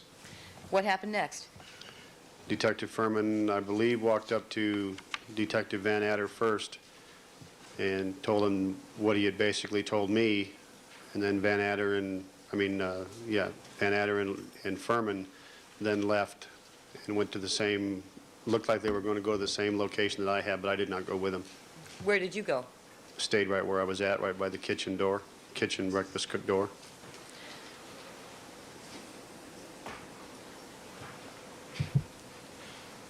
What happened next? I stayed there. A short time later, Van Ander and Furman came back, and they had a conversation with Detective Lang, and then Lang and Furman took off the same direction that we had gone before, but I didn't go with them again. Did you stay in front with Detective Van Ander? I don't know if Van Ander was with me the whole time. I was just basically standing around, you know, talking to people at different times, but not doing anything. Where were you standing around in? What area? In that breakfast area, the front part of the house, front part of the residence, that breakfast area. Now, this was not your case anymore, is that right? Not my case at all. So why were you still there? Because my partner, Detective Furman, was still showing Van Ander and Lang certain items that he had found, and we had not left the location yet from when we arrived. Now, let me ask you something, sir. You had said earlier that the way you need to make notification is in person. That's the way that's preferred, is that right? If it's practical, you do it in person, yes. But you didn't wind up doing it that way, did you? No, I didn't. Why not? Because we found someone at the residence that put us in touch with Mr. Simpson. We'd already made contact with members of his family, Arnell Simpson. It was kind of a mute point to sit there and say, no, I'm not going to tell you anything, and leave the residence. So we got a hold of Mr. Simpson, informed him over the telephone, which wasn't the exact way that we'd like to have done it. But that's the way the situation presented itself. And what do you mean that's the way the situation presented itself? Were you concerned that the media was going to find out before him? Sustain. I'm sorry. Let me withdraw that. What were you concerned about? Why did you tell him on the telephone? Well, as I said, when we got there, we'd already contacted 2 people at that residence. We'd already told them we had an emergency. We were trying to look for him. It would have been very, very insensitive to just go, I'm sorry, he's not here, we're going to leave. People can find out later why we were here. She said she could get a hold of her father, so we got a hold of her father and gave him the information that we had to give him. It's not that we would love to have given it to him in person, had he been there, but he wasn't there in person, so we used the telephone.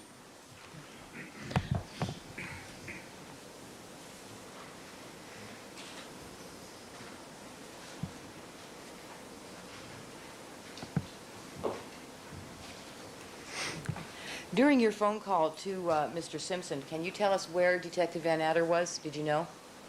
No, I don't. Did you ever inform Detective Van Adder of what Kathy Randa told you about the whereabouts of Mr. Simpson? I don't know if I told Van Adder. I told Lang because Lang was in the kitchen with me with Arnell. He was in your immediate vicinity? Yes.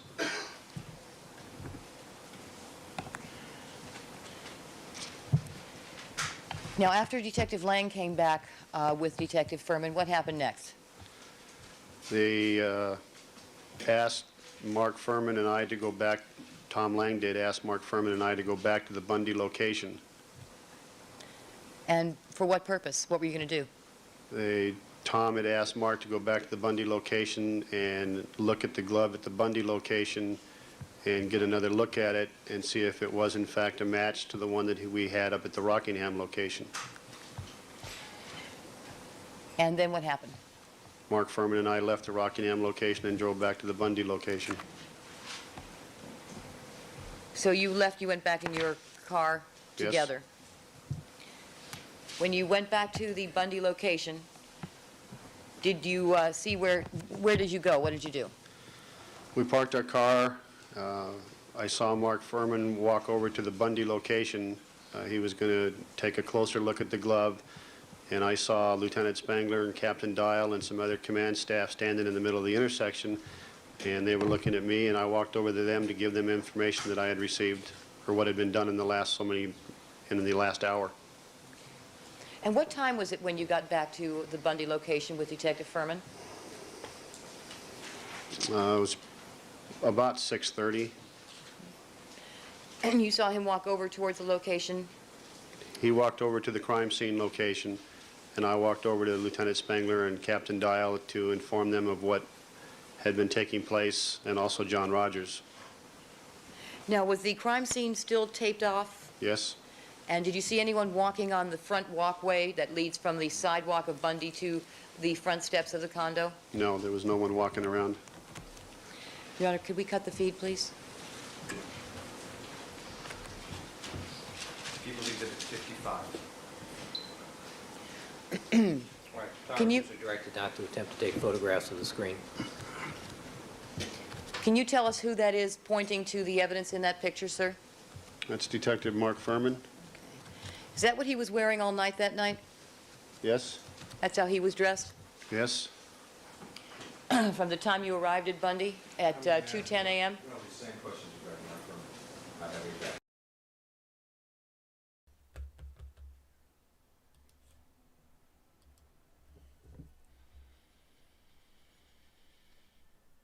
Yeah, exactly. So basically, with what Linda's saying is that there's already enough evidence already to convict him, hypothetically, where other things were not necessary to prove, but exactly pure evidence in all its glory. So the evidence itself was enough, but because of the times and the different circumstances, it didn't go that way.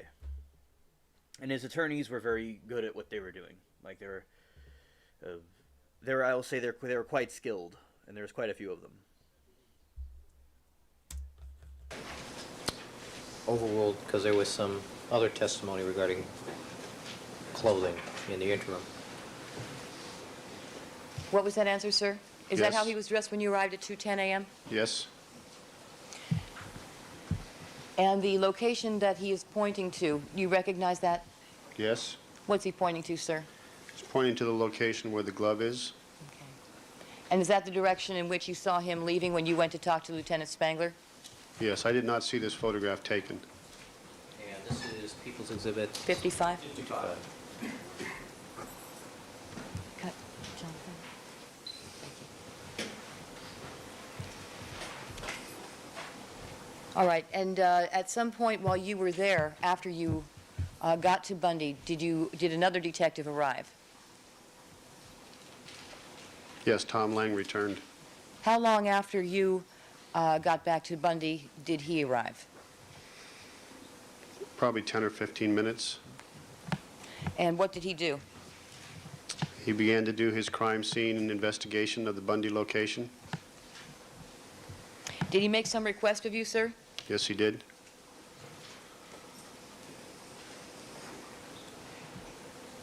And what was that request? He asked me to make the first phone call to the coroner's office to give them the first call. What does that mean, the first call? It's a system that we have worked with the coroner's office where the first call informs them basically what we have. It's not a call to come out to the location, it's just to inform them of what we have, so the coroner's office can make preparations that their truck or one of their technicians is going to be needed over in the West Los Angeles area so they can have more control over their personnel, time-wise. I think you indicated earlier, sir, that around 3 a.m. you wanted to call the coroner, but Lieutenant Spangler told you not to. Oral. Yes? Can you explain to us why you wanted to make the first call when you already knew the case was going over to another set of detectives and not yourself? Well, I wasn't going to request the coroner at the location. I was just going to make the first call notification to the coroner informing them what we had, which is exactly what I did at 6:50. It was still the first call. So they'd be ready when the final detectives made the call? Yes? All right, so you made the first call notification for them to prepare at 6:50? Yes? Was there a transcript prepared of your discussion with the coroner's office that morning? I believe so. And have you seen that? Yes? One, Councilwoman. This is the first page of the transcript, Your Honor, prepared. I believe a portion of this was shown to the jury during Mr. Cochran's opening statement. I'd ask that this page be marked People's 69. 69. You're going to have to probably...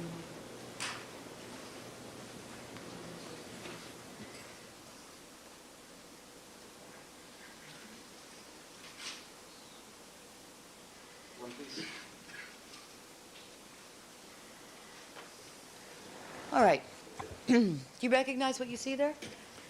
Yes? Does that appear to be the first page of the transcript of the conversation you had with the coroner's office on the morning of June the 13th?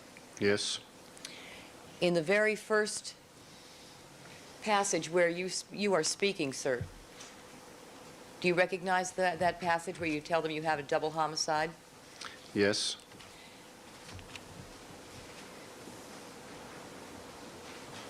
And in that first passage, do you recall having that conversation? Yes, I do. What were you trying to convey to them in that first response? That first. This is. May we approach? This is foundational, Your Honor. All right.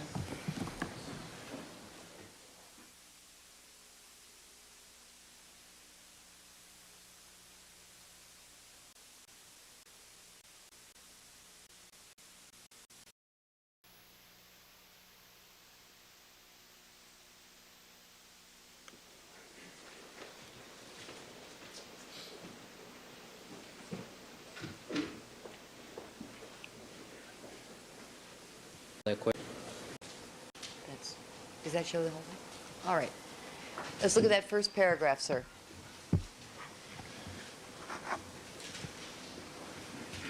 Yes? You read it. Yes? You recognize the words in that paragraph. Yes? Is that what you said? I got a double homicide that we want to let you know about. It's going to be, the press is going to be crawling on us like ants when they find out what's going on. Were those your words? Yes, you make it very hard for me to go to the press again, aren't you? By calling them ants. Yes, they've been called worse. Jackals, I think? Okay. I'll stay with ants. We'll stay with ants. Can you tell us what you meant by that, sir? I think that the words speak for themselves. I don't think this is, This is, I don't think we need to interpret this line.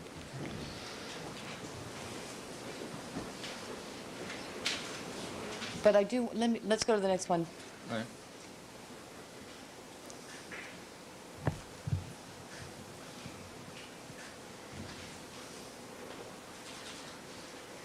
All right, do you recognize, first read that paragraph to yourself, sir. Yes? All right. Do you recognize those words? One problem is that it should not have underlying which council has on it. Do you have an unmarked copy?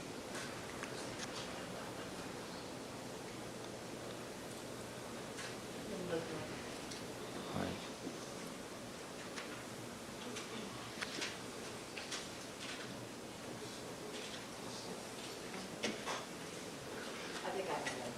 All right, let's take that one down, Mr. Fetlow.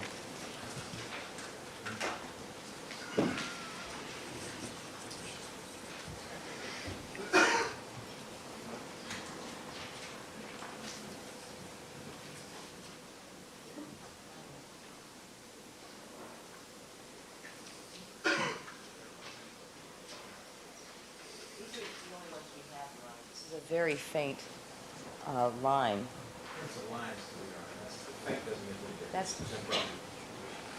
That's the way it came to us, Your Honor. There's nothing improper about a line. Wait. I'd like for, perhaps counsel... Wait. You don't have a clean copy of that document? This is the way we got them. No, Your Honor, let me get, that's not true. We have. Hold on. I'll be glad to give her a clean copy. How long is the document? No, it is true that these are the Wait. ones we have. Your Wait. Counsel, when I say wait means stop. All right? How many pages is that? Altogether, Your Honor, it's the entire transcript, Your Honor, is 3,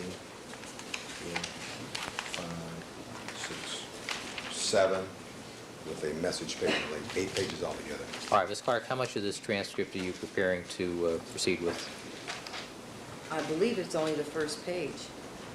Mr. Cochran, do But you... why don't we, may I ask a favor, Your Honor? I was going to have my staff make a clean photocopy for both sides. I have clean photocopies. That's what we have. It's She clean. can have that? She can have that. Let her have that. We don't need the comments on either side. She can have that, yeah. All right. Thank you. What Proceed. I'd ask, Your Honor, is could we pass these out to the jury? Do you This page? have the tape to play? Do you have the tape of this conversation? I don't have an audio tape. But if we could pass the page out to the Well, jury... I mean, this is why we have this system here. You don't want... Let's use the Elmo if the jurors tell me they can't read it.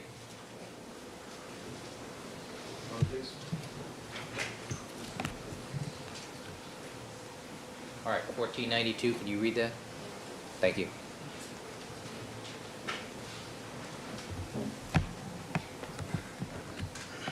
All right, in this second paragraph, you indicated this is the first call, and we got a lot of work to do yet. But we need to get you guys rolling out here so we can get these bodies, which are visible from the street, out here as soon as possible. Yes? You recall saying that? Yes? Now, first of all, tell us what you mean when you say this is the first call. What is that? We've already covered this. She's been over this already, what the first call is. And the document speaks for itself, Your Honor. Overruled. Is this the first call you're talking about? Yes, sir. Next question.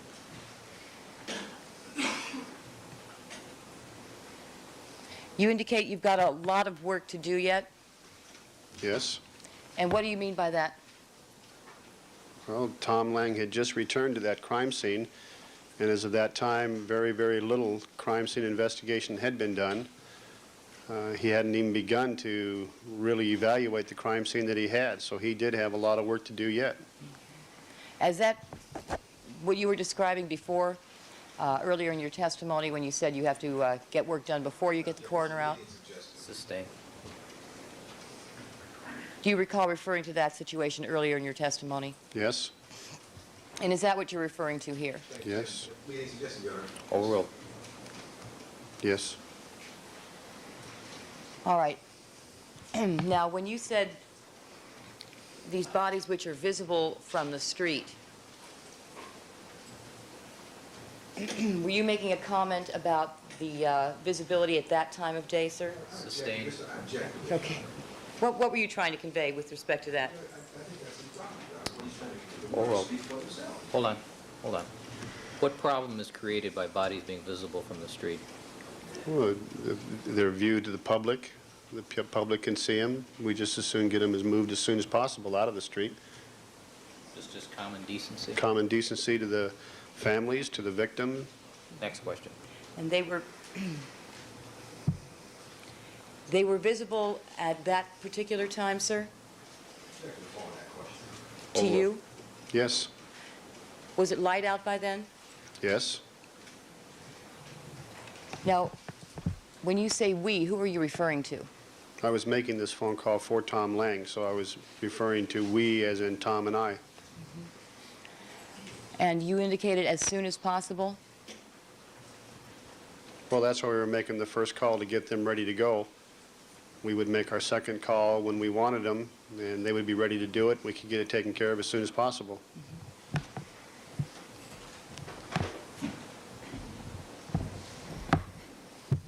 Next paragraph. All right. Now, in this paragraph, you can read it. You stated, we kind of Overruled, counsel. not following procedure, but we're kind of asking a favor and, you know, kind of work a little bit on this one. Yes? What procedure are you referring to?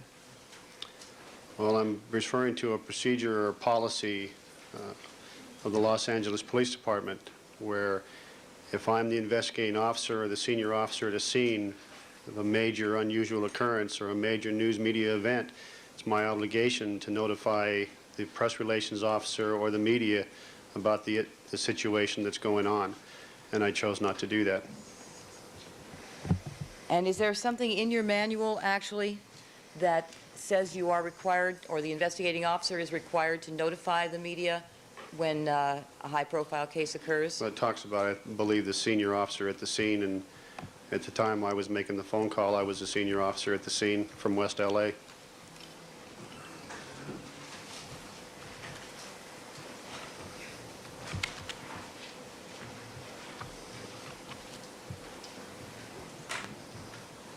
Do you have a copy of that manual? Did you bring that with you, sir?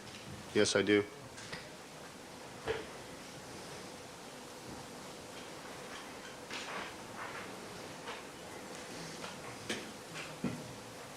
Do you know where you could locate it in this Yes. manual? Would you please do that? All right, record should reflect Ms. Clark is handing. Thank you. Record should reflect I'm handing him a book that states on the front of it 1994 to 1995 Manual of the Los Angeles Police Department. Is this the manual you were referring to, sir? Yes. Go ahead and locate that for us, if you would.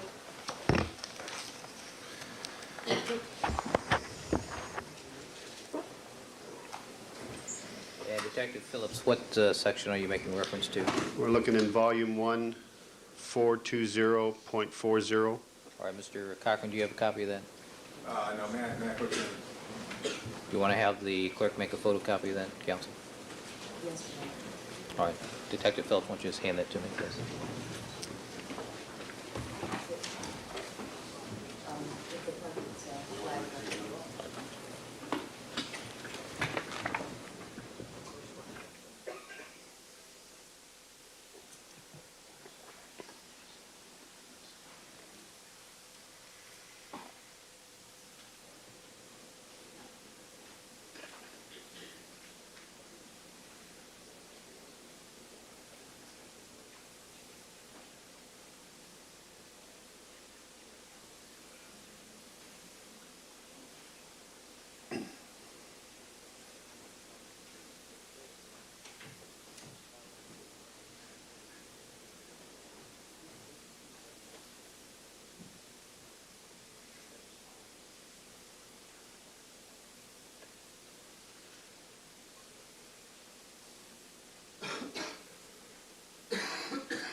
Madam Court Reporter, would this be a good moment to switch? All right.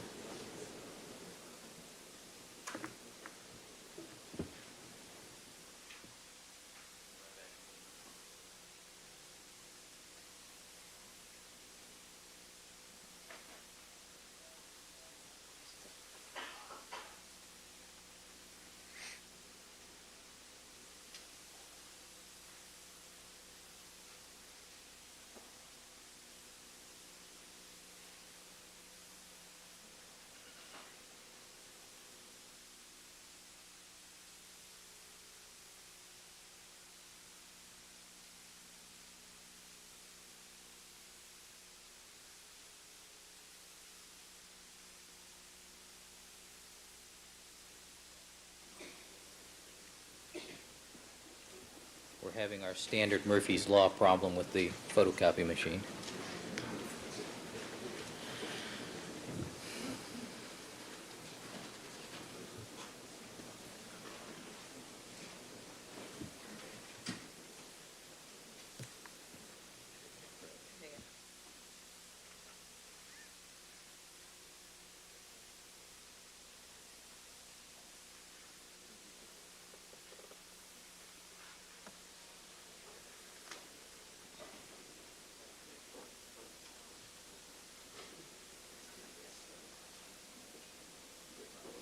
All right, Ms. Clark.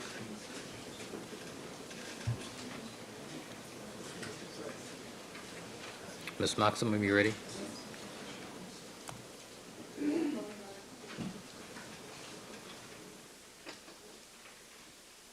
Counsel, you have to give a copy to the people.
All right, Your Honor, if I might, I'd like to put this on the screen, On the Elmo? on the Elmo. Fine.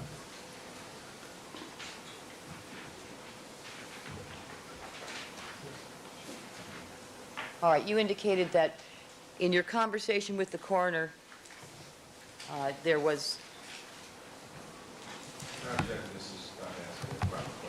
It's a foundational. Overruled. That you were kind of not following procedure. And now you want to explain to us the procedure that you were referring to. You want me to read it? Sure. Responsibility for release of information. When an event being investigated is such a spectacular or unusual nature as to stimulate general community interest, the news media will be notified.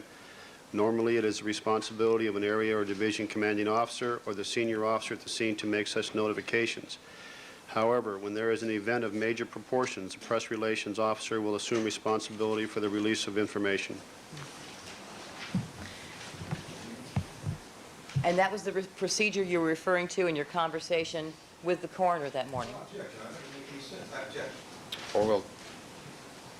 Yes.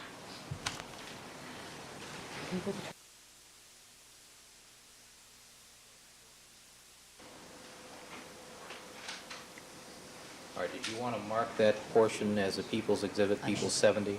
I should. Thank you, Your Honor. All right.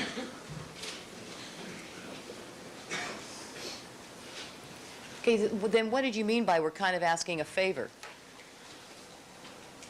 And kind of work a little bit on this one. We were trying to keep this from becoming a news media event for as long as possible. So we were asking the coroner's office to go along with us and not make any notifications themselves to the news media. Was it their responsibility to make notification to the news media? I have no idea what their policy is or what their procedures are. I was just asking their cooperation. Oh, answer will stand. I'm sorry, I couldn't hear the last part of your answer. You were what? I was just asking them to cooperate with my request. I did not know what their procedures were if they had to make a notification themselves. I was asking them to cooperate with what I was asking them to do.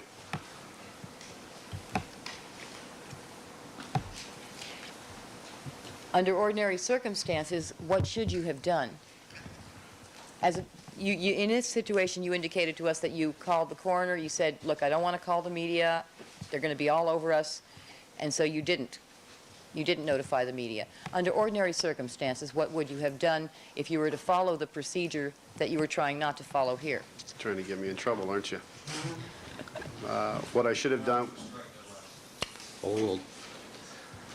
What I should have done was I should have made a notification to Detective Headquarters, which is open 24 hours a day, inform them of the event that we had, the possible news media event this would create, and they in turn would have called press relations people at home.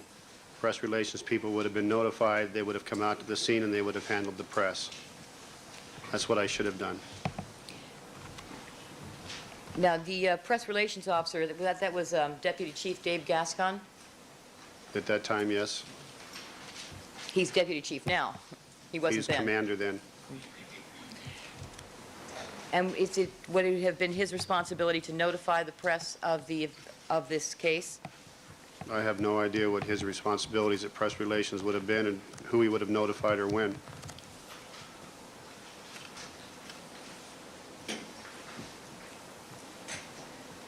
What was your concern then? Why didn't you want to call him? Well, I didn't want to not call him only. I just did not want the press notified. There was several items that had come into play at that time.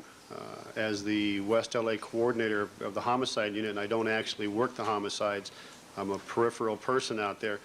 I have sergeants walking up to me and lieutenants walking up to me going, how long are you going to keep my people here?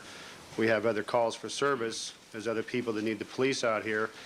The longer I kept that unit there, the less time they would be out on doing patrol functions. The change of watch was coming down at 7 o'clock, which meant morning watch was just getting relieved of duty, and that day watch was coming to work. All the cars that were at West LA out in the field at the crime scene needed to go back to West Los Angeles to be given to the day watch units so the day watch units could come to work. So I had a change of watch going on. All right, next question. So what was the problem then? A manpower problem? Sustained. What was the problem that you were concerned about? Was concerned of a resource problem at two different crime scenes in the same division with manpower to adequately protect both crime scenes and also do whatever other functions West Los Angeles community needed. And how would the press presence have complicated that? We would have needed more press or more police officers to cordon off the areas once the press got there, as we all found out later on. What happened later on? We had several media personnel show up and crawling around us. And when was that in terms of time? Can you recall? The press started showing up, I believe, 7:30, 8 o'clock is when they started showing up, and then all of a sudden it was just massive after that. And did it just continue to build after about 8 o'clock? Sustained. After 8 o'clock, when the first press you thought came about what time? Well, I wasn't paying exactly attention to it. I'd say 7:30, 8 o'clock, maybe a little later. After the first press arrived, did any more press arrive? Yes, Did they continue to arrive throughout the morning yes, and the afternoon? yes. At what time did you leave the Bundy scene? I left the Bundy scene several times. I left, went to other locations, and came back. And every time you came back to Bundy, had the press decreased? No, it had increased. And did it continue to do so during the day? Continued to increase at both locations throughout the day.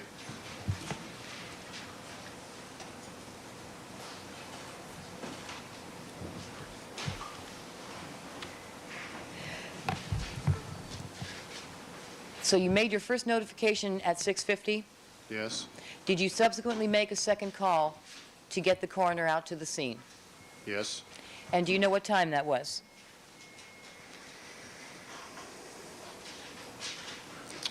I don't recall the second time that I made the second notification. It slipped my memory for the moment. Okay. Who was it that asked you to make the second notification? Tom Lang? And did you do so immediately? Yes, I did. My 8:10 ring a bell with me right now. I'm not sure, but I think it might have been 8:10. 10 minutes after 8 in the morning that you called? I'm only guessing now, so I shouldn't do that. May I have a moment, please?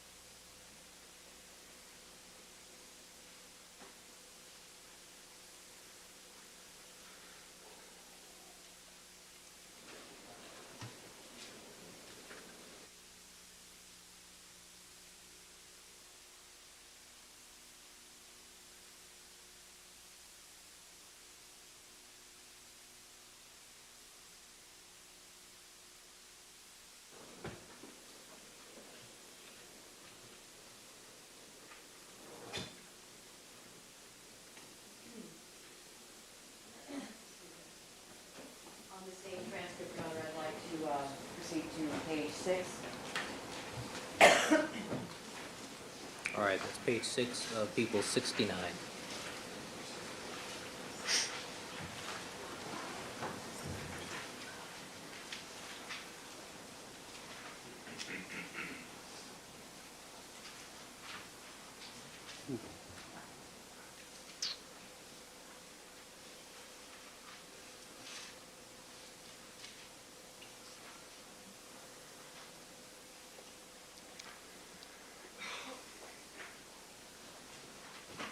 Do you recognize what's being shown there on the monitor, sir? Yes, I do. Okay. Do you recognize, is that the further down in the transcript that we have previously been talking about of your conversation with the coroner on the Yes. morning of June the 13th? Yes? And does it show another conversation between you and someone from the coroner's office? Yes? And does it show a time for that call? Yes? And what was that time, sir? 8 minutes after 8 in the morning. Does that refresh your recollection as to the time at which you actually made the call? More precise, yes. All right, now in this call, directing your attention to the transcript, it shows that you stated, we already gave you guys the first call several hours ago on Bundy. Yes? You indicated that your first call actually was at 6:50 That's correct. to the coroner. Was that an accurate time, sir? Yes? What did you mean then when you said you gave the call several hours ago on Bundy? Just a form of speech. Is that what it felt like? Overruled. May have seemed like that at the time, but And farther down, you asked, okay, can you give me an ETA if you started rolling now? yes? What did you mean by that? Estimated time of arrival? Okay.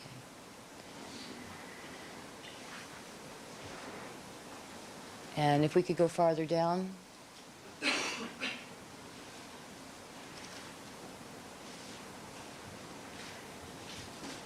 person you're speaking to, Heath, Yes? do you know who that is? Yeah, he's one of the people that answers the phone at the coroner's office. Does he do anything with respect to dispatching or giving notification to the people that have to go to the scene at the coroner's office? That's his function, I believe, that morning. So he gave you some information in this transcript as it's shown during your conversation that the driving time and the estimate? Yes, And then you stated, okay, so you're talking a good 45 minutes then? right. Right. Farther down?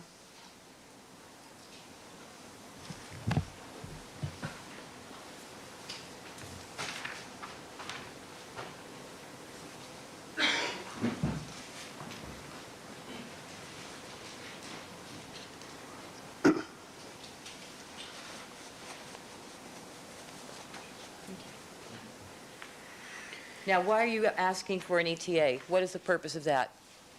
To find out at what time they could dispatch their personnel to our location, so I could coincide that with Tom Lang's, when he would probably be ready for them, and put the two together. Okay. Now, farther along in the transcript, do you discuss the time further with him in your conversation? Yes? And do you give them a description of what they should expect there? Yes.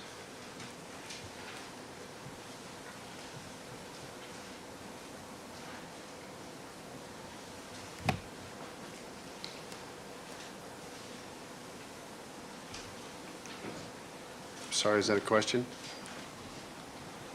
I think you just answered it. Oh, okay.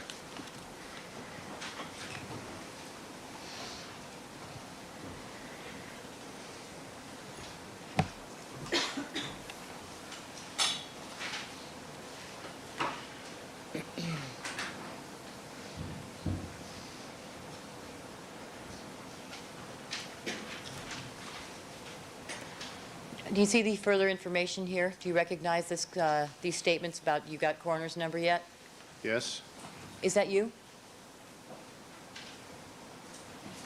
I'm asking, do you have the corner number yet? Mm-hmm. And then you're getting that from this person, Mr. Heath? Yes? And for what purpose are you asking for the coroner's numbers? We always put the corner numbers down. That's how we refer to them in the coroner's office from that point on. Okay. And then you see the end of your conversation. Yes?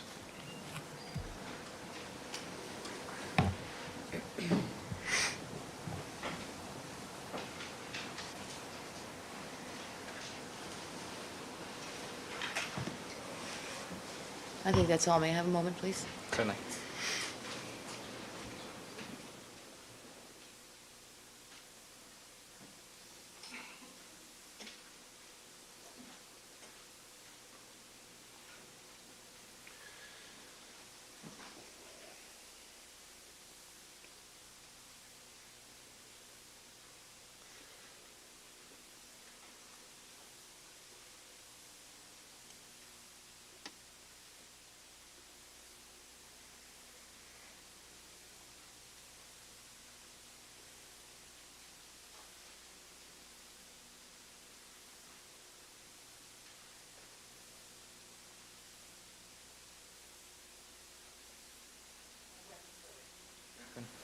Thank you very kindly, Your Honor.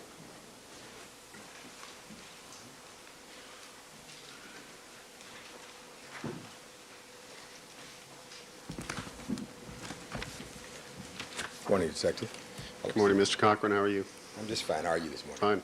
All right, great. Your Honor, might we start with, I have some transcripts of the entire conversation involving Detective Phillips for the jury. I'd like to mark them, one of them, and have them passed out to the jury. I'd like to play, have it queued up with the... Your Honor, I'd like did to you play it. just refuse to allow me to do that? I refuse to allow him or anything. Are you going to play the whole, I asked you, do you have the tape? She said she didn't have the tape. She's talking about refusing. She said Over she here at didn't. sidebar, please.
so there's Shapiro and Cochran and the state also. Those are the two parties that are there. Okay. And now continuing.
I mean, we inspect the tape physically before it's played.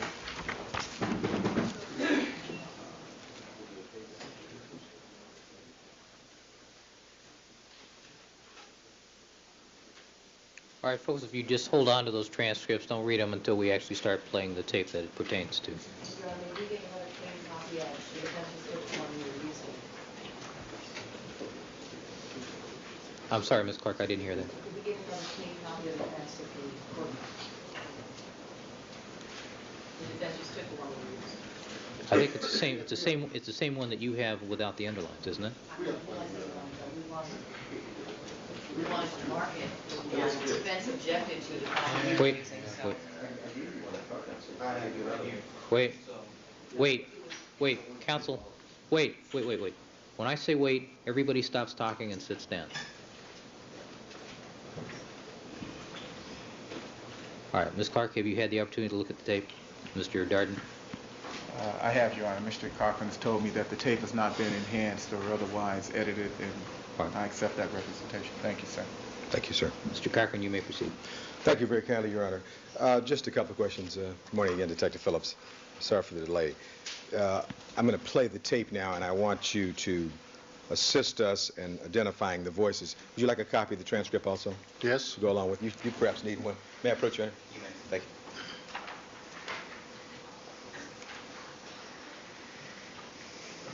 Thank you.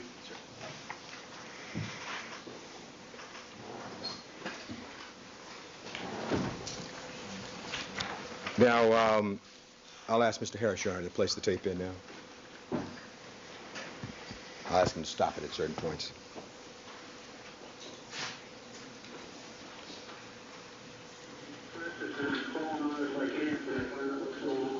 let's go back to Let's the, back- let's go back to the beginning. Just before he plays that, let me ask a question, if I might, Your Honor. Certainly. Detective Phillips, this purports to be a telephonic communication between a deputy coroner by the name of Paul Willis and yourself, and I'll ask you if you recognize the voices at some point, okay? I'll recognize mine. Okay, and you hopefully recognize the other voice. All right, why don't we start at the very beginning?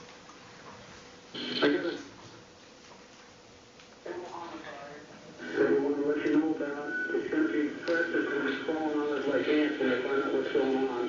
Okay, well, the first... Now, whose voice is that? Before it said okay, what? Yes, where I got it That was done my alongside. voice. That's your voice? All right. Sounds like it. And that was your voice on June 13th, 1994 at about 6:49? Yes, sir. This your first call? Yes, sir. All right. All right, let's proceed. Call, we've got a lot of work to do yet, but we need to get you guys rolling out here so we can get these bodies, which are visible from the street out of here, as soon as possible. Okay. We're kind of not following procedures, but we're kind of asking a favor and, you know, kind of work a little bit on this one. Now, at that point, when you talked about not following procedure, one of the procedures of the Los Angeles Police Department, and part of your manual, is that you are to notify the coroner as soon as practicable, as soon as possible. Isn't that correct? That's correct. And if you look in your book there before your manual, isn't there a section 238.46, notification to the coroner? Yes. And it says essentially, doesn't it, sir, that it shall be the responsibility of the investigating officers to notify the coroner of all deaths occurring, and they list a series of times. Isn't that correct? That's correct. And as an experienced homicide investigator, you know that it's important for the coroner to be notified, because the sooner the coroner gets there, the sooner the coroner can do what the coroner does and try to ascertain when the time of death was. Isn't that correct? That's important. Isn't that important in every case, the time of death? It's important. It could be. And in your own department, there have been complaints from the coroner's office about the LAPD not giving them notice on time. Isn't that correct? I've never heard of any of those complaints. You never heard of these complaints? No, sir. Have you heard that your own chief, Willie Williams, has instituted an investigation into the detectives not giving proper notice and appropriate notice to the coroner's office? Objection if made was proper, appropriate, and hearsay. Overruled. I'm not aware of any investigation being done by Chief Willie Williams. You're not aware of any investigation since June of 1994 where the chief has had an investigation done because the LAPD does not give timely notice to the coroner's office? Now, I'm asking. Overruled. Overruled. I've told you that I do not know about that investigation, sir. And you've never heard of the LA County Coroner's Office complaining about the LAPD not giving notice? Objection. Objection to the city council. Overruled. Overruled. I'm not aware of any fresh, new complaint or investigation going on. I'm aware of the fact that that's what brought about the first call and the second call, if that's what you're referring to. Well, let's talk about something other than fresh then. Let's talk about, I've asked you generally, now let's ask, what do you know about the coroner's office being concerned about not getting notification of these deaths? Well, I know that the coroner's office requested we make a first call, telling them what we have, so they could make arrangements to have their personnel ready for when we made a second call to come out to a crime scene. So they would not waste as much time getting their manpower situated along with our manpower. Now, when was that? When was that discussion? When did you institute this first call procedure? Well, that's been instituted for years. Is that in your manual anywhere? I know it's in the special order. It's in your manual? Special order number 21, I believe. Do you have that up there? I don't have it here. So it's not in the manual? I don't know if it's in it's probably in the manual. If it's a special order, it's now in special orders go in the manual. All right, well, over the lunch hour, would you look and see if you can find it for us? I suspect we'll be back this afternoon. I have a copy of it. Okay, well, you can see if you can find it in the manual for us over lunch hour? Okay. All right. Now, but basically, you are aware, and in the manual is 238.46, notification to coroner. Isn't that correct? Yes. And it indicates that, in fact, maybe if Your Honor would allow, I'm not sure this has been marked. I would like to show this to counsel, and I'd like to mark this and put it on the Elmo at this point before we go back to the tape.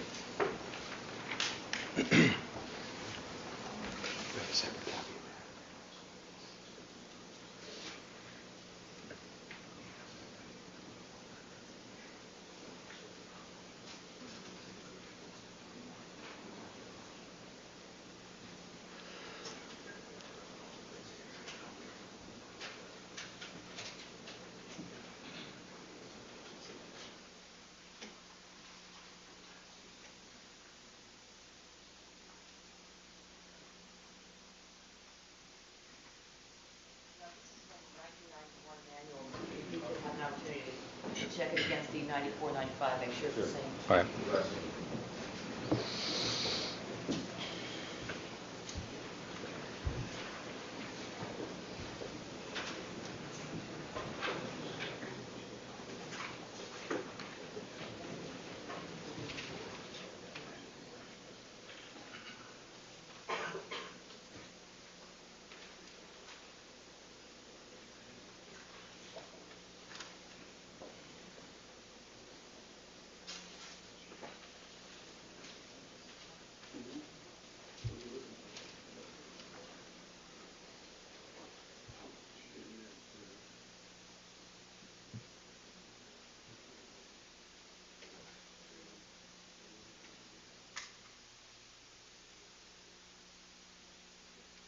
Perhaps we should pass on to something else.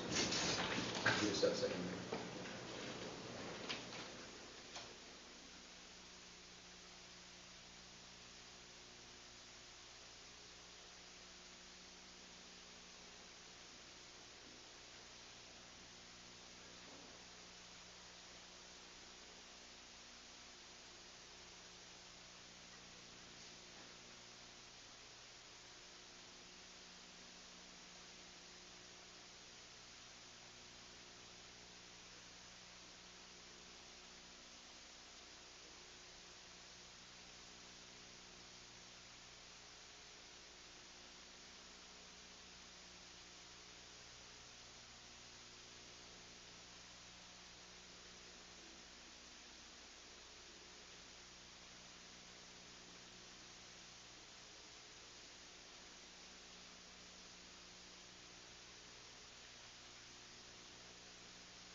All right, ladies and gentlemen of the jury, while the attorneys are conferring, if you want to stand up and stretch or stretch your legs a little, feel free to do so.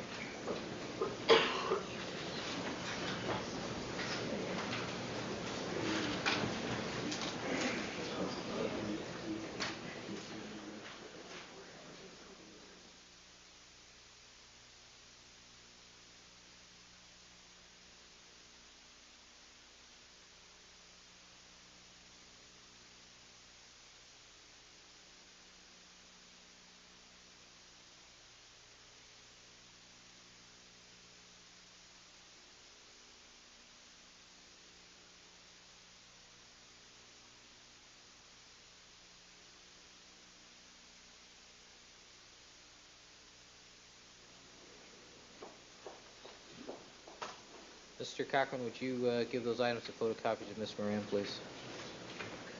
Thank you. Too late.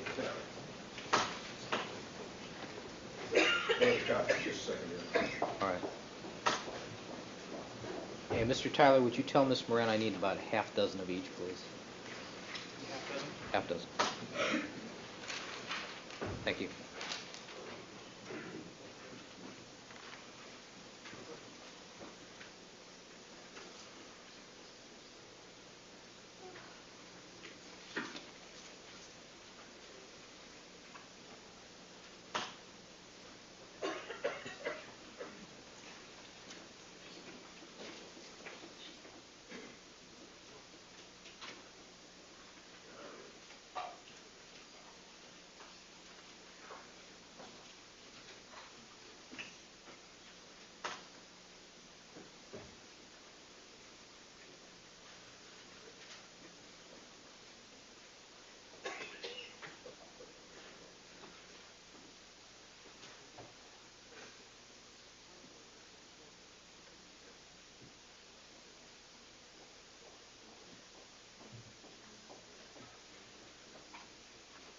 I just need one copy.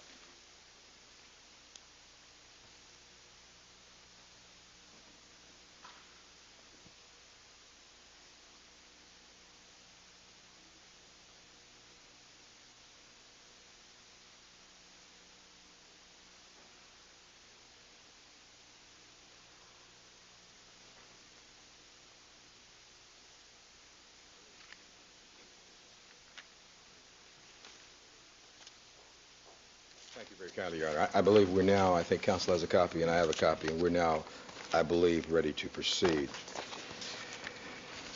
I think whatever I asked last, I'll move to strike that, Your Honor. And 19, and it's, I believe, ready to proceed. I think whatever I asked last, I'll move to strike that, Your Honor, and go to this question.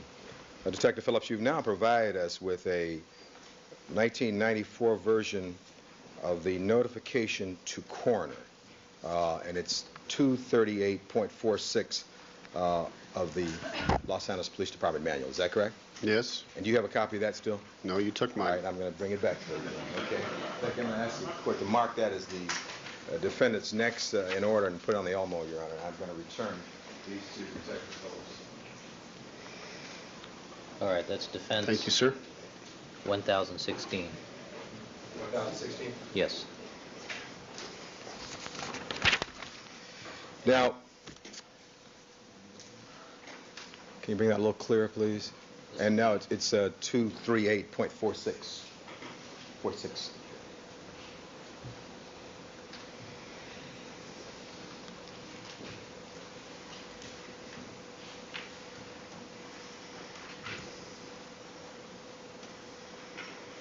Now, that section indicates, does it not, Detective Phillips, that it shall be the responsibility of the investigating officers to notify the coroner of all deaths occurring, and list a series of times, and under them are when the deceased died under certain circumstances while under arrest. Is that correct?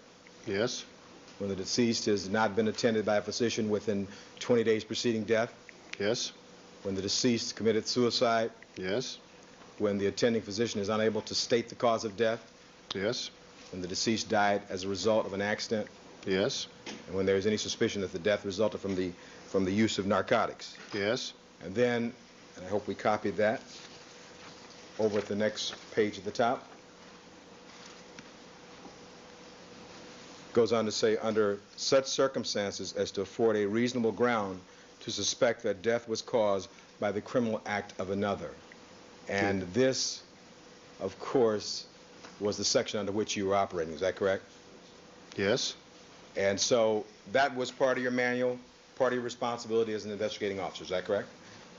On that date in June 12th. It's my responsibility as the investigating officer had I been the investigating officer at the time. Right. And since you had been relieved of duty, it fell to Lang and Van Adder, and as such, as we're hearing from this tape, you were carrying out the request of Tom Lang to do this. Is that correct, sir? That's right. Now, in addition to that, right under this particular section, it cites Health and Safety Code section 10250. Now, as an experienced detective, you know what that section is about, don't you? Yes. And so that we're all clear, Your Honor, I'd like to mark as defendants next, in order I'm giving counsel a copy of the Health and Safety Code. I'd like to mark as defendants next in order D1017, to put on the Elmo the particular section 1017.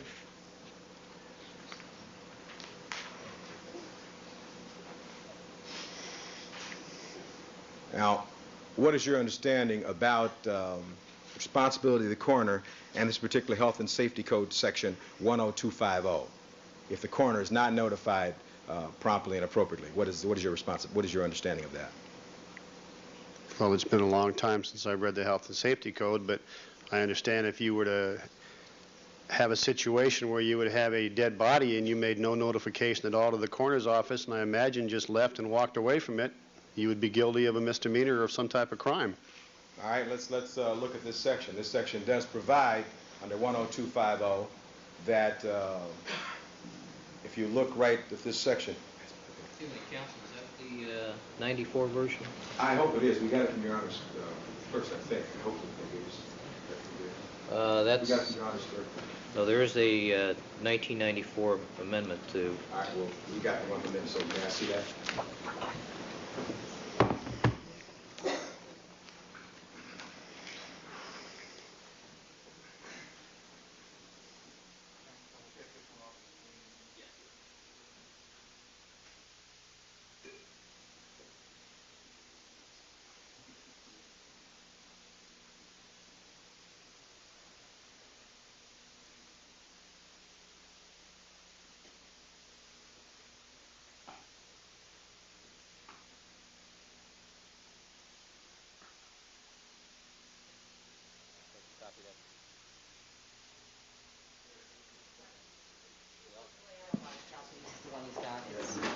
so incidental, Your Honor. Well, if we're going to use the statute, let's use the statute. Correct, Your Honor, yes.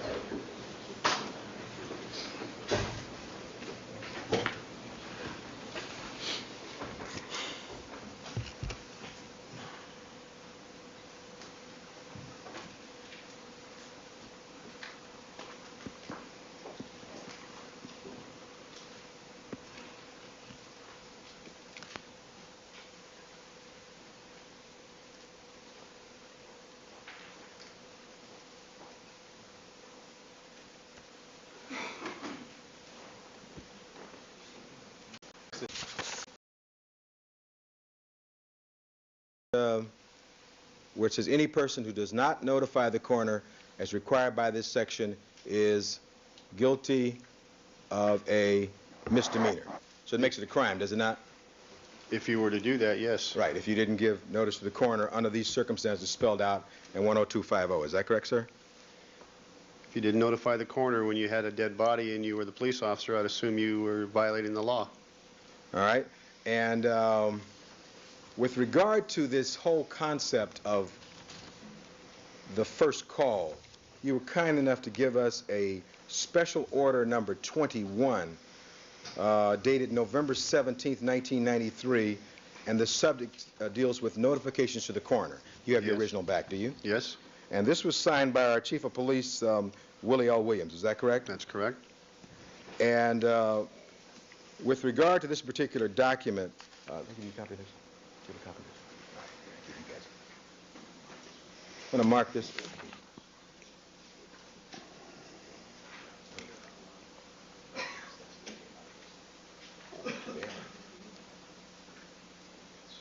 I'd like to mark that defendant's 1018, Your Honor. All right. And this, I only have, your staff is very frugal, Your Honor. They only make 2 copies, so I'll have to stand over Ms. Clark's shoulder if I can. This, And the people don't object even though there's underlining on it. well, it came from her witness, so I guess it's all right.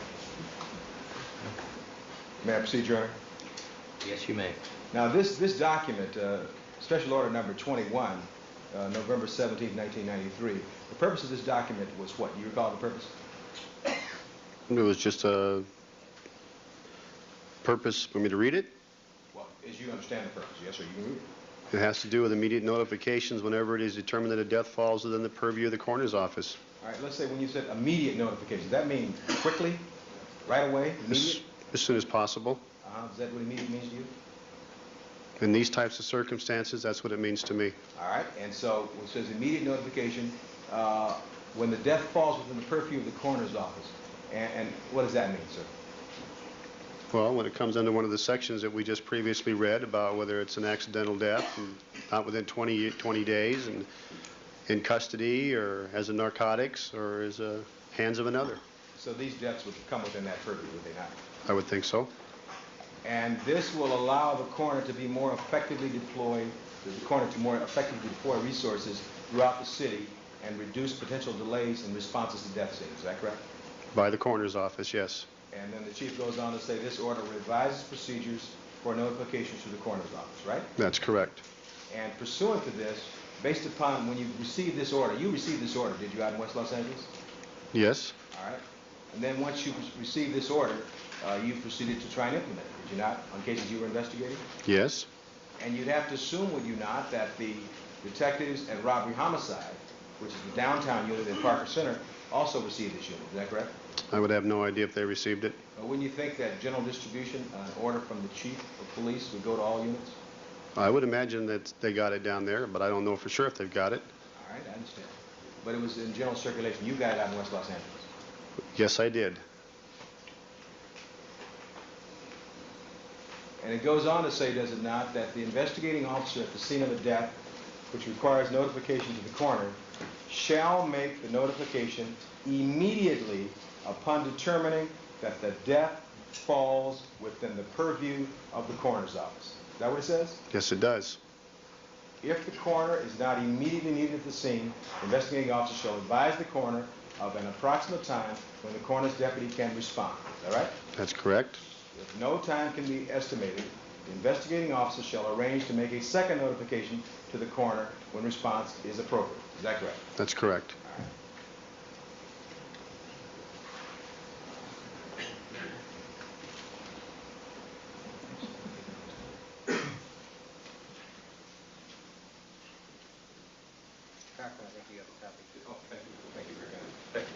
Thanks, Marshall. Now, before we get back to the tape, this particular section we're just reading now, Special Order Number 21, changed the policy as it existed prior to November 17th, 1993, right? Yes. And it talked about immediate notification. Did you ever ask Chief Williams or anybody in the chief's office what he meant by immediate notification? No, I've never discussed it with him. Did you ever have any training or seminar as to what they meant about immediate notification? Well, I know what they're referring to, but this is the black and white thing you're referring to, and I deal in the gray area out here. When you walk out to a crime scene, you just don't immediately turn around and make a phone call to the coroner's office. You have to see what you have, you have to investigate what you have to talk to some certain people, and so as soon as practicable, you immediately make that notification. It's not one of the first things you do when you get to a crime scene. Never has been, Mr. Cochran. I understand, but I'm talking to you now about this change in the chief's office, November 17th, 1993, which I believe you told us came about because the coroner's office had some kind of complaints or concerns. Isn't that correct? Well, as I told you, I wasn't aware of the complaints that were being made, and I wasn't aware of the investigation.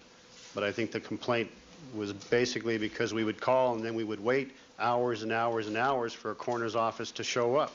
So this was implemented so it would cut down on our delay time in waiting for a coroner and their time when they were going to arrive. So we would both work together to where we could get the coroner's office out there at the time when we were ready for them. Would you agree with me that waiting from 12:15 to 6:50 in the morning, you think that's immediate for the first call? Well, no, but the circumstances out there dictated that. And as it says, as you read farther on in this special order, why we waited further. I see, but you said the circumstances dictated. But if it impinges upon the ability of the coroner to do their job, and somebody's freedom might also be determined by the... I'm trying to finish the question. It's argumentative. Well, let me see if I can restate it in a less argumentative fashion, Your Honor. Thank you. If the coroner's not being notified affected the coroner in determining the cause of the time of death in a particular case, and you think that's a pretty important circumstance? If that occurred.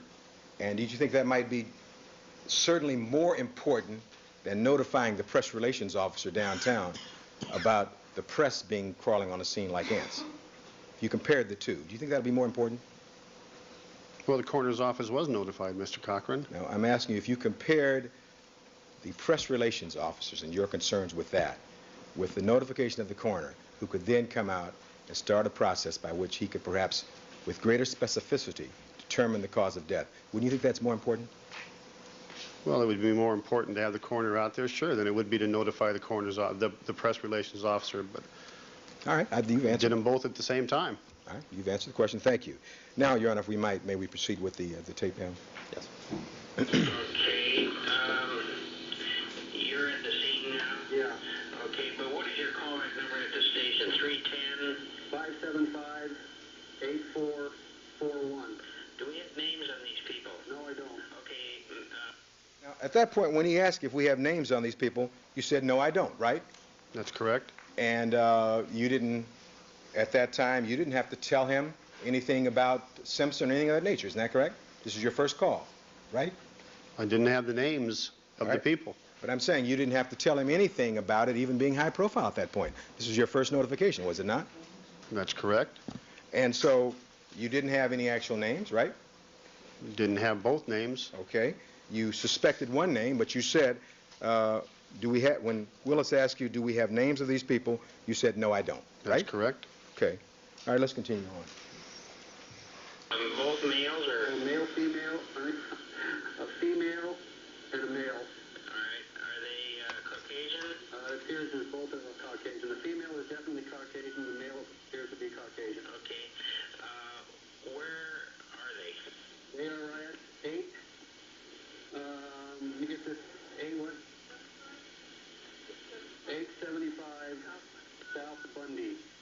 Bundy.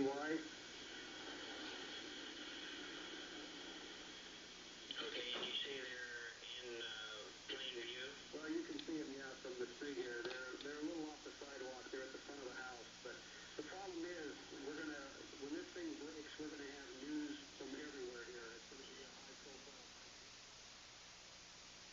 A very, very prominent sports celebrity.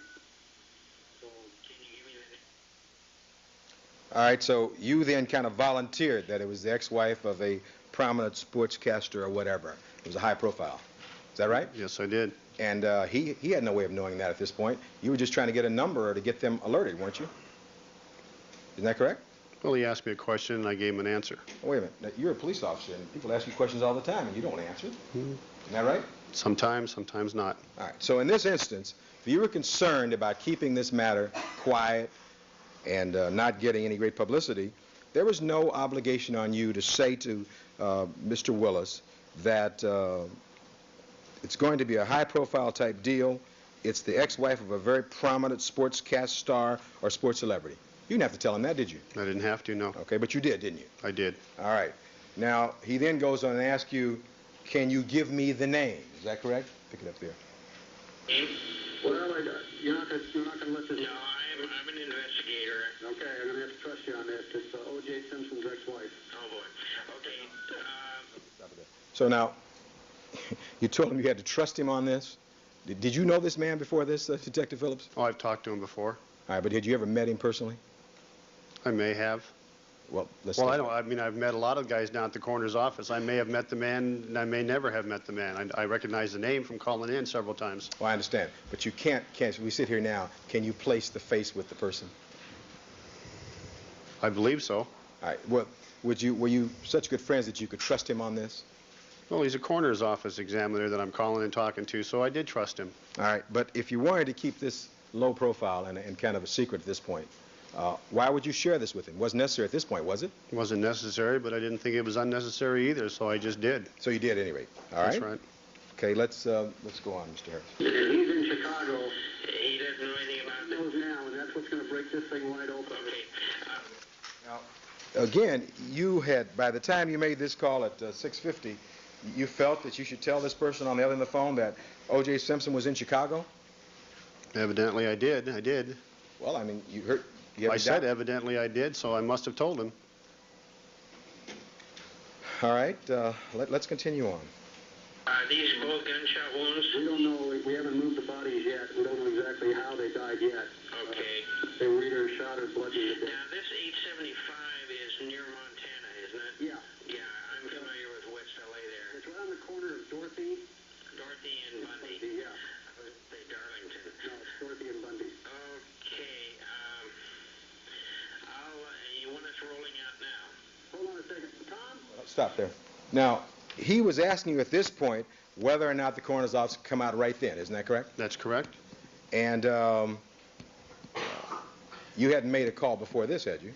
No. So with regard to this first call policy, on sometimes the coroner could come immediately at the time of the first call. Is that right? Yes. Okay.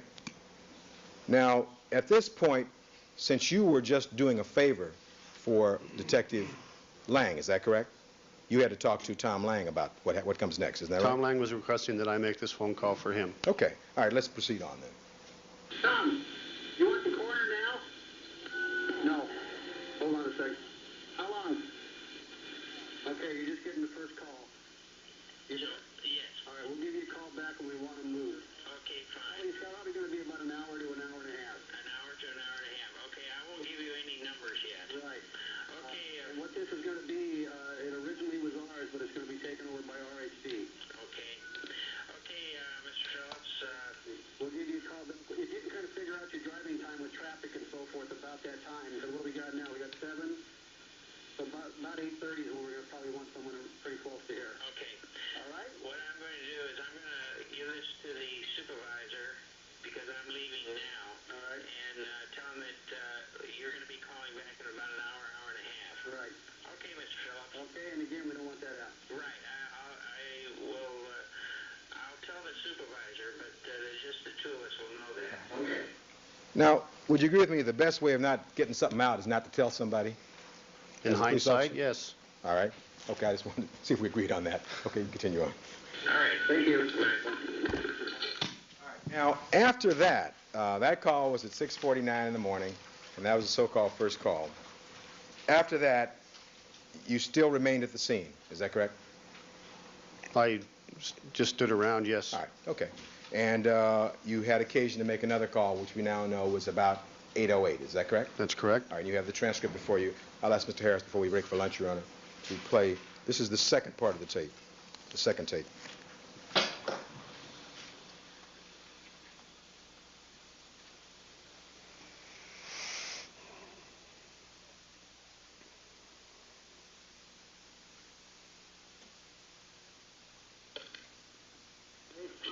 We already gave you guys a first call several hours ago on Bundy? Yeah.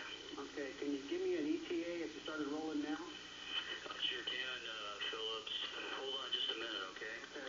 You got two bodies then, right? Right. Okay, hold on.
Lang?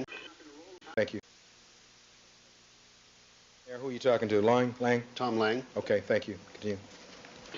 Okay, you want to start rolling them? Yeah, if not sooner. Huh? Maybe within an hour. If not sooner, 45 minutes. Oh, you're not going to roll them for an hour? No, we'll be there within 45 minutes to an hour. Yeah, okay. Yeah. You got a corners number yet? Yeah, they're both in sequence. For the male Caucasian, I've got 94-05135.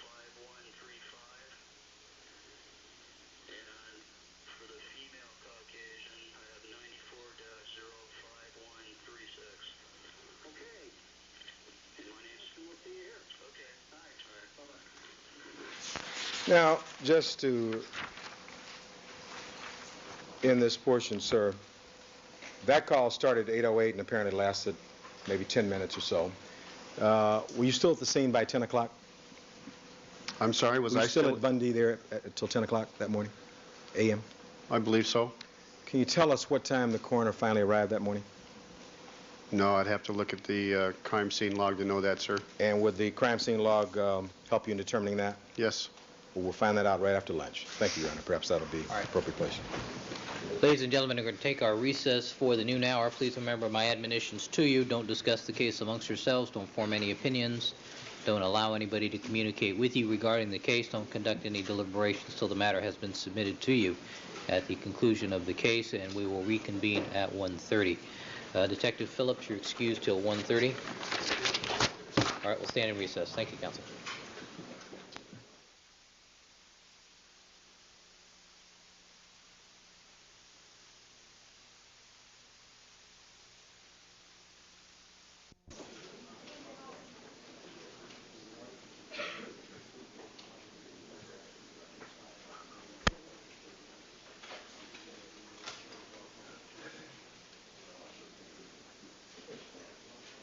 All right, back on the record in the Simpson matter. Mr. Simpson is again present with his counsel. People are represented. The jury is not present. Detective Phillips is present in the courtroom on the witness stand. Mr. Douglas, you had something you wanted to address to the court Indeed, Your before Honor. we invite the jurors to join us? During our cross-examination of Mr. Phillips, we would intend... We want to have him step out, too, possibly. All right. Detective Phillips, why don't you step outside the courtroom and wait for us, please? Oh, well, no, that's okay. That's correct. That's okay. Thank you. Excuse me. One person at a time. How about it? During the cross-examination of Mr. Phillips, Your Honor, we would like to show portions of a videotape that we received yesterday. NBC apparently rented the the Bundy condominium on Tuesday and took a tour. And among the items that they showed on the tour was the telephone with the speedy dialer with certain notations such as Daddy and Dita and Cora and Robin and Pam. And we would like to show that to Mr. Phillips, but we'd like to show the tape right now. All right, I'd like to see it before we have... Has the prosecution seen this? No. We just got it yesterday, so we're trying to show it now. It was shown yesterday. It was just on TV yesterday. It was on the Today Show. Correct. No, just the tape. Without the sound. They rented the condo, not Johnny Cochran. All right, Mr. Harris, do we have that available, please? Yes, Your Honor.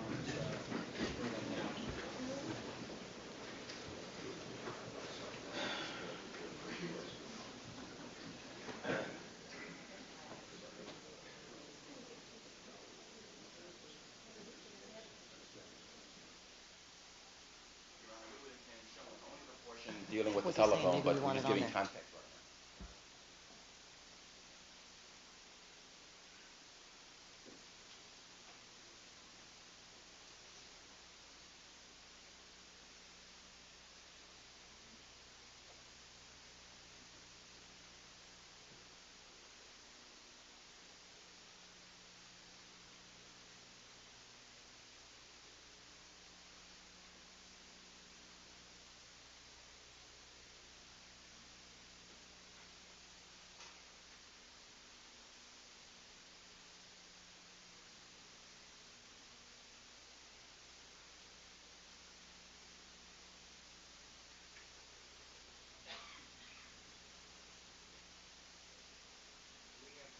Capability on this VCR?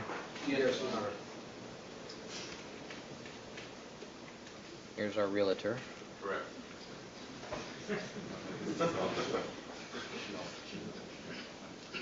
And she was very gracious during our view of the crime scene.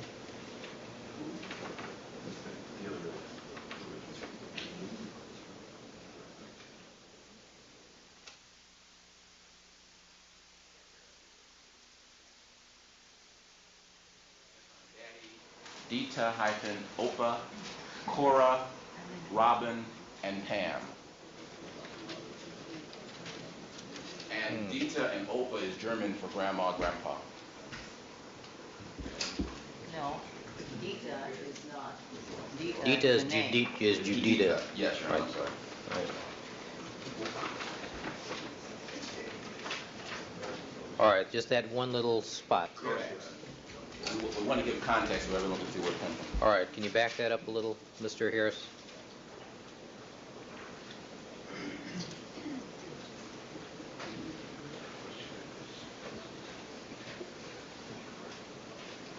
All right, I take it this is in the nature of a 402 hearing that we're conducting now?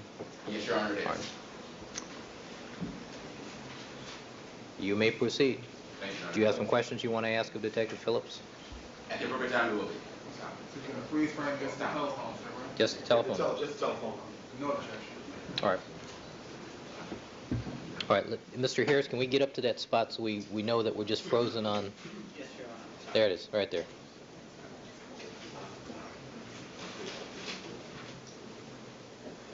All right. Okay. See if you can get a sharper frame. It's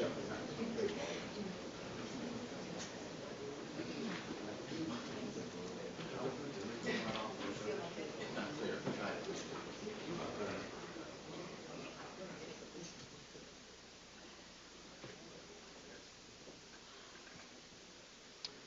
All right, anything else before we proceed? May I have one moment with counsel, Your Honor? Certainly. Thank you.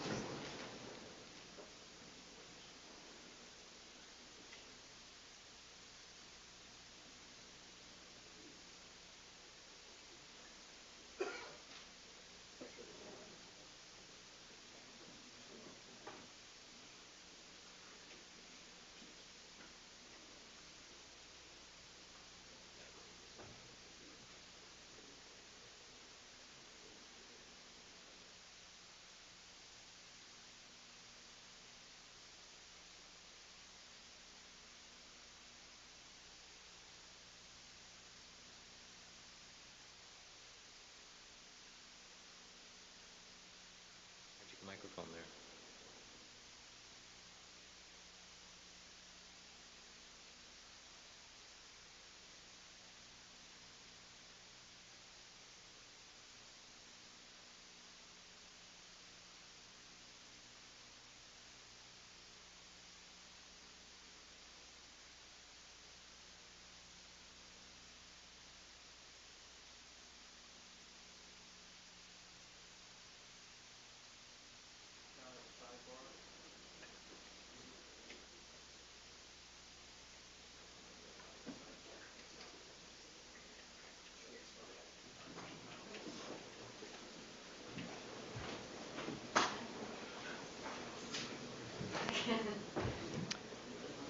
All right, counsel, have we finished our preparations?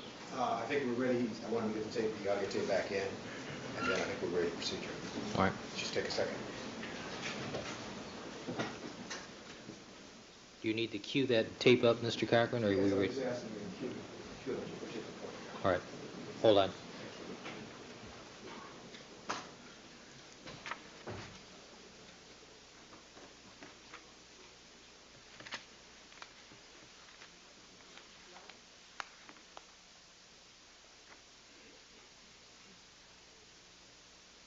Ms. Clark.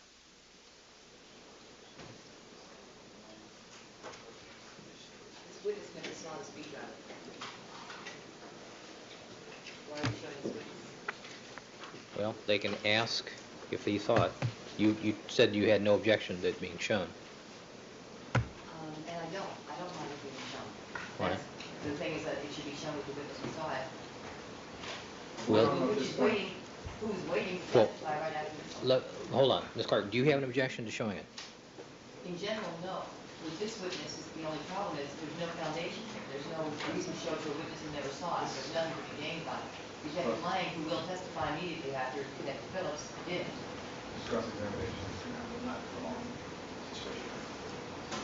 What's the relevance if this witness never saw it? Well, how do we, it may not be relevant if he ever saw it, Your Honor. We know that only because of this, the fact he went up and he was told to see it. So, Your Honor. who says I didn't ask him? All right, so it's a Detective three. Phillips just told counsel that he didn't see it. I said that to counsel. I said that. And I'm not going to in the business of wasting time. And there'll be other officers here. As long as he represents somebody saw that speed dialer. My Is that your understanding is- representation? That is. That is. It's part of the cross-examination, though, Your Honor. They want to know that he didn't see it. Cross-examination does have to be relevant, doesn't it? It does. It has to be very relevant. Well, if you're I don't want to argue it out with the witness here, but there's a point I'd like to make.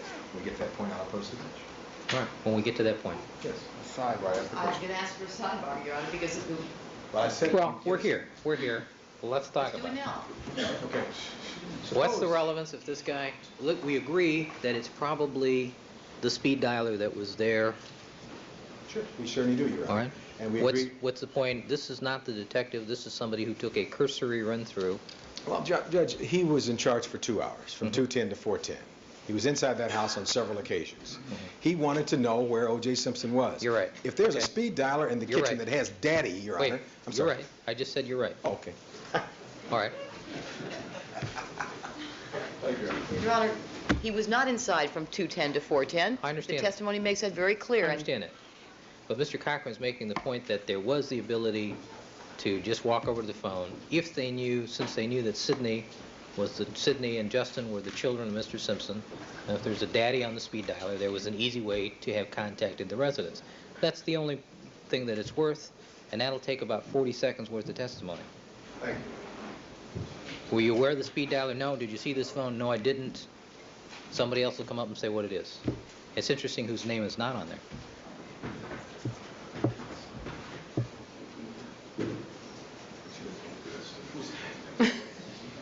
Sidebar without.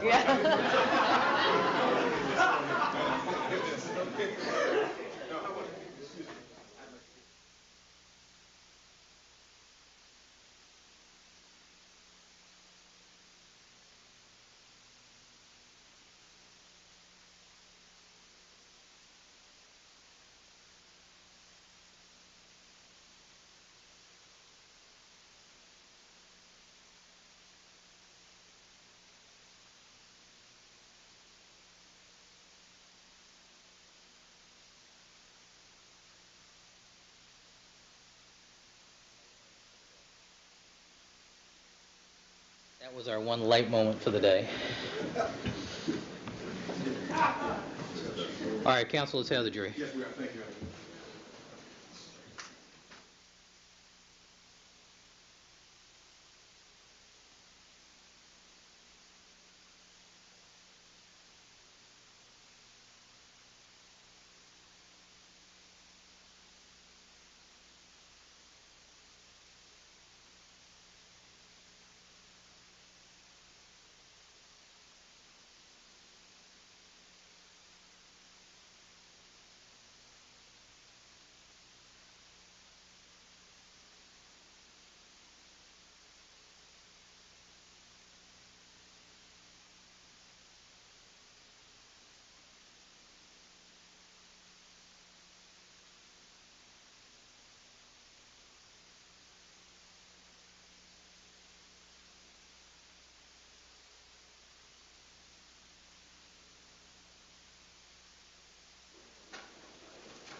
All right, good afternoon, ladies and gentlemen.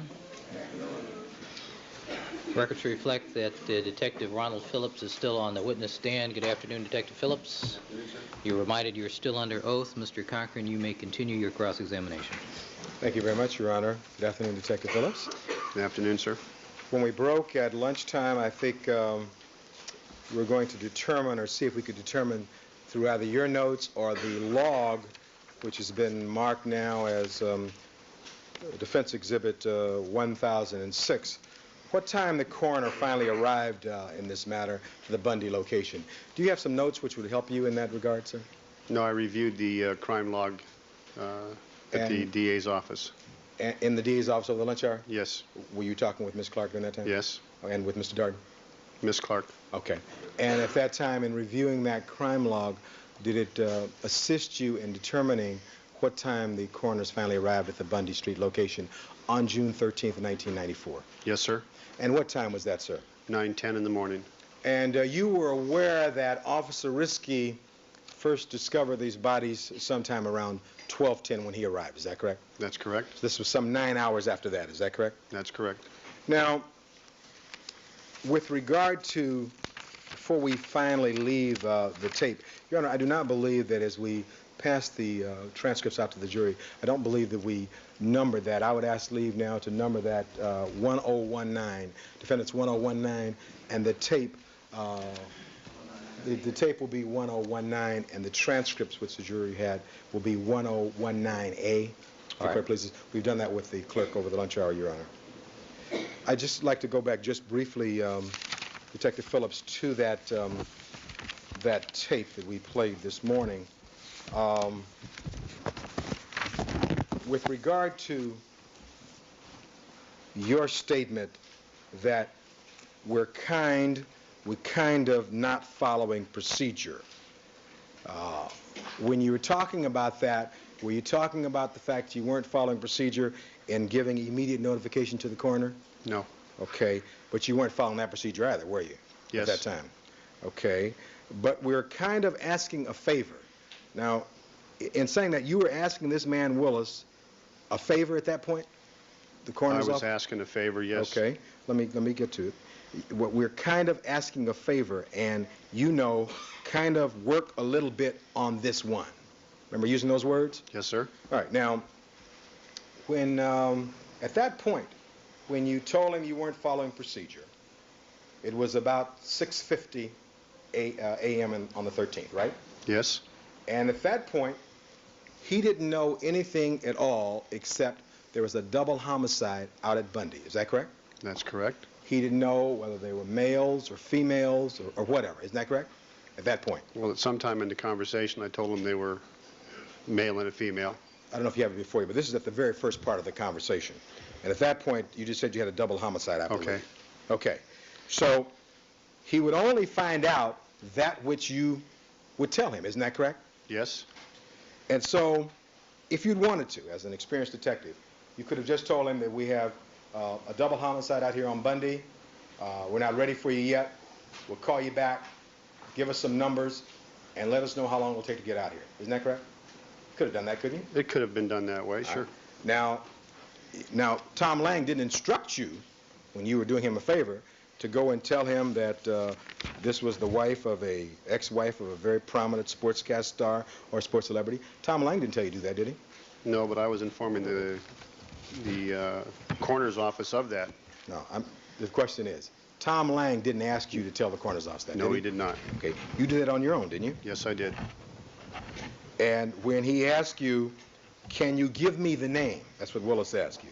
And you said, well, you're not going to let this.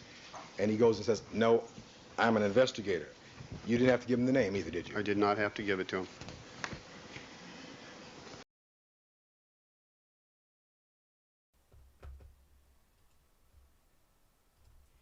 Right. Mermaid says, but yeah, by the way, Mermaid, thank you for updating me about what's going on with you. I was going to ask. Everything has been busy. Passed out earlier on beats. Neighbors outside fighting again last night again. Oh, okay. Okay.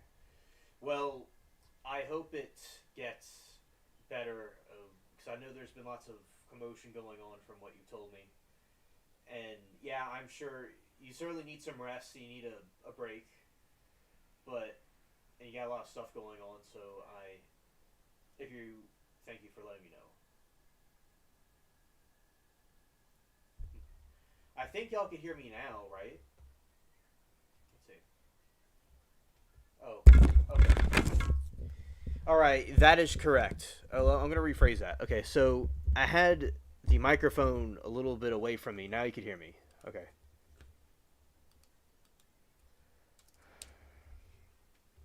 I'm going to start over. All right, so I want to say hello, Mermaid. Mic is the same. Okay.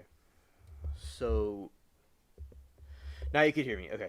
Now, yeah, Mermaid, thank you. I was wondering about you too. Thank you for letting me know what's going on, Mermaid.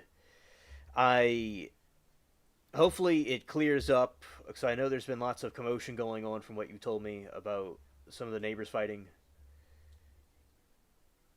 They do that all the time. Right, yeah. Yeah. You definitely need a vacation. You need a rest. Because with all the things happening. Oh, hello, Pussycat. Good to see you. So, thank you for filling me in. I've been thinking about, wondering what was going on. So, I appreciate it. Okay, well, I'm glad that you came here, and hope that everything gets better. I've been enjoying the day looking at this trial. It has very captivating moments, and these witnesses are very... it's one witness. It's very much more longer duration of time than the trials we know today. There's lots of fighting and stuff, too. So, I've been really enjoying this trial, this OJ trial. All right, shout out to Pussycat.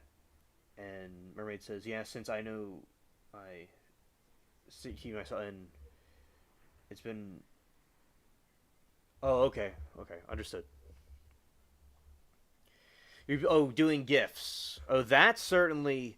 Doing gifts can be a full-time job, okay? That could be a full-time job, especially in the holidays. It's lots of hectic work and things with family and traffic and all kinds of things. So definitely the holidays, all that combined, will be a whole buffet of mess to deal with. Indeed. Yeah. And then it will be January, and then it should subside, I suppose.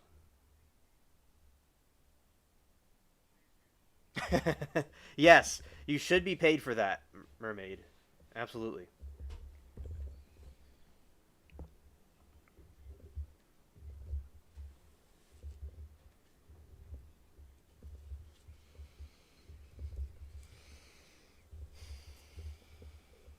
Or I should have. Yeah, you certainly could work for Santa too. They need to hire you over at Santa's workshop to do the gifts. Yeah, definitely a pro at it. Yeah, there's all kinds of different ways that the holidays can be more tolling, and then when there's drama goes on, then you have people who want to get disagreeable, and a lot of times people don't think about how it affects someone else, and then you have to be like the superhero of the day to save everybody. But of course, shout out to the heroes, we need them, and certainly you are the hero of your area, and I'm glad that you came here to chill with us, Mermaid. This officer detective has been on the stand and giving his testimony with the state and the prosecution and the defense both fighting each other. All right. And shout out to Gooby, the cat, Bubbles' cousin. Bubbles has been being good and relaxing over there. I've been interacting with him earlier, and he's now sleeping. So what we will be doing now is continuing. Okay. Let's see.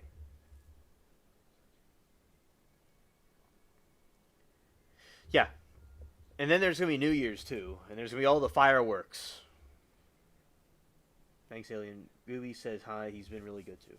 Okay, thanks. Yes. Yeah, okay. I appreciate Gooby telling me hello. Bubbles tells you hello, too. Yeah, so... And, last night, this morning, I was hanging out with Claude the cat. He likes to be in my garden, and he runs around and chases me, and it's funny.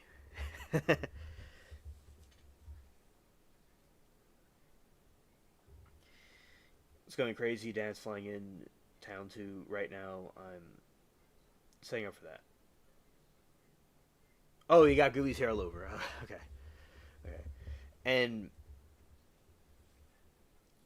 he's flying in tomorrow.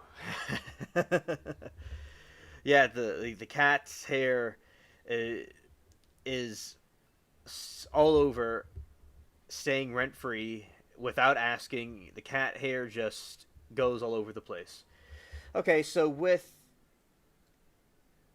I hope the family reunion goes well. That should be a story to tell. It's like when things can't get any more hectic, just some more gasoline's added to the fire. So he's going to be there for a day. Okay. Well, I'm sure y'all have I hope that y'all have a very good reunion. It's all over your face, too, yeah. I'm sure it's lots of nerve-wracking as it intensifies. Every day brings a new episode of chaos. Like, you're basically living your own Christmas movie. I have my Christmas decorations, some behind me, y'all could kind of see a little bit. And so I'm also in the Christmas cheer myself.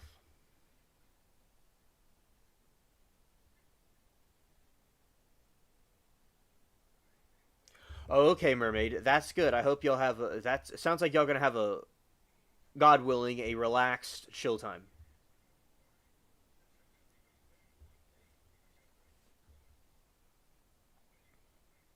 Oh, Mermaid says, I can't, the cat hair, fuzzball. Oh yeah, I know what you're talking about. It happens to me when I'm doing my hair or getting ready, something like that. There'll be some cat hair lurking. Right, exactly. Right, yes.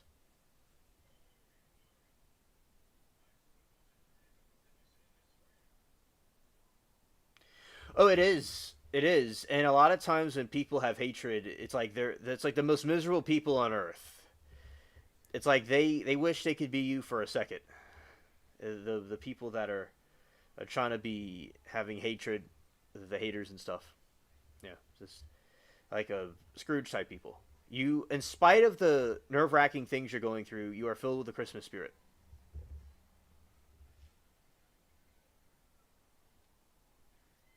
Yeah, the cat hair will just materialize out of nowhere and be invasive.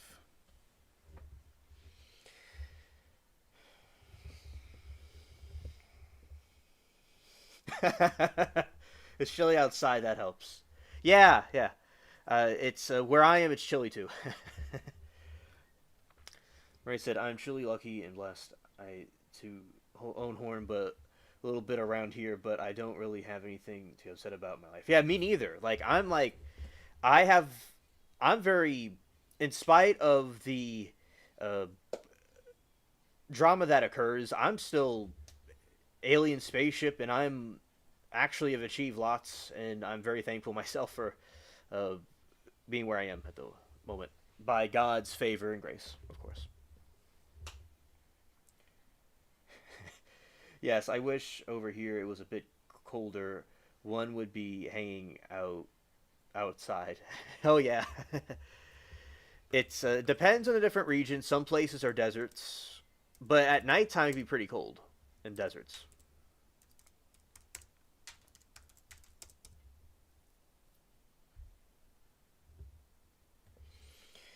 Foster in life more and more because you can't give up to me, my friend. I just keep on going. Give yourself grace and just try.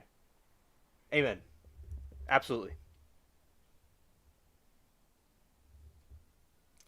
It said sometimes all life and God is taking you to do is just try a little bit, and then He'll meet you halfway. And I've learned that a lot in my life. Oh, absolutely. That everything that happens for you, and every experience teaches you something, and God causes the dots to connect. So I do agree with that, and He does meet us halfway, and makes all things new. Like, actually, a lot of the struggles I've been through was some of the greatest things ever happened to me, and it made me who I am today, and it was in a long term for good. So yeah, I definitely agree. And it's important to have resilience and to not give up and to keep going. Facts.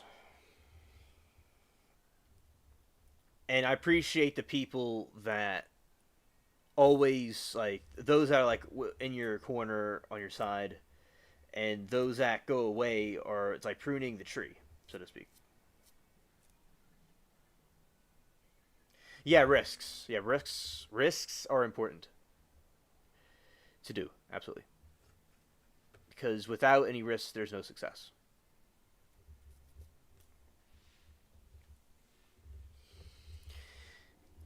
I mean, I will say that living itself is an act of courage, and life itself is a gift too.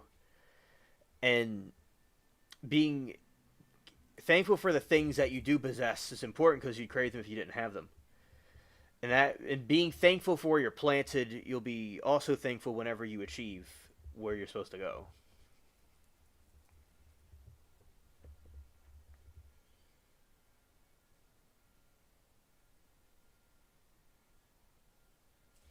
All right, Murray said, "You know that? You know what, Alien? I've noticed a lot of people that come and talk to me, and they're not nice, and they dislike and hate me. They think they are really good, but they never actually try. And that actually is so true. What I said is truly sad. People think they can skip the good parts, but you won't find them in the waiting room." Well said. Well said. Yeah, there's, and as I said, people wish they were you with that hate on you, the amazing person you are, and like absorbing the energy and using it for what you got to do is what I do. That helps me because with all the hate, it's like they're giving all this energy away. Like people have to give up their energy to someone else because they have no life, and you have a life. So, yeah, and they're extremely wrong for that, but it shows that you make a difference. Right. They would give anything to trade places with you, trust me. So true, and learning that, know that, don't actually sit here and try, it could be, but you do, we want, but you do it anyway. This is how I feel about me. Right, right.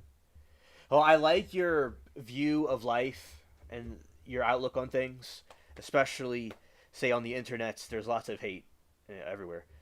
And it's good to be selective, and it's like we can't always control what happens to us, but our reaction to it.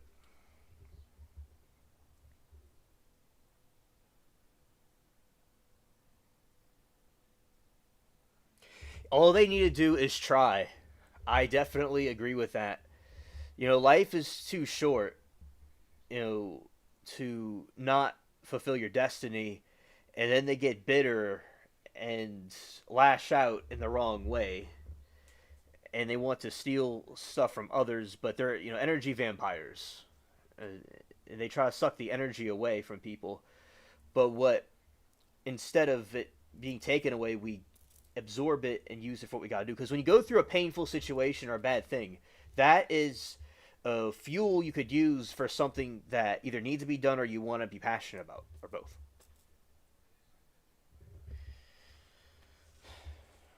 Work is work. You pick up your sticks and get more. They just enemies and don't do that. And they're bad at trying and never want to. Right.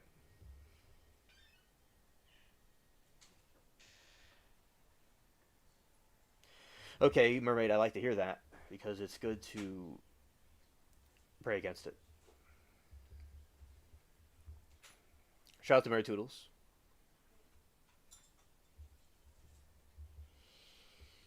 Yeah, because there's lots of wickedness in the world and people that are messed up that want to. It's like if people, like, you gotta understand, these people will take the time out of their day to. Might have seen it on Instagram. Okay, people will take the time out of their day to go and take their energy out and project it on someone else. Like they'll do projecting, and they'll also want to hate and focus on someone else when they're the most miserable people in the world, really. And if remember this also, Mermaid, that hate never comes from the top usually. And if it does, it's a good thing because it's free publicity. And sometimes both could be true at the same time. That could be from the bottom, and then it goes all over the place. And that's free, like, publicity. Also.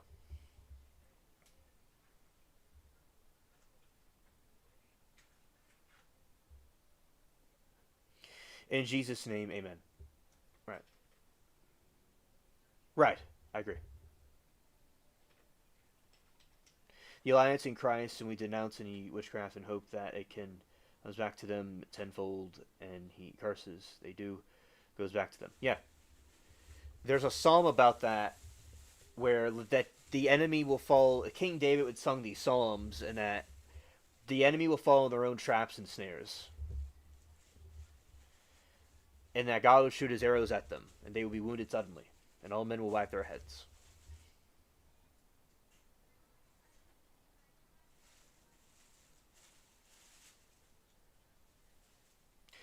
Mermaid, I think it's extremely important, and I think mental health is drastically ignored, and it's leading to most, if not all, of these crimes we see and hear about.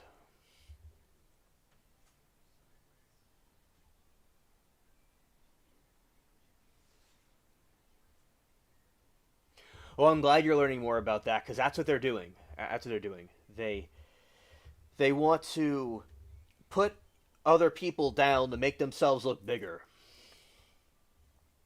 And it's like a distraction.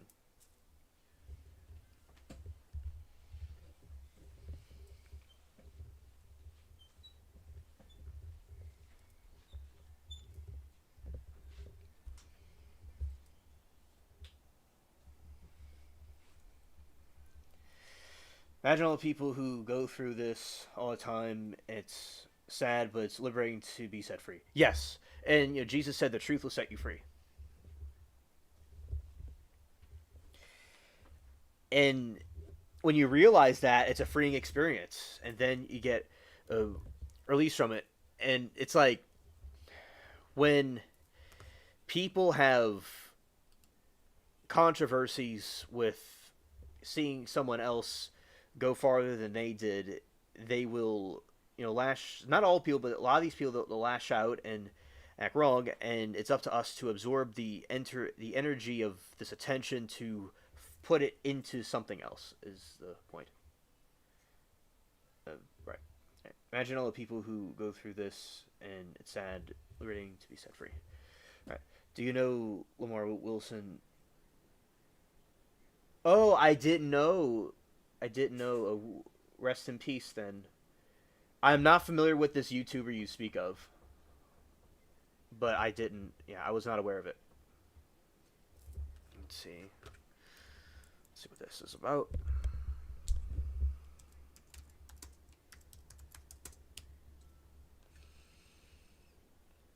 Yeah, he's self-deletion.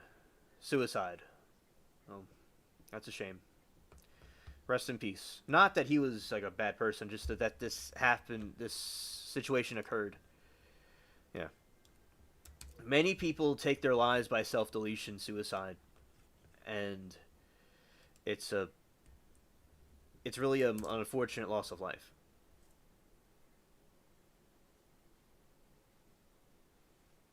Oh, glad that you had Alien on in the background. That's very good.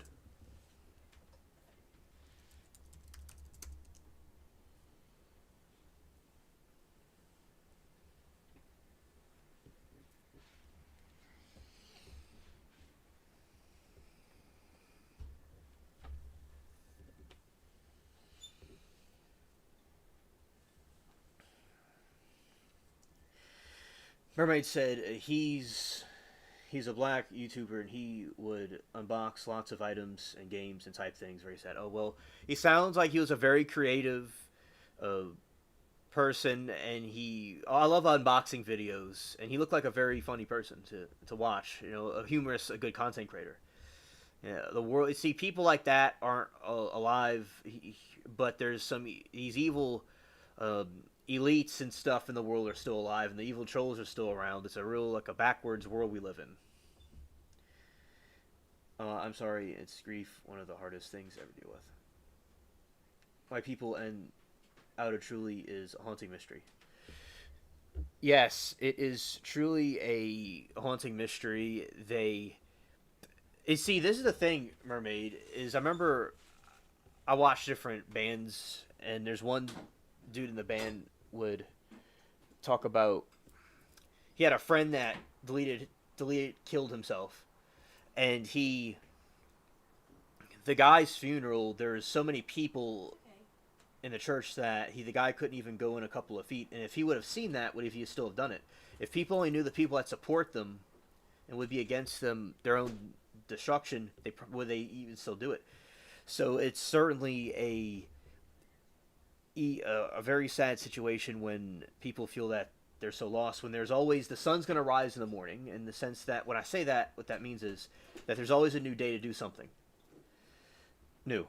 There's always like a second chance, but and I pray that people can have hope and not take such drastic measures. Did you get that thing I asked you to get? Yeah, I did. Where is it? It's under the chair.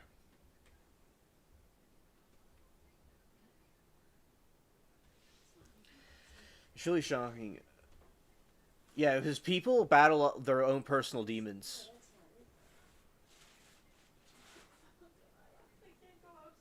I brought it in. It might be in the mailbox. It was from Walmart. I don't see a Walmart thing. It was from Walmart. Okay.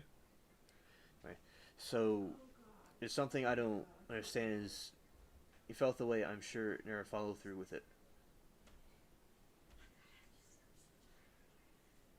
Right. And because the people have an emotions. People can feel emotions, and sometimes emotions can be fleeting. That it's best not to act on emotion alone. And yeah, people have a lot of things that they're battling with, and many have been lost. And it's like clouding of the judgment, so to speak, and they get clouded like in a water. Think of the ocean, and they're in darkness, and they don't see a light, but the light is just a couple of a little bit away, up that way. And if they went a little, the light's always there, even if it doesn't look like it's there. The darkest part of the night's before the dawn. That's true. Telling friends worried about mental health, but I wouldn't allow myself. Well, yes. Yeah, so I'm glad that you wouldn't. Because there's other ways to handle the situation. Absolutely. I wouldn't either.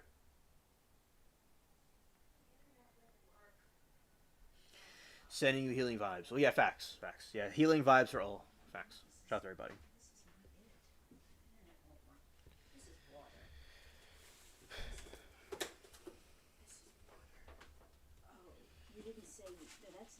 He had over 3 million followers across YouTube, TikTok, and Instagram. Wilson was a veteran creator of over 16 years. He specialized in tech lifestyle content, including gadget reviews, gaming, unboxing videos, and earned him the nickname CEO of Unboxing. Before his internet fame, he worked for his 9 years as a K-8 technology coordinator and elementary school educator in Chicago. He later ran a PC consulting business that worked over 50 schools. Wow. Oh yeah. I'm glad to be on tonight. Be on every night for all of you. Chris is a very hard time for many people suffering with their mental health. Yes.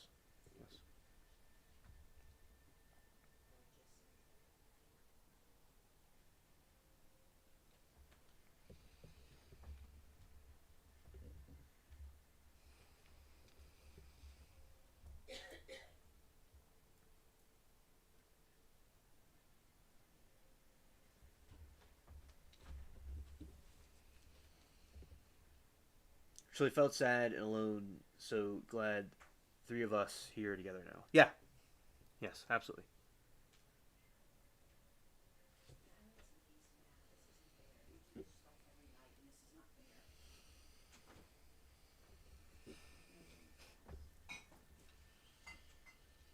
Thank God we have lived this long and we all have our greatness we have been through in life.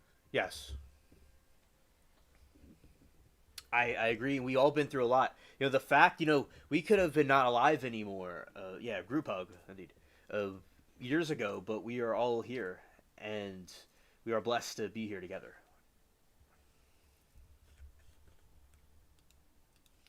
And we'll put the group hug emojis in the chat.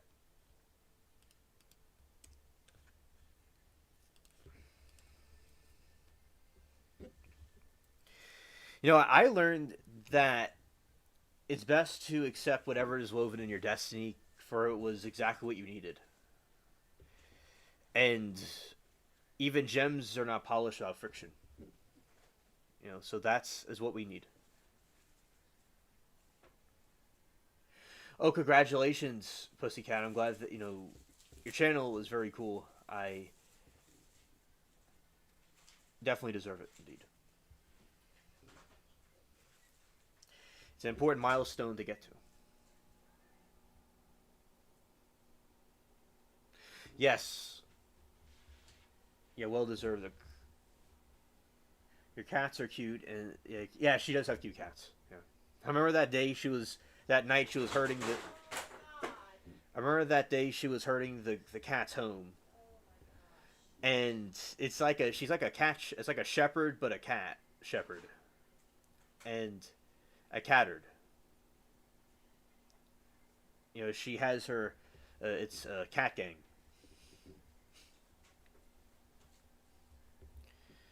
Yeah, so certainly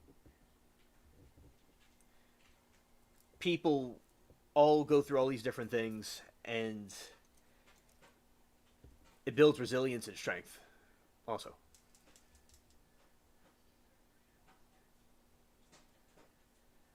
Well, it's very nice of you, Mermaid. It's important for everybody to help each other out that's making content. As I think it's very important for people to make content and create their own things. Oh, thank you, Pussycat. I appreciate it. And I like the video too. I like kitties in the TV. Yes, yes. Yeah, the kitties in the TV. I remember I watched her channel where the cat was giving birth. I never saw that before. So I was really thrilled to see that, happen, unfold to something I never saw before. And it was 5 in the morning where I am, and I'm always up to the crack. I'm literally up until, a lot of times until like the crack of dawn, literally. Not all the time, but a lot of times. And I saw she was on, and I'm like, I'm going to go chill over there. Well, that's very nice, Pussycat. Yeah, so she has a very creative setup with her cats. She's also, she did photography, so she would know about putting different displays and stuff together. So yeah, I think she is very good with what she does.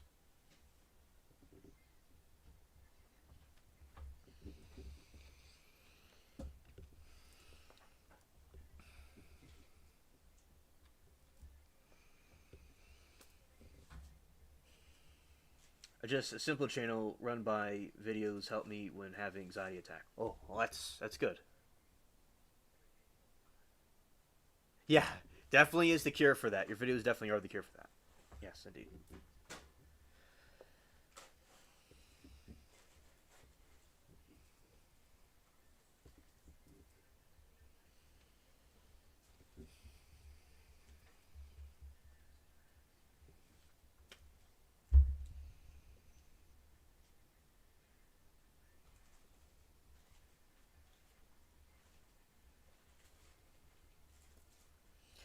Taking 4 or 5 cats, long work, and dead of night. Yeah, yeah. Need to lovingly gotta distract ourselves from anxieties, attacks. I know I do. Yeah.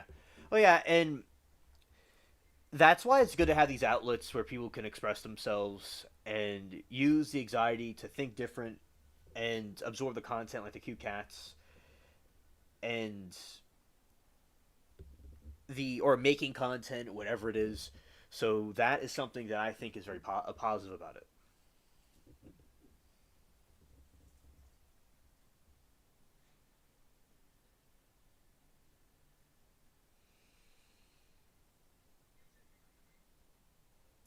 Yeah, oh, yeah, you're welcome. You're welcome.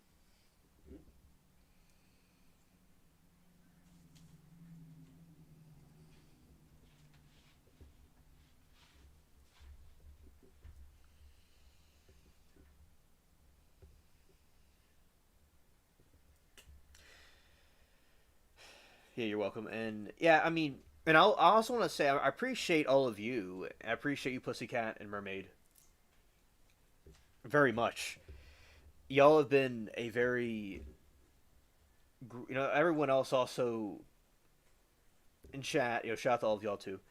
That helped me and converse with me. I really appreciate that. And Mermaid, you also are a very big help to me in this channel, and it's important to have people like you around also.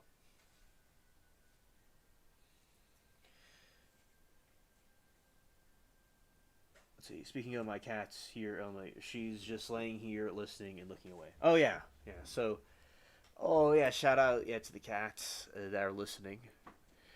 That's very cool. We have some the Christmas candles came on finally.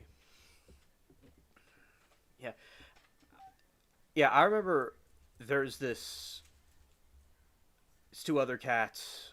There's Normal and there's E.T. E.T. likes to bite a lot, and play around, and then Normal's name's also Praline. Also, Praline likes to go into the main area with the other cats with supervision, and likes to play around with the new kitten, and likes to just sit on the different sofas because they love sitting on sofas and blankets. Sweet Zeus is staring at me, wanting a second snatch. Greedy boy, yeah. Greedy Zeus wants it all for himself. Yeah.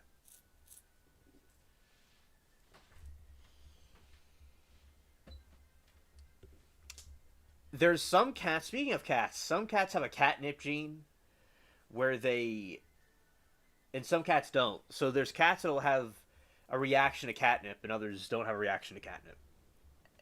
The plant itself will, a high concentration of the plant could cause them to like trip out and like see. It doesn't hurt them or anything, but like the plant itself, it could cause them to chase imaginary mice. And the other ones, like the little smaller amounts that usually cats get, they roll around and act all silly, so they know how to get the cats get high. Yep, they're good at catching rodents and bugs and stuff. That's another thing that they're good for. So it's a good good companion to have around, and they clean themselves and take care of themselves. I like dogs too; they're nice. Also, shout out to them. But yeah, they like to do what they want to do. I watched a video about it. Haha, catnip. Yeah, yeah. And catnip's a plant you can grow from a seed, and it grows into a bush. That's the cool thing about it.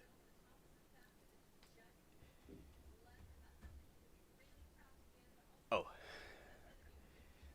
And then sometimes cats will have a colony of cats. Sometimes there'll be cats that'll have Mexican standoffs with each other and stare each other down.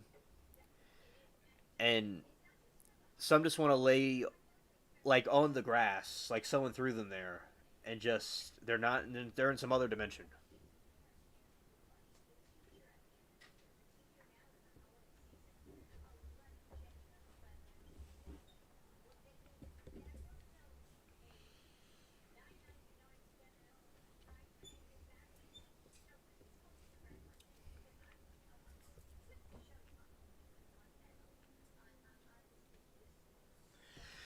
Oh, you saw them give it to lions. That's great. Oh, yeah. Definitely the big cats like it too. And that is very funny when the big cats get into it. And they act like children.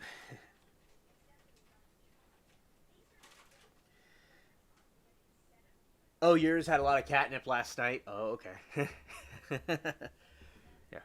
Oh, speaking of cats, we got one coming right here. Hello, Bubbles. We're just talking about you, buddy. There he is. He's stretching. Oh, that's good. That's good. They chill out. And Bubbles heard his name, so he's glad to. Bubbles told Chad hello.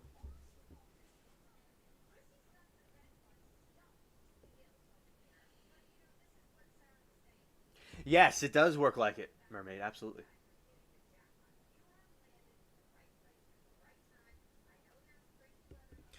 Oh, okay. Okay. Well, whenever you're able to, they certainly love catnip toys. Oh yeah, they go crazy for them.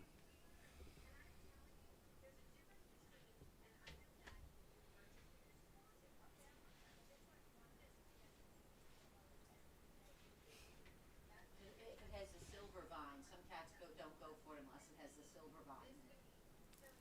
You said a silver vine? Silver vine. A vine.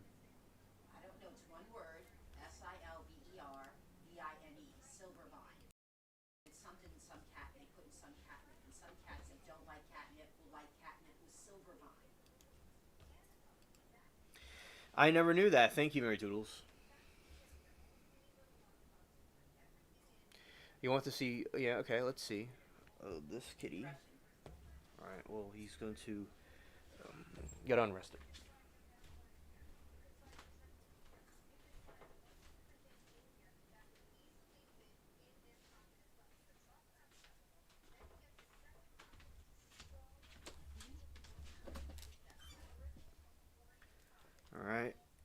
see if this works. Okay, he's trying to get away. Let's do this. See if he wants to sit down for a moment.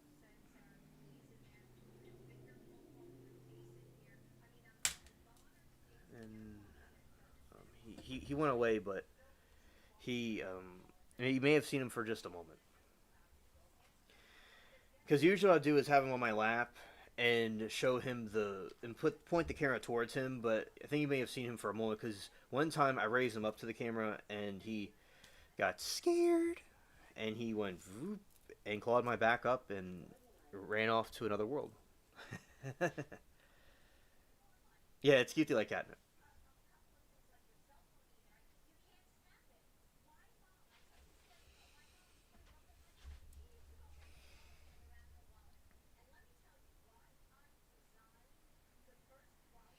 The one that got high was winding up the one that wasn't high. Hilarious.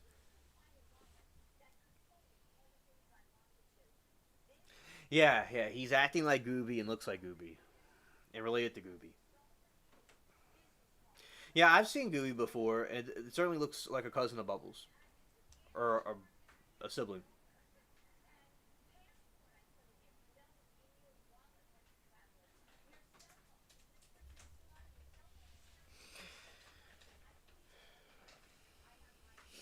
Cats also like treats. They go crazy for treats. It's like a separate thing from cat food. This is the ingredient, silver vine. Okay.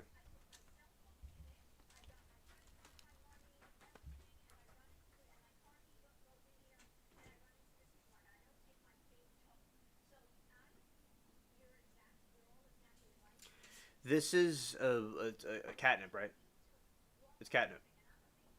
With silver vine. Not all catnip has silver vine. It's catnip with silver vine. That's correct. It's like a synthetic catnip. But not literally, but in a way. No, you have to Google what silver vine is. I wouldn't say that's not going to search it.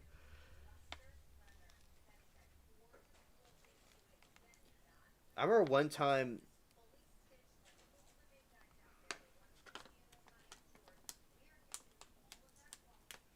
Oh, there's a funny story. One time, I had a flip phone.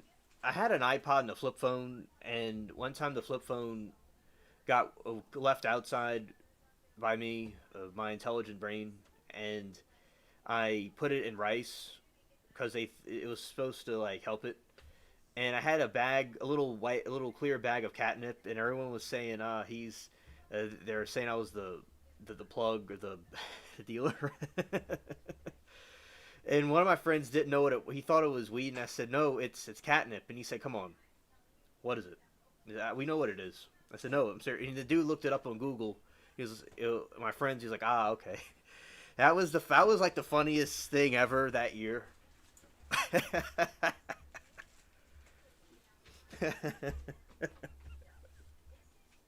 I know. He was like, the dude had like skull emojis. He's like, oh, the dude did not believe me. He's like, come on, we know what it is, dude. It's like, no. Yeah, that was awesome. Yeah. Yeah. So, that's I'm trafficking the catnip everywhere. Yeah, so that was a funny story, indeed. And there's times where we have cats who don't know where they are, and then they're like hiding somewhere where no one knows they're hiding. Then they just pop out of nowhere. They're like it's like a magic trick.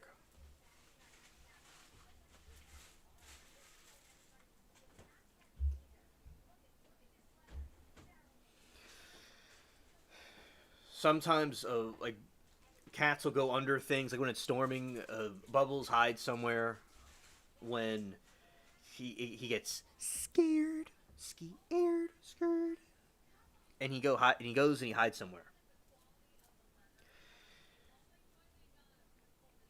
Then there's some cats that like to be feral. Some cats are easy to pet.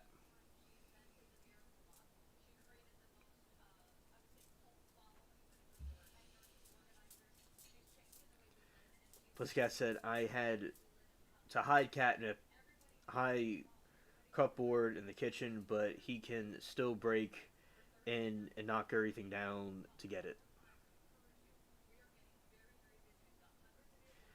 Oh. Yeah. Did he smoke some? Perhaps. Scared. And Bubbles is back. He's back around here. And then Bubbles' brother is another cat that's like a twin of the one in here. And I think he's more like a rugged cat, but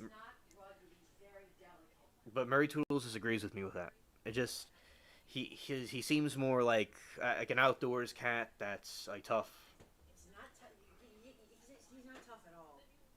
I don't agree with any of that. The cat likes to. Bubbles' brother likes to sit out in the rain. It was from because he was so scared, Hansel. You just don't understand. And it was not out of joy. It was out of fear. right, and see, because he sits out in the rain, and as Mary Toodles will say that he is afraid, and he sits out calmly in the rain, and then maybe he didn't always know where to go or what to do, Right. and he just sat there. There's another cat that did that, and there's difference of opinions about him, but he certainly is frightened of different things, and he likes to. I'm around him all day. I live outside. That's where I live, is outside. Right. And yeah, he is out there all day, and then so that's Bubbles' brother. Is a twin of the other cat inside. Then there's a new cat named Midnight. That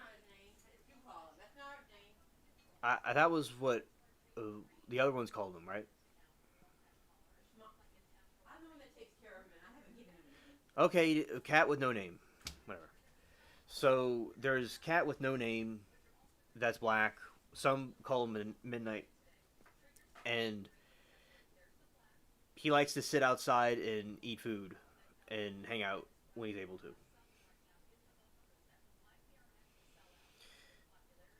The cat Tweetzel likes to talk a lot, and he's always like the cat that likes to greet everybody. It's a very big cat. He looks like a panda.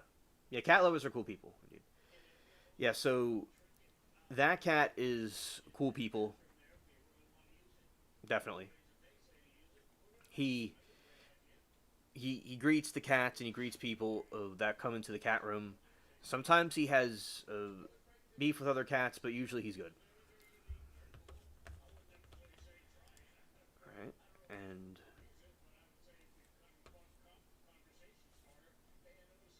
let's go here. Let's check this.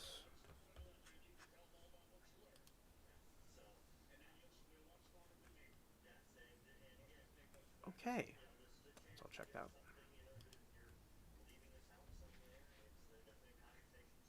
Yeah, weirdo singing away. Exactly, Pussycat. Right.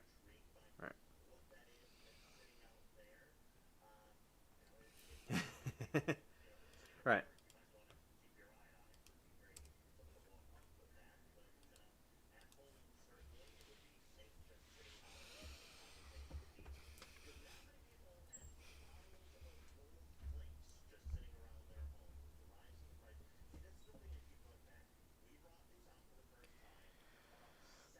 See, early YouTuber that killed the lead himself before he internet fame. Okay, he won People's Voice Award in 2014 and was a regular contributor to the platforms like Mashable and daily tech news shows at the time.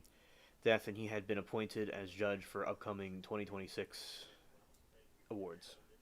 And then they come out and shake all the water onto you. Yeah. Yeah. They do that. Pussycat, absolutely. Now, there's different cat pet things. There's cat towers. I call them cat towers. And some people call them cat trees. And it's like these these big things where they have different rooms and different shelves that cats can go on, and they usually have a fabric to them. That is something else that is, and sometimes they're very small, sometimes they're very big, and they have like a scratch pad on them. Those are nice that cats like to have also. And as I said, they love all kinds of different toys too, and chasing things.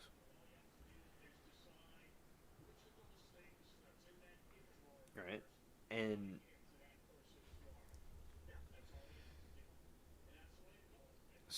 there's some cats that they like being outside. Some cats like being inside.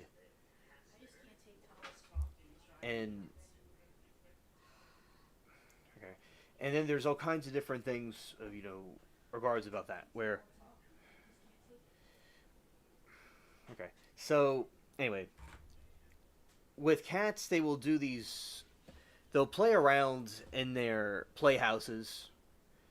They like to follow each other around and go up these different shelves, as I said, and they go into these little cubbies.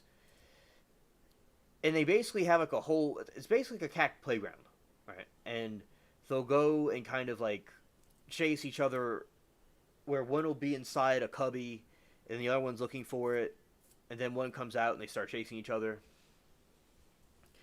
Some good cat toys is a wand. So there's a wand with a string attached to it.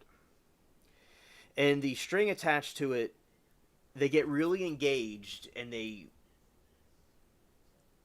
move around.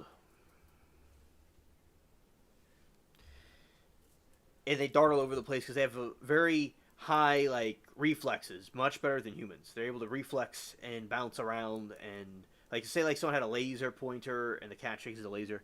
So, yeah, they have very good reflexes. The cats really like heat, but not water. They don't like water, but they like heat a lot because, they originally came from hot climates.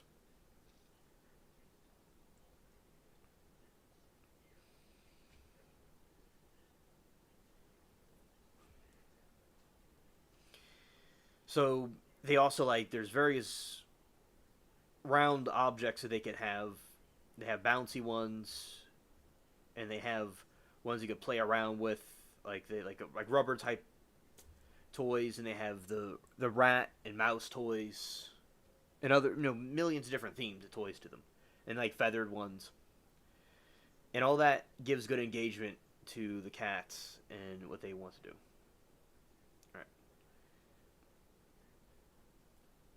There's also, the Egyptians had cats. They worshipped them literally, and they were good at catching rodents and little critters and stuff that were being annoying. They come in all kinds of different colors. They certainly make good companions for those that are interested in the pets. All right.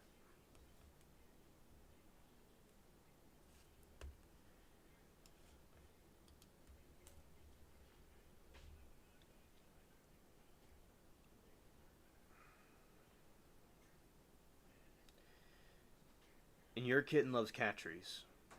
Yes. That's good. It's almost like a log. Let's see. Okay, and see, I'll play some more of the trial, and then we'll end it. Go here.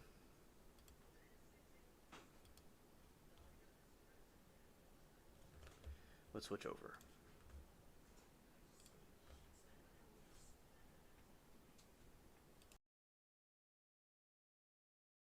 And when you stopped to refer to a Tom during the progress of this tape, you were talking to Tom Lang, who was then one of the investigators from robbery homicide.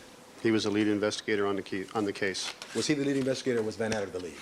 At the Bundy location at that time of the morning, he was the lead investigator because Van Atter was someplace else. I see. Van Atter was not there at that point? No, he was not. But as between the two of them, when they were both at Bundy, Van Atter's the lead, isn't that correct? To be honest with you, Mr. Cochran, I don't know which one of those two is the lead investigator on this case. I know they're joint lead investigators. If one outranks the other or has more time, I don't know. Okay, I want you to be honest with us. I am. I don't know. Thank you very much. Thank you. Now, when you talk to Mr. Willis on this tape, he asked you, strike that. Mr. Willis said, okay, are these both gunshot wounds? And your response was essentially, they were either shot or bludgeoned to death. Is that correct? That's what I said. And so, at 6:49 to 7 o'clock, at that time in the morning, you did not know how these two individuals had lost their lives. Is that right? I made a mistake, Mr. Cochran. I should never have said that statement without knowing how they died. No, but I know. I understand. No, I'm not Okay. criticizing you making a mistake. That's not about criticizing you. I'm just asking you, at that time, you didn't know how they died, did you? No, I didn't. Okay, that's the point, that you did not know. So that when you talked to Mr. Simpson, sometime around, what time, 6 o'clock? I believe it was 6:05. You didn't know how these people had died, had you? Did you? Did not know how they died. All right. And so when you make the statement, they were either shot or bludgeoned to death, that was speculation on your part, but you just didn't know how they died at that point. Isn't that right? That's right. All right. Now, with regard to the crime scene log, since you looked at it over lunchtime,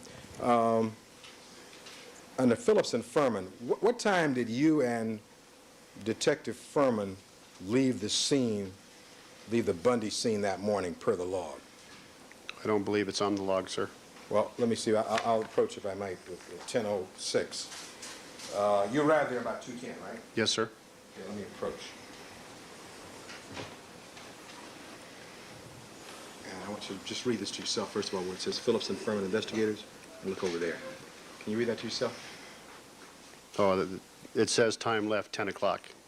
I thought you meant the first time I left the location. No, well, does it show that you left at some point in between there? No, it does not. Now, isn't it the responsibility of the officer who leaves to tell the officers keeping the log that I'm leaving now and I'm going someplace else? That's your responsibility? That's something I should have done out of courtesy to that man that was doing the log, and I didn't do it. Okay, all right, I understand. This is not pick on you today. No, I'm just telling you, I didn't tell him. I appreciate it. So when it says that you were there from 2:10 to 10 o'clock, that's not exactly accurate, is it? That's not accurate. All right, and there was a responsibility of the officers that they came and went to tell the officer whose name is Cummings, I believe, who's keeping that log. Is that right? It would have been on my best interest to tell him there was so much activity he could not keep track of everybody. Yes, sir. So he relied upon everybody doing their jobs and writing this down. Is that right, sir? That's correct. Okay. Now, at some point, though, did you and Furman leave at 10 o'clock that morning, leave the Bundy scene to go someplace? I don't think, in recalling, that Furman and I ever left a second time together other than the 5 o'clock in the morning call. I believe I left the Bundy location at 10 o'clock, and that's probably what he put down as the time that I was leaving. Furman and I did not team up again until much, much later in the day. All right, so where it says Furman and Phillips leaving at 10 o'clock, that's also wrong, right? That's me leaving at 10 o'clock. Okay, as far as you know, that was not Furman leaving at 10 o'clock. No. But you will agree that in the log, both Phillips and Furman are on the same line, isn't that correct? That's true. Now, let's, for a moment, you're talking about Furman. You and Detective Furman are very, very close, aren't you? We've been partners for 4 or 5 years, and I've gotten to consider myself a friend of his, yes. You are friends, you see each other off work? Very, very rarely. But don't you work on some kind of moonlighting jobs? Don't you do work, off-duty work with Detective Furman? Haven't you done that? I've done that, but we don't work together. But you both worked and done moonlighting jobs? Yes. Same employers? Yes. And over what period of time did you do that?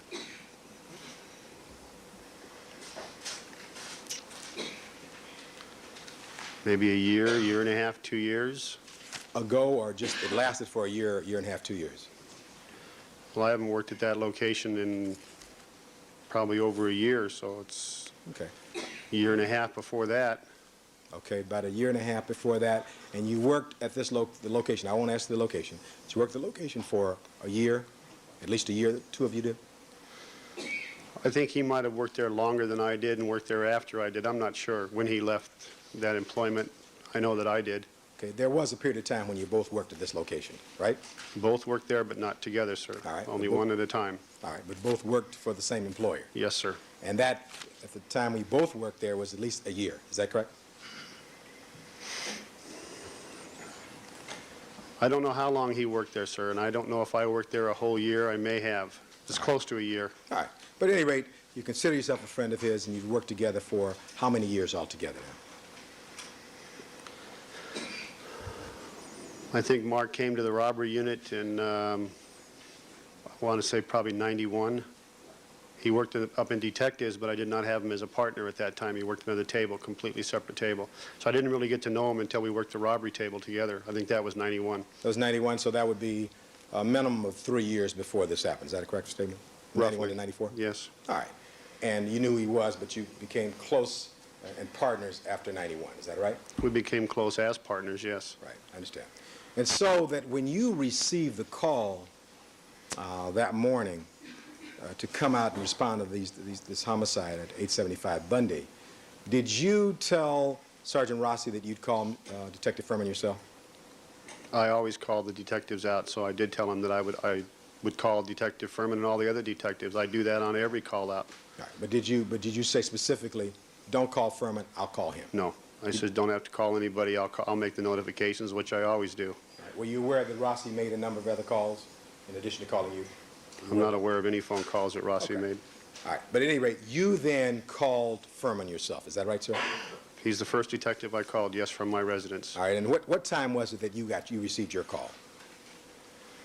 I believe I received my call right around 1 o'clock in the morning, a minute or two before. All right. And then what time was it that you called Detective Furman? I believe I called him at 1:05 in the morning. All right. And I presume at that time of morning, both of you were at home. That's where I got him, and that's where I was at, yes. Okay. And thereafter, the two of you then made plans to come to West Los Angeles Station. Is that correct? I made the plans to meet him at West LA Station to pick up the homicide unit. All right. And as I understand it, prior to that time, since 91, the two of you had been partners. Is that correct? Well, partners in that we worked the robbery table together. There was 4 of us that worked the robbery table. I had businesses and follow-home robberies on one side of the table with a partner. Mark Furman had street robberies and carjacking robberies, and he sat directly across from me on the other table, and he had a partner. There was 4 of us that worked that table. All right. So when you say table, you mean like kind of like a desk or a table where you're There's seated? five tables, 5 desks all together run by a robbery coordinator. In West Los Angeles? In West Los Angeles. So there's a period of time where you and Detective Furman were partners in conjunction with some other detectives who worked there also. Is that right? Yes. All right. And we helped each other out on their cases. If he needed some help on his cases, then me and my partner would help him and vice versa. So we did work cases together, but he would help me out on my cases. All right, and I understand that. Okay. And who were the other officers or detectives involved in this table, this robbery table? Well, there was several over that period of time. One of the spots that we had there, when I say spots, one of the desks, was a trainee spot that the trainee would come in and only but only stay at that position for 6 months. This is a high-stress business, I know. Well, I tell you, they're going to be mad at me now. But they'd stay there for 6 months, and then we'd rotate them through the rest of the tables, the burglary table and the auto table and so forth, to get them a well-rounded experience. All right. So that particular table moved around a lot. All right. Who was constant? Who stayed there over the course of from 91 to 94? Was there any detective who's been there in addition to you and Furman? Just the coordinator is the only one that's still there that was there when Mark Furman was there, and that's the coordinator of the robbery unit. Who's that? Robert Tapia. Okay. So at any rate, when you called Mark Furman at home at 1:05, someone you'd worked with over a period of time, someone that you knew, is that correct? Well, yeah, he worked my homicide unit. No, I said you knew him well at that point, right? Yes. Okay. And when you saw him that morning, when he got to the station finally, before you went out to Rockingham, you described, I think, yesterday that he rarely wore a jacket. Remember you saying that? Yes. And did he have a jacket on when you first saw him that morning? No. Would you be surprised to learn that later that day on Rockingham he had a blue blazer on? It wouldn't surprise me at all. Okay, well, did you see him at some point put on a blazer with those slacks you saw him in those pictures we saw here? He takes it off and puts it on and takes it off and puts it on all the time. And different times he has it and different times he doesn't. Okay, so in other words, he has a jacket, he doesn't always wear it. Is that what you're saying? He usually leaves it in the car. All right. But he has a jacket somewhere around there, right? He's always got one with him. Okay, he has it with him. I wanted to clear that up. He has a jacket with him. He may not always wear it. Is that right? Yes, he always has a jacket in the car or at the crime scene. And so you wouldn't be surprised if you were to see him at Rockingham later that day with a blue No, blazer? not at all. Okay. Now, after the two of you got to the station, did you and go in one car to the Bundy location? Yes, we did. Okay, and then you arrived at the location, and you described for us your arrival there at about what time? 2:10 in the morning? Yes. And when you got there at 2:10 in the morning, you were the senior as between you and Furman, is that correct? Yes. In addition to being the senior, you were also kind of a coordinator of homicide activity out there, is that correct? Well, I'm the homicide coordinator for West Los Angeles Division. I also outrank him. Right, so you were senior? Yes. And in this regard, you were senior also to Sergeant Rossi, who was there as the field sergeant at that point, right? You outrank him? No, it's not really an outranking. We're basically the same rank because there's two different rank structures here you're talking about. One is a patrol rank structure that goes, and one's a detective rank structure. A detective 3, which I am, and a sergeant 2, which he is, I think the only reason someone might think I outranked him is because I may make a couple of dollars more a year than he does. Or maybe that's why he thought it. Why? All right. But I Anyway. think we're equally, as far as rank goes, we're basically equal. It depends on whether you're talking about a patrol function, then he would be the supervisor in charge. If you're talking about a detective function, then I would be the supervisor in charge. All right. At any rate, once you got to the scene, this being a homicide or two homicides, you were the ranking officer. Is that correct? That's correct. So at 2:10, from 2:10 in the morning until approximately 4:10, when we had the arrival of Phil Van Adder, you were in charge of that crime scene. Is that right? No, I was in charge of that crime scene until 2:38 that morning when I made a phone call to Captain Gartland, and I was relieved of that responsibility of being in charge of that crime scene. Well, let's see now. So 2:10, you were in charge from 2:10 to 2:38, right? That's correct. But Van Adder didn't come until 4:10, did he? 4:05, I think, 4:10, somewhere around in there. Sometime after 4 o'clock in the morning. Right. So you were still the ranking homicide detective at that scene until Van Adder arrived. Isn't that correct? I was the ranking homicide detective at that scene, but Lieutenant Spangler outranked me and Captain Connie Dial outranked me, who were also at that location. But aren't they like in management? You're the nuts and bolts. You're the man who's the homicide detective. Isn't that correct? That's correct. Right. You're the man who's the coordinator for West Los Angeles, right? That's correct. All right. What you're telling us is that at 2:38, when you talked to Captain Gartland, who's in charge of robbery homicide downtown, a decision had been made to transfer this case to robbery homicide because the greater proliferation of person power downtown and resources. Is that what you told us? That's correct. But you were still a homicide detective out there at that scene, isn't that correct? If something needed to be done, then I would have done it. But since nothing had to be done, I wasn't in charge of anything. I was just merely standing around, as everybody else was, waiting for the homicide detectives that were in charge of that investigation to arrive. When you were standing around out there, just standing around waiting for something to be done, did anybody ever bring up the subject, gee, we might want to determine the cause of the time of death here, because that might be important in a case, if a case is ever brought? Did you guys ever bring that up? No. Nobody ever thought about that? Not that we didn't think about it. Nobody brought it up. Nobody said that. Okay. Well, it's true, is it not, that at about 2:50 in the morning, you decided, you remember those regulations in the police manual, you remember that section that made it a misdemeanor not to call the coroner, and you decided, I better call the coroner, didn't you? I didn't remember the section about being a misdemeanor, and didn't remember that at all. What I was merely going to do was make first call notification to the coroner's office about what we had. I was not requesting them to come to that location. All right. Well, you made a call. You told us at 2:50 you wanted to make a call to the coroner's office, right? To make first notification that we had a double homicide out in West Los Angeles, not to ask the coroner's office to respond. Okay, now let me finish the question. Okay. At 2:50, you were going to make a notification to the coroner's office, right? First call notification. All right, because as a good detective, you knew that was important to do. Isn't that correct? I was going to do it as a courtesy. That's all I was going to do it for. It meant nothing other than to make that phone call. Well, who were you doing a courtesy for? Just to get one phone call out of the way. And isn't it also, you mentioned earlier to response to one of Ms. Clark's questions, isn't there a certain question of dignity of these bodies who are laying out there when you want to also get those moved at some point? Yeah, but even if I had made that phone call, Mr. Cochran, they still would not have had the coroner's office respond at that time. But, sir, wouldn't they be that much further ahead if they knew at 2:50 they might get out there before 9:10? Wouldn't that be something you'd be concerned about at all as a homicide investigator? Would have made no difference upon their arrival time if I'd have made that call at 2:50 than I made at 6:50. The right. coroner's office came after we told them to come. All right, and you, so that we're clear, the LAPD controls when the coroner's office comes. That's your policy, right?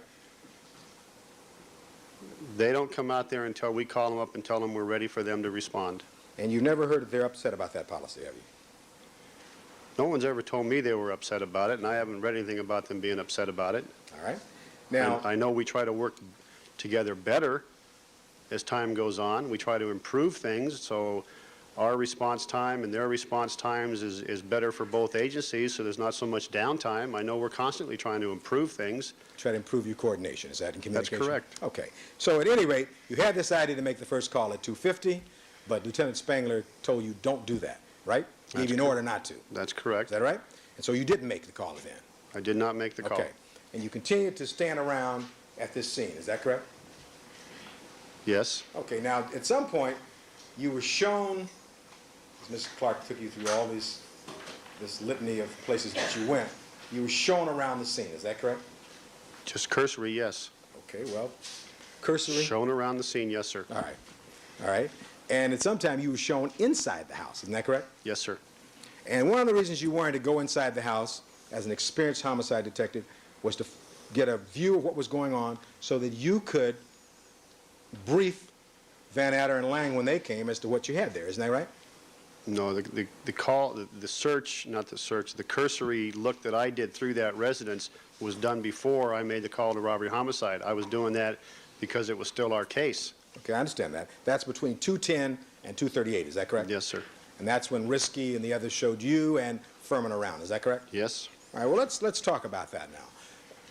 You went into the residence, I believe, through the back, through the rear part of the residence, right?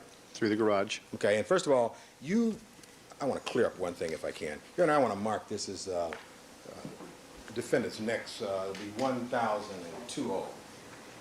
1020. All right. Is that a photograph? Mr. Cochran, is that a photograph? Yes, Your Honor, this is a photograph of a black Jeep, and I would like very much to put D1020 on it, and I'd like to approach this witness and ask him about it. I want to show you a black Jeep Cherokee, and I want to place it right before you and ask you if... pick it up? Ask you, yes, please look at it, and ask you if that appears, that you recognize that Jeep. I guess it's the Jeep that was in the back of 875 South Bundy. I don't remember the license number of it, and that looks like it's probably the place. And the Jeep that you saw in the back of 875 South Bundy, that was a black Jeep, wasn't it? Yes? Wasn't dark green, was it? May I? It looks like a black Jeep to me, sir. Okay, well, let's show it on the Elmo and see if we all agree. Let's show it on the Elmo.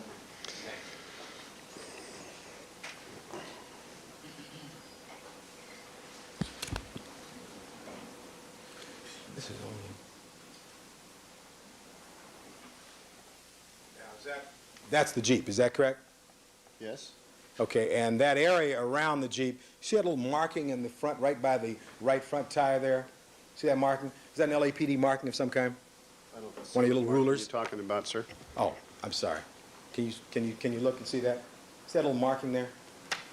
I'll point it out for you.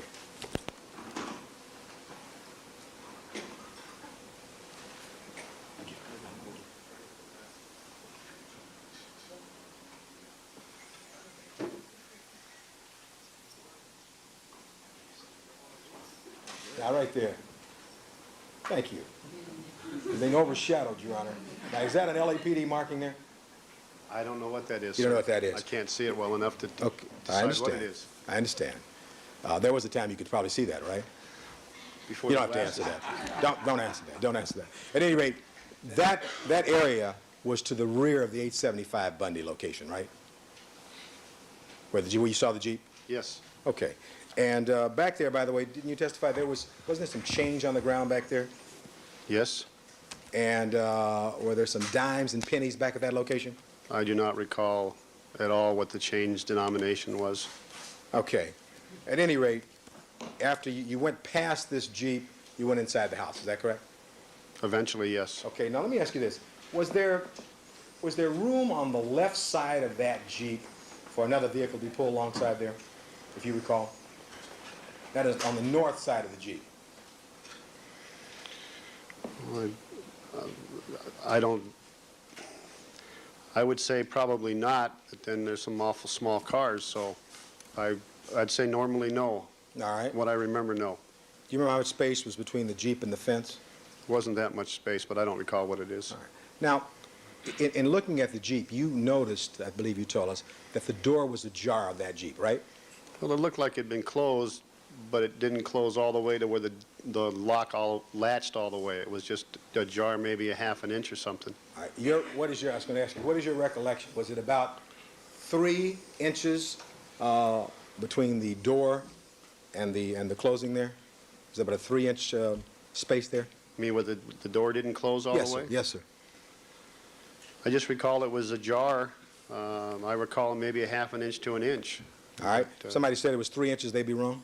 Well, I'm not saying they'd be wrong. I'm just saying my recollection is it's a half an inch to an inch. I could be wrong. Okay, I understand that. Did you go look? Did you walk over to it and look? Didn't pay much attention to it after I was pointed it out one time. This is just kind of a cursory look? That's all I did. Okay, and then you went inside. That's correct. Now, when you walked inside, you remember that banister down at the bottom of the stairs? You see some ice cream there, some melting ice cream? Yes, sir, I did. Now, let's see. This was at what time would you have gone in there? This is between 2:10 and 2:38? Yes.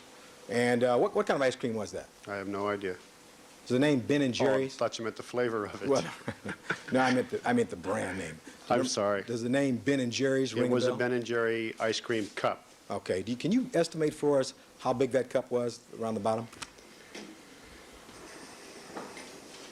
Probably a couple of inches. I always thought it was, I don't like ice cream that much, I don't eat it that much, but I thought it was a 1-scoop cup. All right. You an expert in this area? No, not at all. Like I said, I very rarely eat ice cream. So we shouldn't take your word, should we? Not at all. Okay. So, but it looked like a cup. It looked like all one flavor, though, to you? Yes.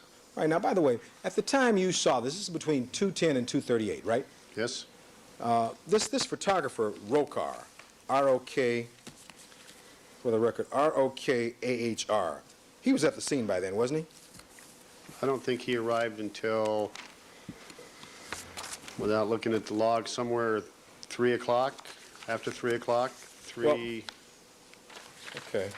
Before we talk more about that, let me show you a report and ask you, I'll show you 2 reports.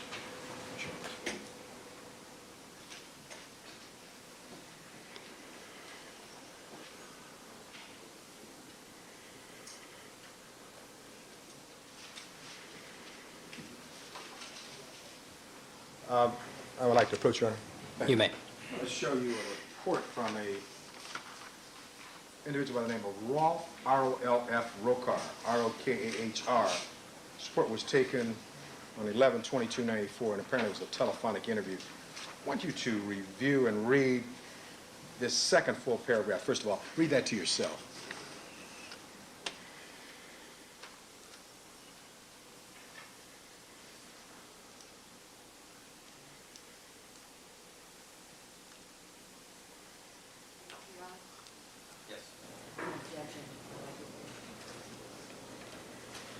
Okay. All right. You read that to yourself? Uh-huh. All right, let's go with court, please.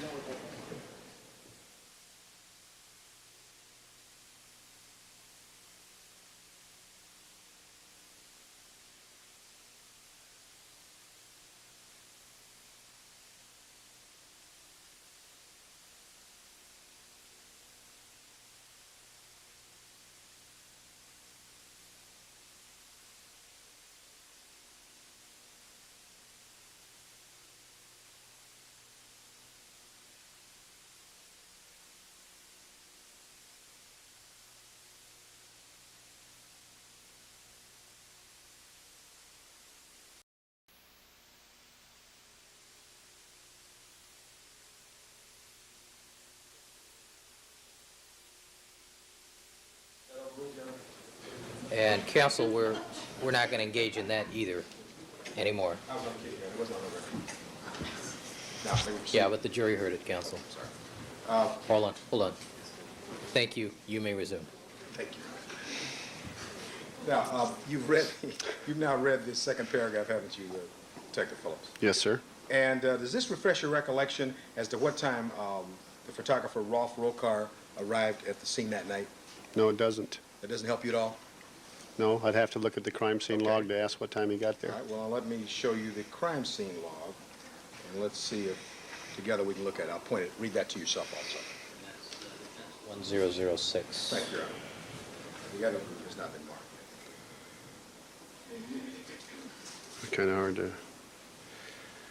Kind of hard to read. I'd have to have I don't know what that time is. It's 03 something and 03:15, I'm guessing. Hard to read, is that correct? It's impossible. Between these two documents, one indicating he arrived about midnight and the other at about... Objection. Sustain. It's hearsay. All right. Do you know whether or not... Do you The objection is sustained. There's no answer. Do you know whether or not the photographer came there at 12 o'clock and arrived at the location before you and Furman arrived there? Well, I don't see how he could have done that. All right. Can I ask you then to read this next paragraph to yourself?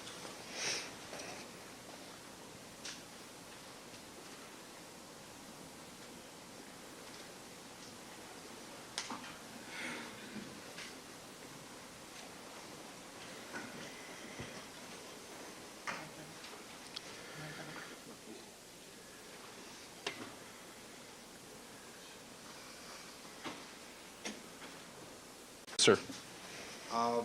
Does that in any way refresh your recollection? Well, I think that if I were reading that paragraph, I'd have to assume that Mr. Roker has myself and Furman mixed up with Van Adder and Lang. Well, Van Adder and Lang didn't arrive at the location before you did he? Van Adder and Lang arrived after the photographer, and he's referring in that photograph or that paragraph as to being told to take overall scenes. Yes. I told him to take those overall scenes, and I didn't get there till 2:10 in the morning, so I don't know how he could have said that before I arrived. But when he said earlier that he'd arrived at midnight, you put those two together, what does that mean to you? Objection, that's not evidence. Sustain. Well, as you sit there right now, do you recall what time the photographer arrived? The photographer arrived after I did. I thought he arrived after 3 o'clock in the morning because he walked up to me and talked to me, and he asked me if it was our case, and I told him it had been taken away from us. It was now robbery homicide's case, and he said, do you mind if I go ahead and do the overall photographs? And I said, it has nothing to do with the crime scene. It would save some time. Why don't you go ahead and do the overall photographs of the streets, street signs, and alleys, and so forth. I directed that photographer to do that. All right, and so that we're clear that he's talking about you and Furman, when you went over to Rockingham the first time, did you take the photographer with you? No. You never said to the photographer to follow us over to Rockingham when you went over to give this notification? No. Furman asked the photographer to go back with him after we came back to Bundy, and then he went back to Rockingham. Furman asked the photographer to go with him, and then I made a notification to SID to send us out another photographer because we had two crime scenes. Okay, that's all fine. My question is, before you went over to Rockingham, did you ever say to the photographer Rokar to follow us over to Rockingham Road because there may be additional victims there? Did you ever make that statement to him? I never made that statement to him, no. Did Furman ever make that statement to him in your presence? No. All right. At any rate, when you first saw this ice cream, what time was it? I would say somewhere around 2:20, 2:25, the first time we walked through the residence. All right, and it was sometime after that in your estimation that there were photographers on the scene there, isn't that correct? Well, again, I can't tell you the exact time, but it was after 3 o'clock when the photographer arrived, and I asked him to do the overall photographs. Did you ever, when you asked him to do these overall photographs, did you ever ask him to photograph the interior of that residence? That's part of the crime scene. I didn't ask him to do that. All right, your answer is no, you didn't ask him. I did not ask him to do that. But while you were there, and before you left to go over Rockingham, You never asked Mr. Rokar or any other photographer to take any pictures of the interior of that residence. Is that right? No, I didn't. And specifically, you never asked him to photograph the ice cream cup, did you? Objection, this witness already testified this is not I'm his asking. crime scene, not his job to do. He's It's asked. irrelevant. Overall. Do you understand the last question? I did not direct the photographer to take any photographs inside that residence. All right. Now, once you got inside the residence, you went through the kitchen, is that correct? Yes. And once you got into the kitchen, you became aware, did you not, that a phone call had been made from the interior of that residence, isn't that correct? I was not made aware of that until hours later. All right, and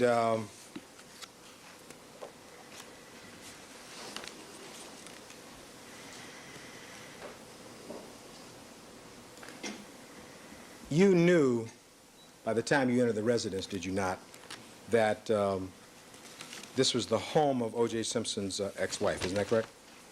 At the time I entered the residence the first time, Yes, sir. I did not know that. All right, when did you become aware of that?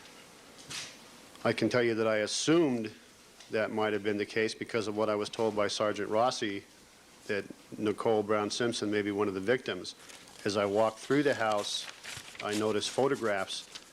Never having seen Nicole Brown Simpson before, I wasn't sure it was her, but I did see photographs of O.J. Simpson with a female.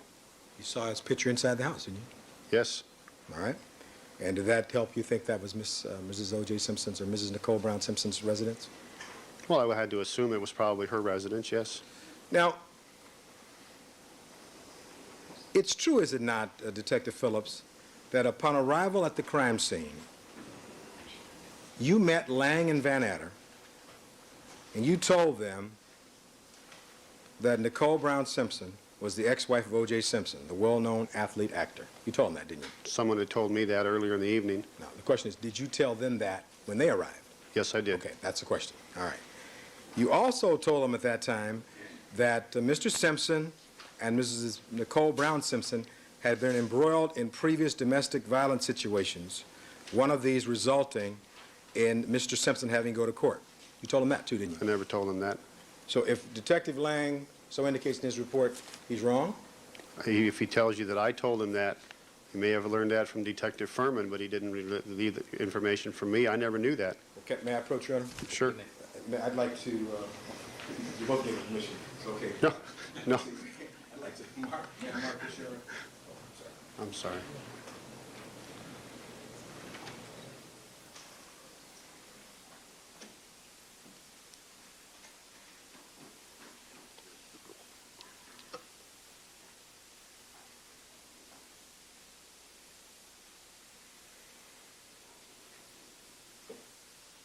I think I should mark this, Your Honor, referring to this, and I think this is D1021.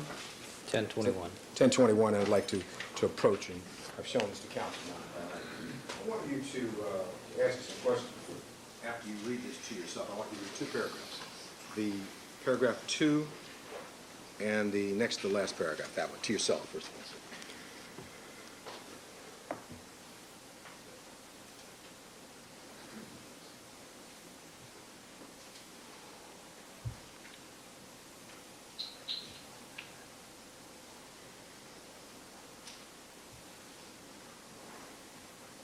In this paragraph here? Yes, sir, that one.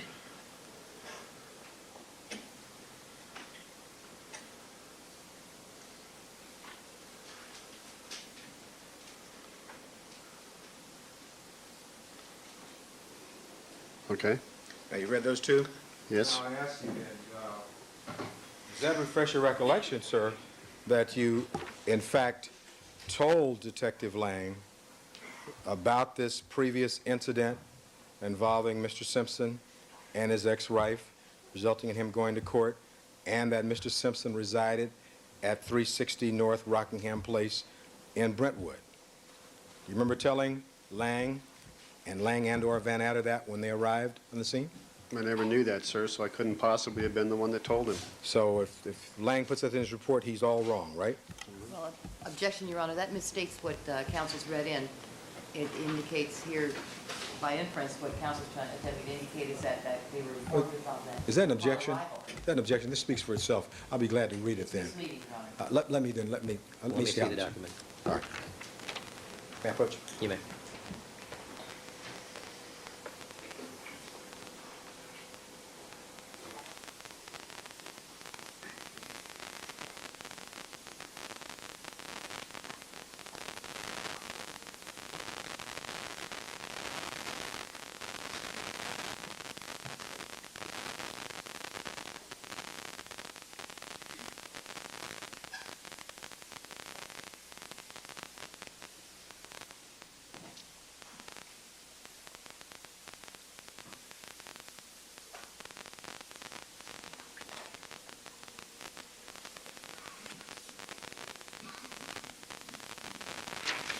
Mr. Cochran?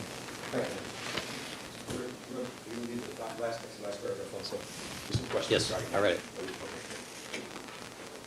Thank you. Proceed. You may. Now,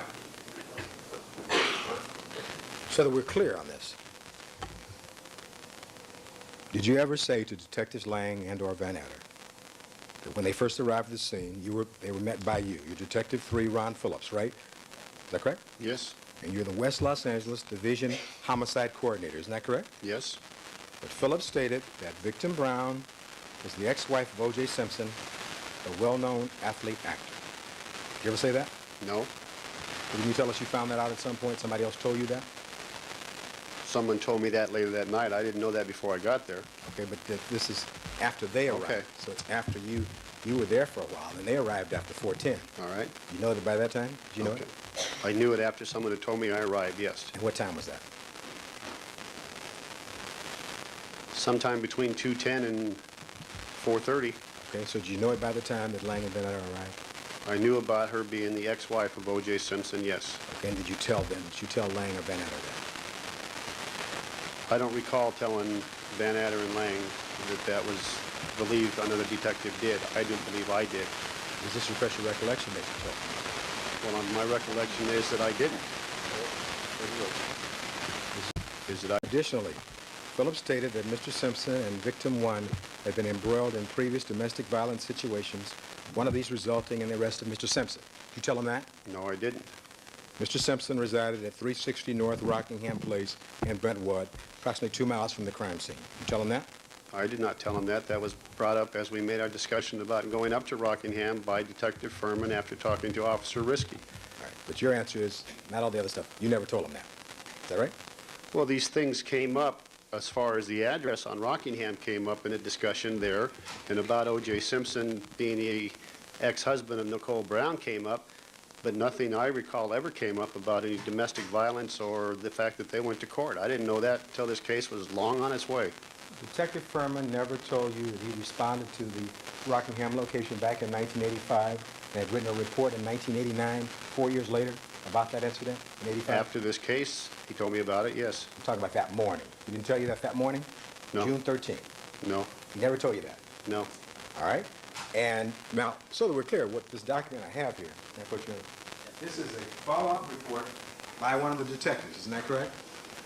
That's true. It says, so the record, it says, murder follow-up report, Your Honor, DR 94-08-17431/32, page 2.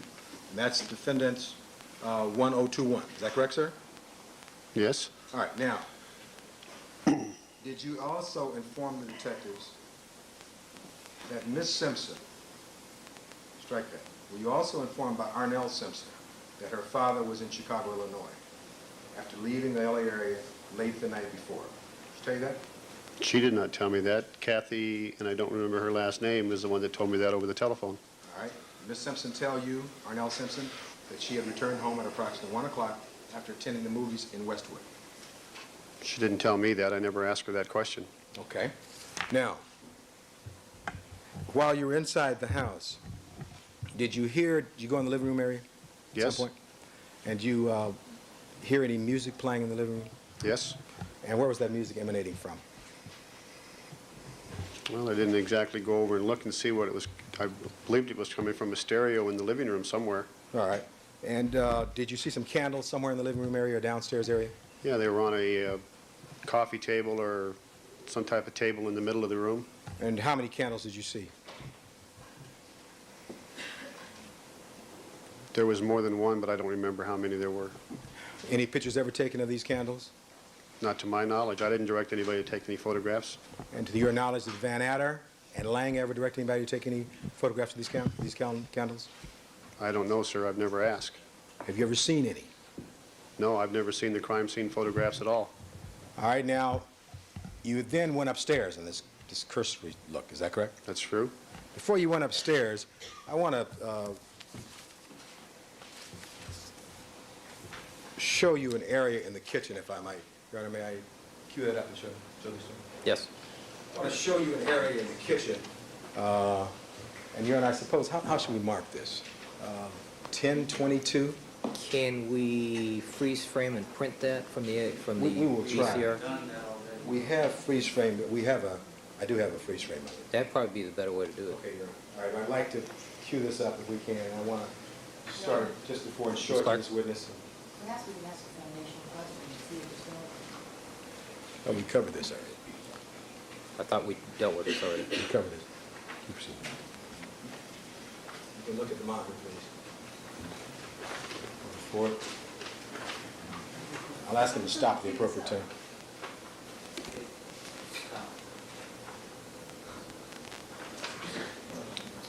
All right, cut it. Cut it. It wouldn't stay on when we put it on pause. It probably has one of those gizmos that after it's paused so the heads don't flatten, or the rollers. Can we go back to that location?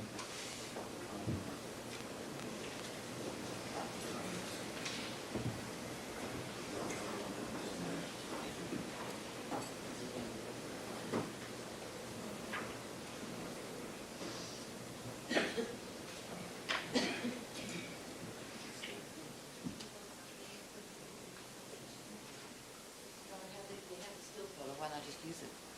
Because it's not as clear as the video. I'd like to be able to try my case if I could. Me too. If I can tell. My own, just my... Counsel, why don't we at least proceed with the still photo? I don't think there's any dispute as to what those items are there. Certainly, maybe you can get it queued up. I'd like to... Mr. Harris, you have a small monitor there already, don't you? It's unfortunately the VCR is not connected to any of those devices. Terrific. Okay. You close to it? Okay, just put it on this monitor down here first. All right, let's cut the big screen. Cut the big screen, just put it on the monitor.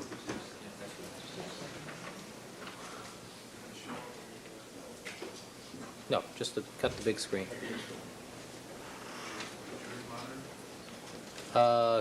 Is there anything on the juror's monitor, small monitor? No. All right. Anything on the small monitor? No. Thank you.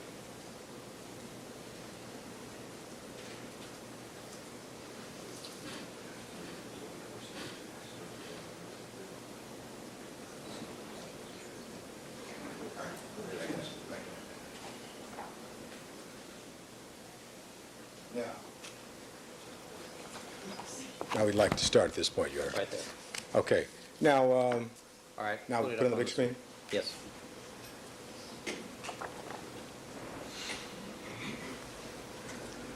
Can't see it. All right, now, Detective Phillips, can you see that photograph of a telephone in the kitchen area of 875 South Bundy Avenue? Can you see that? Well, I can see the picture of a telephone. Yes. Can you see that? Yes. Okay, and do you see the names, you see those dials at the top there? You know what those are? Well, I think so. I think they're speed dials. Okay, I'm just asking, so you have to testify. Those are speed dialers? And what names do you see opposite the speed dialers? The only one I can make out is Daddy. All right, you see Daddy on there? I can't read the second one. Do you see the name Dita? D-I-I-T-A dash OPA? O-P-A? All right. Do you see after that Cora? C-O-R-A? Yes. And then Robin. You see Robin? And then Pam. And Pam. You see those? Yes. Now, When you walked through that kitchen area, now I'd like, Your Honor, to mark, and I think this is D1022, 1022. 1022. I've shown this to counsel. I'd like to mark this as defendant's next in order, and I want to show this to up close and personal to Detective Phillips, Your Honor. When you were in the kitchen area, or in the living room area, or any room where they had phones, did you ever have occasion to go over to the phones and look and see whether or not there was a speed dialer with any indication of any names close to the speed dialer? No. And so later on in the morning, when you were looking, trying to reach O.J. Simpson by phone, if you looked at that speed dialer, you could have determined right off that phone. Isn't that correct? If I'd have thought about it. Objection. Overruled. That is the testimony. He wasn't trying to reach Mr. Simpson by phone. Overruled. No, he was. He was, you know, to see him personally. Right. He was sleeping. Right. Overruled. All right, but I think we've about exhausted Okay, this. well, I was interrupted, but okay, let me answer my question.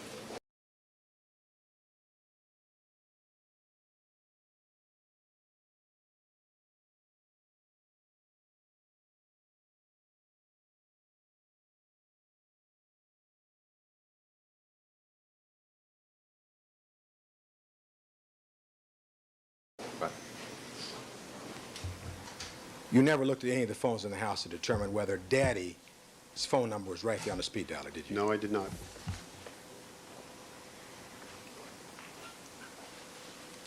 Now, when you got up the stairs, Thank you. When you got up the stairs, you went to the master bedroom you described for us, is that correct? Yes. And you saw that the bed appeared mussed or messed up, is that correct? Unmade. Unmade. And you saw more candles burning around the bathtub area? In the master bathroom, yes. The master bathroom. And do you know how many candles there were lit in the master bathroom area? There was more than, probably a couple or more. Like how many? I don't know, sir. Okay. 2 or 3, maybe. You see any photographs of those since that time?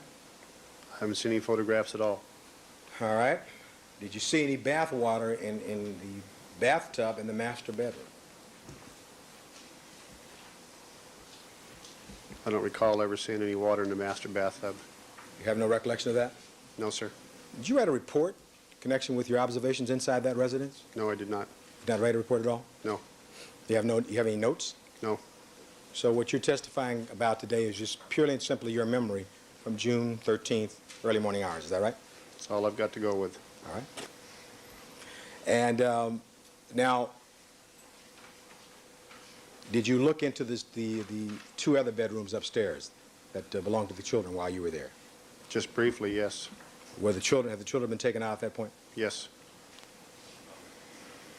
Inside that residence, did you strike that?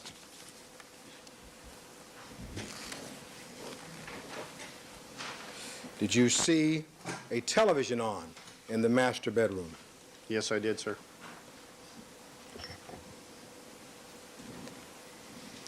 Did you notice anything else in that master bedroom we haven't talked about yet?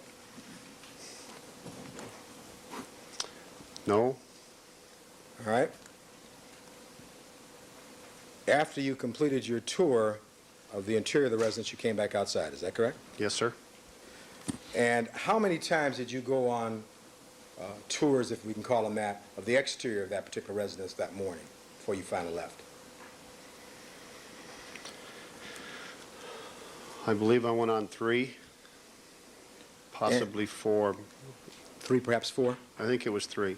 All right, let's take the first one. Went with Risky. All right, the first one was that when you went up through the front, through the Yes. through the kind of foliage area there where the plants are? Yes.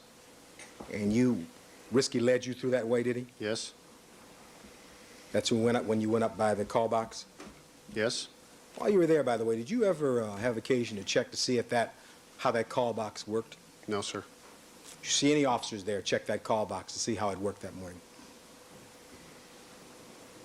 I don't recall anybody checking that call box. You never saw Lang or Van Etter do that either? I know that I overheard discussion about it, but I don't know who was doing it. Did you ever see anybody do it? That's the question.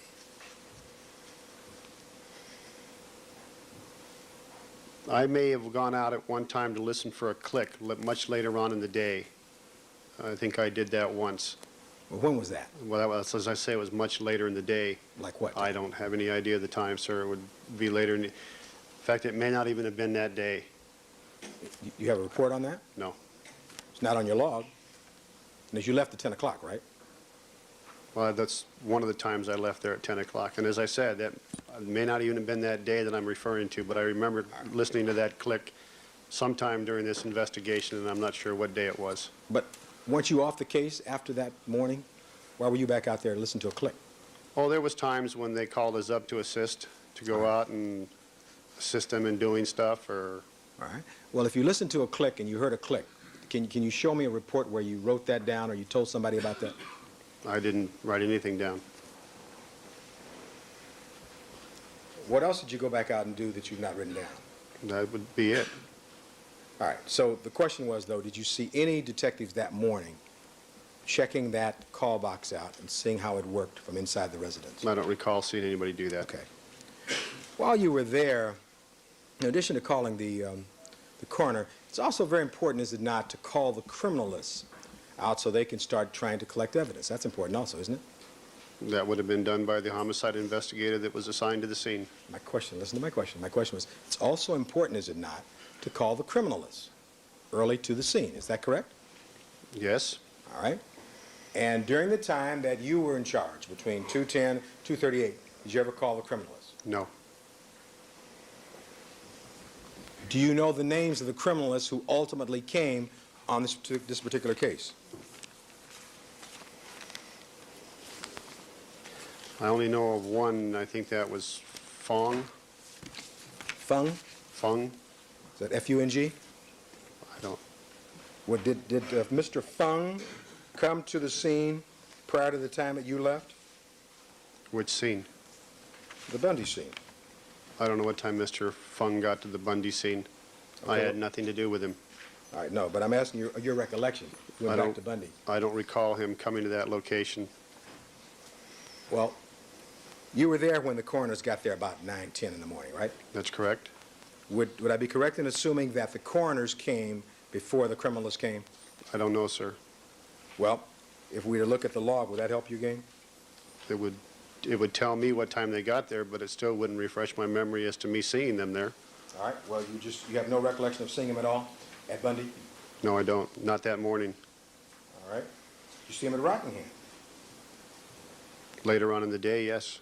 No, I'm talking about in the morning now. You see him in the morning? No. And what is the criminalist's job? To obtain the evidence, to book it, to obtain it. And they're called usually by the investigating detectives, is that correct? That's correct. And you know, do you not, that the criminalists on 24-hour call, aren't they? Well, sure they are. Just like you are as a detective. Yes. You never call for the criminalists, and as far as you know, you never heard Langer Van Etter call for the criminalists to come out to Bundy, at least while you were there. Is that correct? Well, I'm not saying they didn't call while I was there. I'm asking you, did you ever hear them call while you were there, sir? That's all I'm asking. I did not hear the call go out to call them, yes. While you were there, right? While I was there. Okay. Now, we'd gone through this first, when you took the first exterior tour with Risky, you didn't go inside the house at that point, right? Yes. You went inside? Well, at some time during that first initial cursory walkthrough of the crime scene, Officer Risky walked us through the house. Now, I thought in the first one, when you walked up in the kind of foliage area, I thought you walked up to the call box. Did you go in the house at that point? Well, we walked up to where the bodies were at. Okay. And then we backtracked out, then walked around southbound over to the alley, walked into the garage, walked into the house, walked out, viewed the bodies, walked down the driveway, or the sidewalk area, the walkway area, out to the back, walked back into the house, and took a cursory look through the house. When you walked down this sidewalk area, Mr. Clark asked you many times about you being careful. Is that correct? Yes, sir. Where you step. As an experienced homicide detective, you know that there are times when you cannot always see footprints. Isn't that correct? You may not see all the footprints, yes. You know that from your experience, isn't that correct? That's true. so that if you can't see them, sometimes you step in things where you can't see it. Isn't that correct? That would be possible. How many, when you're taking these various and sundry trips, how many officers were? People's Exhibit 45A.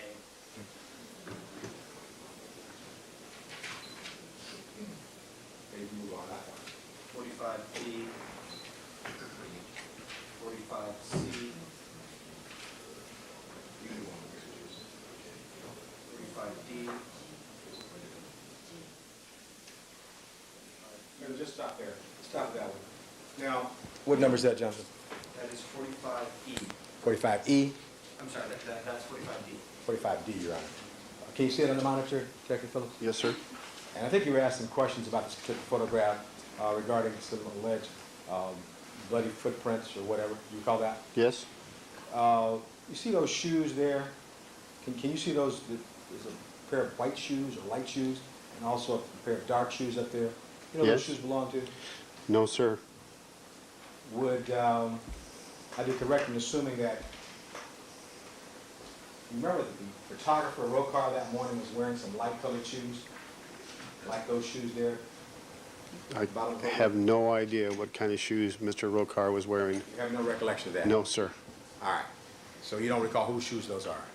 I don't know. All right. And the shoes at the top, you can't tell us whose shoes those are? Okay. No, sir. Okay, move on, John. E.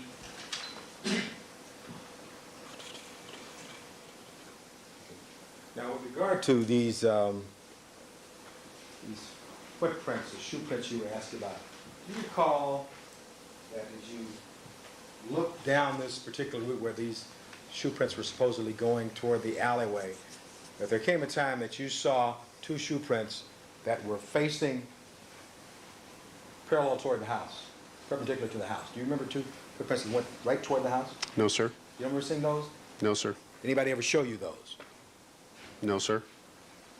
And yesterday when Ms. Clark was asking you questions about the blood drops, may I have just a second here?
This is 45F. All right, let's try 45G.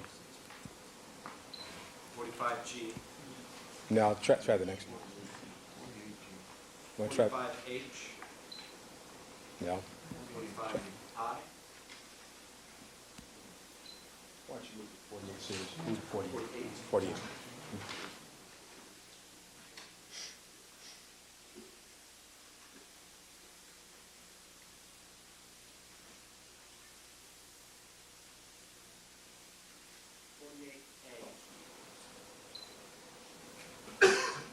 All right, yes, I think this is one of them. Now, Detective, in this photograph, it's a longer view. Was my understanding, you said 112 up there? Yes, sir. Does that purport to be like some kind of a blood drop? I'd have to look at, well, I think that was 112 was a blood drop. I can't see that from this photograph. Okay. And could you tell us how far the nearest footprint was from that alleged blood drop? No, sir. Well, you were out there that morning. What's your best estimate? I would not, I don't recall. 4 feet, 5 feet, 6 feet? I couldn't even guess, sir. You can't even guess? I did no measurements. I did no crime scene evaluation. I did no crime scene sketch. All right, you just saw your cursory look, all right? I would have no idea what distance is. Okay, fine. Jonathan, next one. 48B. All right, you can move on. 48C. Okay, move on. 48D, Move on. 48E, 48F. Right. Now, you see 48F there? Yes, Can sir. you see that? I want you to look, first of all, can you step out, can you see up on this banister, this white banister? Yes. You see what appears to be some little berries or whatever that have fallen from the trees above? Can you see that? Well, I recall them as being some type of berry or something like that, yes. Reddish in color? A berry, Okay, a berry. purple, reddish, brownish, All right. berry. All right, some kind of colored berry. All right? Now, I want you to look at those stairs there. It's depicted in 48F. Do you see that how these stairways are stained? Do you see also that there's apparently some berry residue on those particular stairs? You see that? Well, No, the picture speaks for itself. I'm asking you. No, you're testifying that's berry residue. We don't know Well, that. All right, well, let me phrase it another way, Your Honor. Perhaps berry residue was a bad choice of words. What's that on those steps that looks like those berries coming from the trees? Well, is that... Do you remember... Not a I'm going to horticulturist. strike that question, too. What I'll does strike it the look question. like to you? Yeah, okay. I'm not a horticulturist, I have no idea. No, I know. I want to make that as clear as possible. Now, look at that photograph. Now, what do you see in that photograph on those steps? I see debris on the steps. What kind of debris? Some of them brownish, red, purplish berries. All right. And they're going up those stairs, and those are the steps that go up the back way there. Is that correct? There's a lot of it. A lot of it. Thank you, Your Honor. Yes, sir. Will this be a good time, Your Honor? Good as any. Okay. All right, ladies and gentlemen, we're going to take a recess so we can switch court reporters at this time. Please remember my admonition to you, don't discuss the case amongst yourselves. Form any opinions about the case. Don't allow anybody to communicate with you about the case. Don't conduct any deliberations till the matter has been submitted to you. Deputy Magnero, let's take him upstairs. All right, council will resume at 25 minutes after 3. All right, thank you. And Detective Phillips, you can step down. Be back.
Detective Phillips, when you saw that area on the walkway where you saw the debris back there, did you find that sometimes that the debris would adhere to or come in contact with your shoes as you walked in that area? I never paid any attention to that, sir. I never checked that out. You never checked that out, huh? No, sir. All right. You see it there, though, now? Do you have any question in your mind that that would come in contact with your feet and shoes if you were walking back there? Well, imagine if you stepped on it, it would come in contact with your feet, yes. Yes, and then to get back there, you'd have to step back there, wouldn't you, to walk back there? Which you did? You did walk back there, didn't you? I did walk back there, yes. Okay, sir. Now, with regard to the location at Bundy, you've told us that you did not take any notes at all, either Bundy or Rockingham. Is that correct? That's correct. It's true, is it not, that your partner, Detective Furman, did in fact make some notes. Isn't that correct? I believe so. And if you were to see those notes, you'd recognize his handwriting, wouldn't you? If he wrote it, yes. He printed I've seen it. it before, yes. Your Honor, I'd like to have a 3-page document D 1022, Your Honor. I'd like to show it to counsel and folks who are with us. All right, 1022. 23. 1023. 23, I understand. All right.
like to approach, it's a 4-page document, Your Honor, D-1022.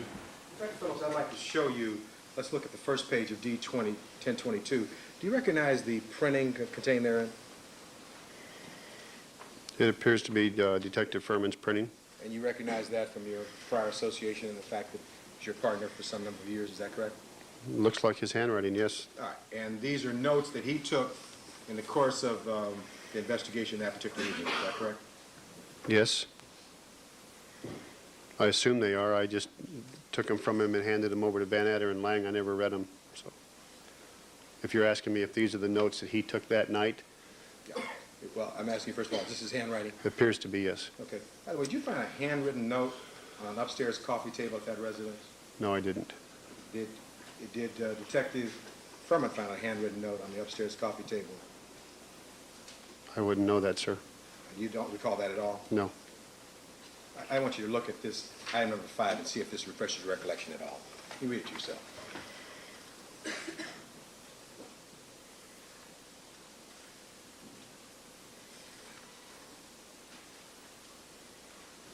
Okay. Does that refresh your recollection at all? I remember seeing the pizza menu. And where was this pizza menu? It was outside by the victim. In other words, there was a pizza menu outside on the ground near where Miss Nicole Brown Simpson's body was found? I believe so. And was there a note upstairs, a handwritten note on the upstairs coffee table saying Cara, C-A-R-A, with the phone number 575-5713, California Pizza Kitchen? I don't recall seeing that note. Was that ever booked? I don't know, sir. I didn't book any items in this case. Did you ever discuss that with your partner, Detective Furman? No. Did you see this last page? No, I didn't. Is that the handwriting also? This appears to be his handwriting, yes. Now, while you were at the scene there at Bundy, did you and your partner Furman theorize that the suspect or suspects had run through that area, that walkway area, and that the suspect or suspects had possibly been bitten by the Akita, the dog? Now, let me mention one thing. Okay, before you mention- Furman's not my partner. Okay, is that your partner? No, I supervise Mark Furman's work. So he's an individual that works for me. He's not my partner at this time. I want to clear that up then. And was that on June 13th? Yes. Your partner also? So he worked for you? Yes, sir. Okay, let me rephrase the question. Did you and Mark Furman, who worked for you, theorize that the suspect or suspects had been bitten by this Akita dog somewhere in that walkway that particular night? I never heard that theory by anybody. You see that indicated in Mark Furman's notes? Yes? Objection, Your Honor, this call for question. It's hearsay. What's in the notes are hearsay. Did you or any officer in your presence that night check with any local hospitals to see if any person had gone to that hospital for treatment of a dog bite? No, sir. You told us earlier that while still at Bundy, the Akita was tethered to a post of some kind. Is that correct? Yes, sir. And do you know who took custody of that Akita? I believe that under my direction it was taken to the animal pound, or the animal pound came and picked it up, but it was at my direction that it be done. Do you know whether anybody ever checked the Akita's mouth or its teeth to determine whether or not it had bitten anyone that night? I don't know that that was ever done. And did you give any specific instructions in that regard? No, sir. Did you hear Lang or Van Adder do that? No, sir.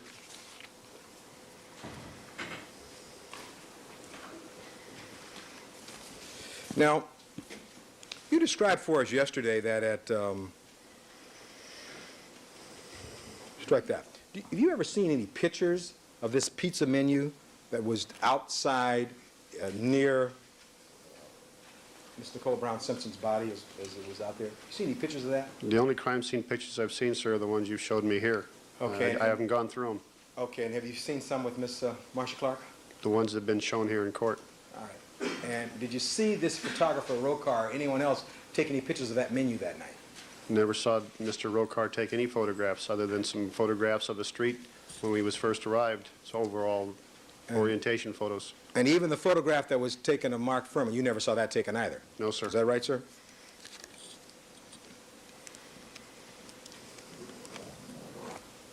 Now,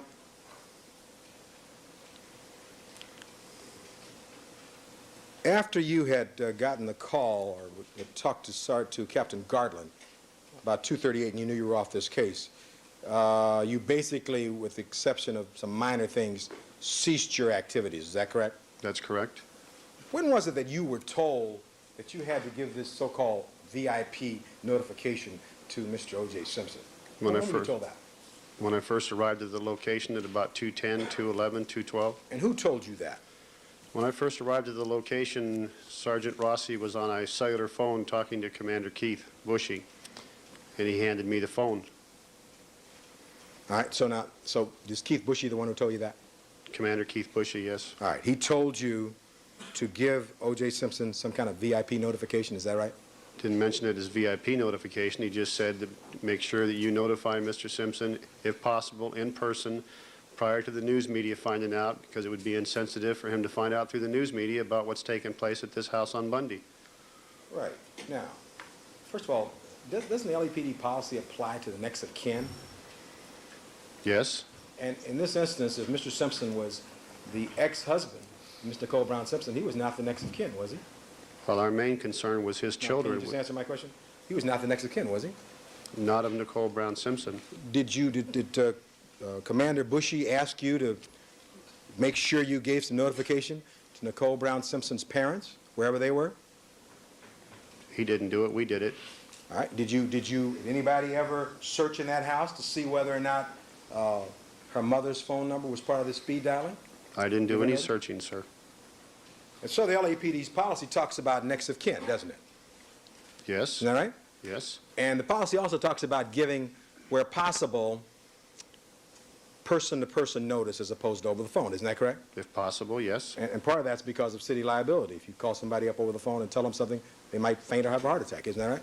I suppose that is brought into it. That's part of the policy, isn't it? I suppose that's part of the reasons. Okay.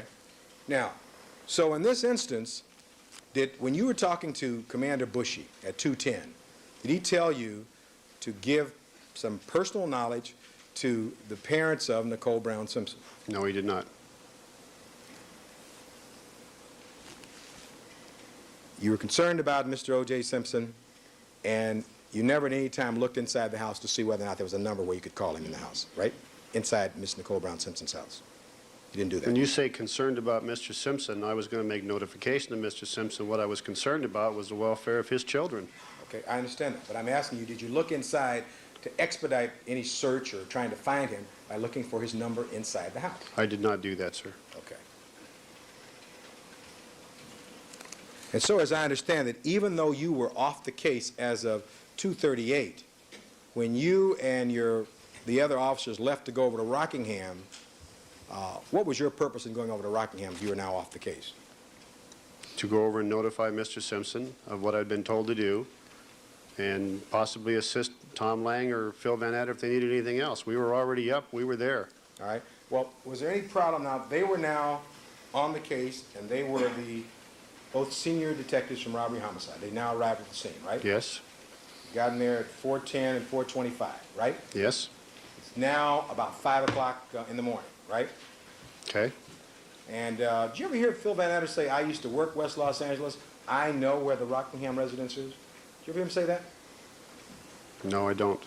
I don't remember him ever saying that. I know that Phil Van Adder used to work West L.A. Would you be surprised if he testified he knew where Rockingham was and how to get there from Bundy? Would you be surprised at that? Wouldn't surprise me at all. All right. Now, when you were talking with the other detectives, with Mark Furman, did you ever hear him say, well, the two of you were just waiting around, I know that, strike that, I know where O.J. Simpson lives, because I've been there before. Did you ever hear him say that in your presence? I think that was in the conversation we were talking about where he lived, and he said, I know he lives up off of Sunset someplace. I'd been to his house before, but I don't remember exactly where it is. That's when he asked another officer to run the Jeep license plate. We came back with the address. He asked that officer, is that address, where's that address in relation to? And Risky said it's near Cliffwood. And then Mark Furman says, yeah, I know where it's at. All right, when was that? What time was that? Before we ever left the Bundy location. All right, well, what time? Probably 5 minutes or so before we left.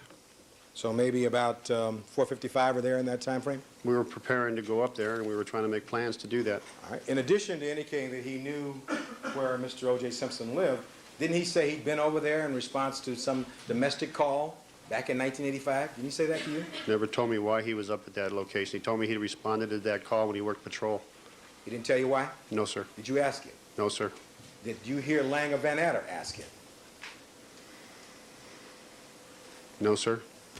Now, before we leave Bundy, while at the scene, you came there with a cellular telephone, did you? Yes, sir. And is this a City of Los Angeles issued cellular telephone? No, it's not. This your own personal cellular telephone? Yes, it is. And you made a number of calls from that location that night, is that right? I made several calls during that day, yes. All right, can I approach you? Yes.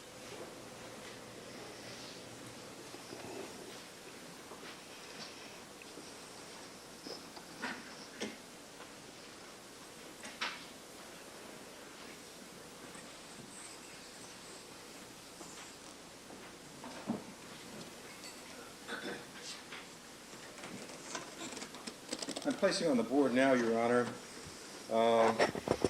people's 60 for identification.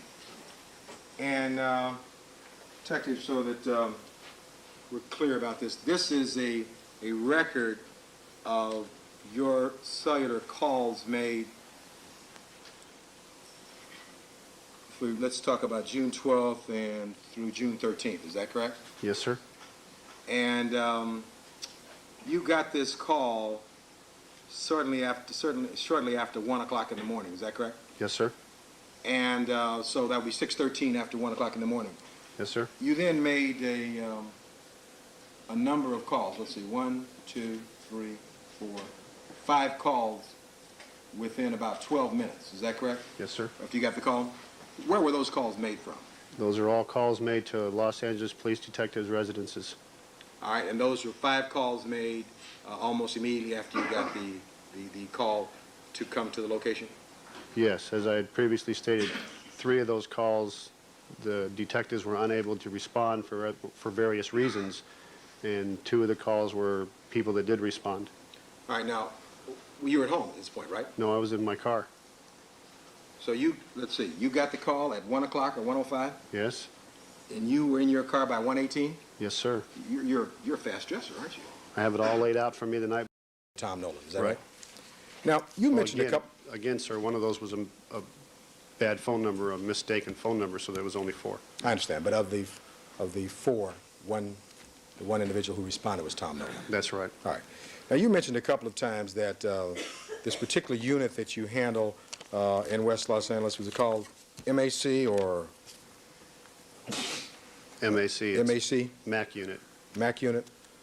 And in that connection, were you aware that Miss Nicole Brown Simpson had filed an annoying phone call crime report for the period March 2nd, 1992, December 4th, 1992? Excuse me. You aware of that? I didn't have that unit at that time, sir. All right. Were you aware of it? No. Report?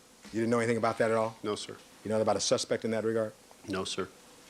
Who was in charge of that unit at that time, if you know? Who preceded you? We didn't have a MAC unit at that time, sir. It was a different unit called a CAPS unit, Crimes Against Person unit. It was all reorganized in 1994. So it was handled by the CAPS unit if that was the kind of call or report it was, and I don't know who was running the CAP unit in whatever year that, 1992 you just said? Yeah, 1992. I don't know who was running that CAP unit at that time. All right. Now, did you have more than one cell phone with you that night? I only had one personal cell phone, my own. All right. So that when you got to the scene, the cell phone that you'd made these calls on there on people 60 for identification, did you give that cell phone to someone? No. Did you give Risky a cell phone at some point?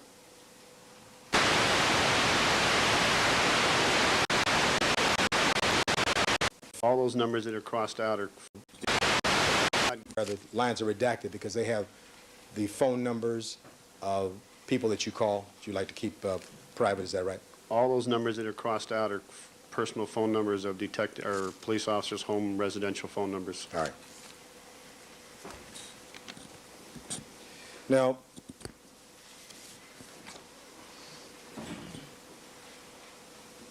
Did Detectives Lang and Van Adder articulate for you why they were going to go over to Rockingham? Why were they going over to Rockingham? I think it was just a conversation that came about, I told them I had to make a notification. They stated that they would probably want to go along with us. They were the lead investigating officers on the crime.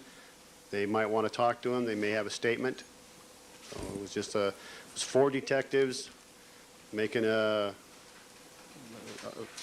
decision to go up there based on a couple of facts, and we went. Let me see if I understand this. All 4 detectives, all homicide detectives, leave the bodies out there. The coroner's not been notified. You all go over to another location to give notification to a man. You don't know whether he's home or not. Is that what you're saying to us? Well, the 4 of us went up there to do that, and 2 of us were going to stay, and 2 of them should come right back. See, but you all went. The question is, you all went over there. Yes, we did. And at that point, no one had called the coroner regarding these bodies. Is that correct? That's correct. No one had called a criminalist to come out and start collecting evidence. Is that correct? I don't know that. Well, as far as you know. As far as I know, no criminalist was called. You know Fung wasn't there, right? Don't know that he wasn't called already. You know he wasn't there, though, don't you? He was not there. And even when you came back, he wasn't there, was he? When I came back, I walked up and talked to the lieutenant. I did not go back over to Bundy, so I don't know if he was there. Well, you never saw Fung at any time that morning while you were there, did you, sir? No, sir. All right. You were there till 10 o'clock that morning, right? Right? Off and on. All right. So all 4 of you decided to go over to Rockingham, and you go in 2 separate cars, right? That's correct. Had, by the way, before you left the location there at Bundy, had anyone ascertained whether or not Mr. Goldman had driven a car to that location? No, sir. Did you ever find that out that morning, that he had in fact driven a vehicle there? I didn't Parked find somewhere? that out until late that afternoon. Okay, when did you find that out? Right around 3:30 in the afternoon, I believe. And how'd you find that out? Somebody told you? I received a phone call at West LA Detectives. All right. Did you, when you were out there in that morning, was anybody checking on the vehicles that were parked in and around Bundy and the Dorothy location? I think the officers wrote the license numbers down. I don't know that anybody did any investigating into those cars, no. Did you find out that Mr. Goldman had in fact driven a vehicle there at some point? As I said, 3:30 in the afternoon, I was told that by a phone call. Okay. Did you find out where that vehicle was parked, sir? Yes, I do, but I don't remember where. It was parked somewhere around Dorothy and Bundy or something. All right, near Dorothy and Bundy? This intersection we've seen so many times? I don't remember where exactly on that corner. How far from that corner? What kind of car was it?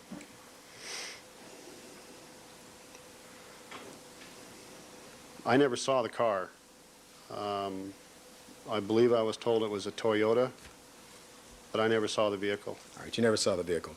You don't recall it when you were out there? No, Okay. sir. All right, so who was driving the vehicle when you and Furman left? Which vehicle were you driving?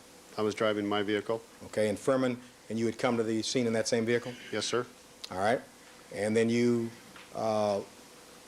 when you went over to the Rockingham location, do you recall whether or not you invited a photographer to come with you? No, sir, we did not. Were there any uniformed police officers who accompanied you from Bundy over to Rockingham? No, we requested one after we got in there. So at first, it was just the 4 of you detectives, is that correct? That's correct. In 2 separate cars, is that correct? Yes, sir. And because all 4 of you left the scene, leaving the bodies there, that's when Lieutenant Rogers was left there? Well, Lieutenant Rogers was left in charge. He was Van Adder and Lang's supervisor, so I would imagine they left him in charge. All right. Do you know whether or not he called for the coroner? No, sir. You know whether or not he called for a criminalist? No, sir. All right. So then you then drove over to the Rockingham residence, is that correct? Yes, sir. And you described for us your getting to the location, is that correct? Yes. And again, your purpose was to go there just to break the news to Mr. Simpson, is that correct? That's correct. And Van Adder and Lang just decided they'd just come along to find out what might happen, is that right? No, I don't think they just decided to come along. It was their case. They had a right to come along. They were the investigating officers on the case. All right. They had a right to come along. By the way, they didn't have a search warrant, did they, at that point? No, sir. Oh, well, Now, if you sustain, that's irrelevant. Okay. At any rate, they went, you rode to the location, is that right? And what time did you get to Rockingham? I believe it was shortly after 5. And you described, you rang the bell, and at some... Unassisted over the fence, but he went over the wall because Van Adder or Lang had told him to do that. All right, I understand that the two who were in charge apparently told him to do that, but he went, nobody invited him over there, he did it on his own, right? He did it under the direction of a supervisor. All right. He climbed over the fence? Yes. All right. And then he opened the gate? Is that right? He unlatched something on the gate that caused it to open. I don't know what he did. And at the time that, what time was that when he went over the fence, climbed over this fence? Well, it was shortly before 5 o'clock, 10 minutes before. What time I'm sorry, 10 minutes before 6 o'clock. Well, let's see. You left Bundy about 5 or so? Mm-hmm. Yes, I'm sorry. And, yes, all right. And you got over there, and how long were you outside before Furman climbed over this fence? 30, 35 minutes probably. Did the West Tech people come during that period of time? 2 of them did. Okay, was there a sergeant? Eventually, yes. Do you remember either of the West Tech individuals' names? No, sir. You had conversations with them? Just the one. Is that when you went into all this effort to try to get the phone number of Yes, Mr. sir. Simpson? Is that right? Yes, sir. Was there a black and white police vehicle there present before Mark Furman climbed over that fence? Yes, sir. What time did the black and white arrive, if you recall? I would say in the area of 20 minutes to 6. All right, do you know the names of the officers who were there at that point? Is there more than one? Yes. I believe it was Officer Ashton, Ashton, and I believe his partner was Gonzalez. Officer Gonzalez? Yes. And they were there, you think, by 20 of 6. Is that correct? Well, I don't know exactly what time they were there. They were there before we went over the wall because I requested them. All right, and then you didn't go over the wall. Furman went over the wall, is that right? Yes, sir. Okay, and after he went over the wall, he then let the rest of you in, is that correct? Yes. And you've described for us that after gaining entrance and going over this wall, by the way, you ultimately passed by or saw a man by the name of Cato Kalin, is that correct? Yes, sir. And he was talked to fairly early that morning, isn't that correct? He was talked to, yes. Did you tell us in your direct examination that Cato Kalin told you he didn't know whether or not O.J. Simpson had left town or He left said home? something to that effect. so testified I yes- don't I'm sorry. recall exactly what he said, Mr. Cochran. All right. You so testified yesterday. Well, may I approach, Your Honor? I'd like to mark as defendants next in order D 1024.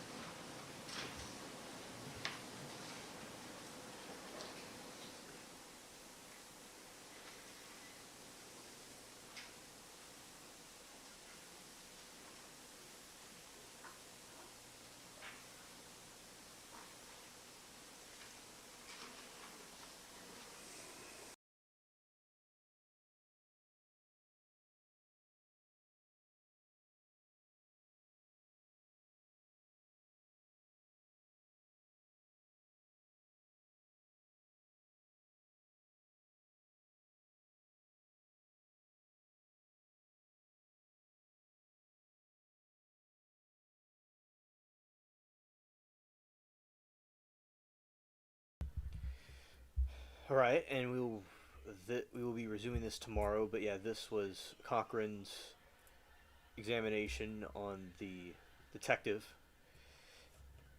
and there's been quite a colorful opinions about how he's handling the situation.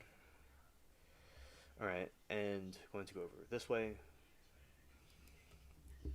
All right, so I want to thank all of you for coming out, hanging out with us, and watching these trials. this OJ trial with us. Good night. Oh, batteries are low. Right. And you see the jaw working. He's just imagining different reasons to jail. Oh, okay. Yeah. Thank you, Passion. That's a good example. Yeah. Different ways to jail Cochran.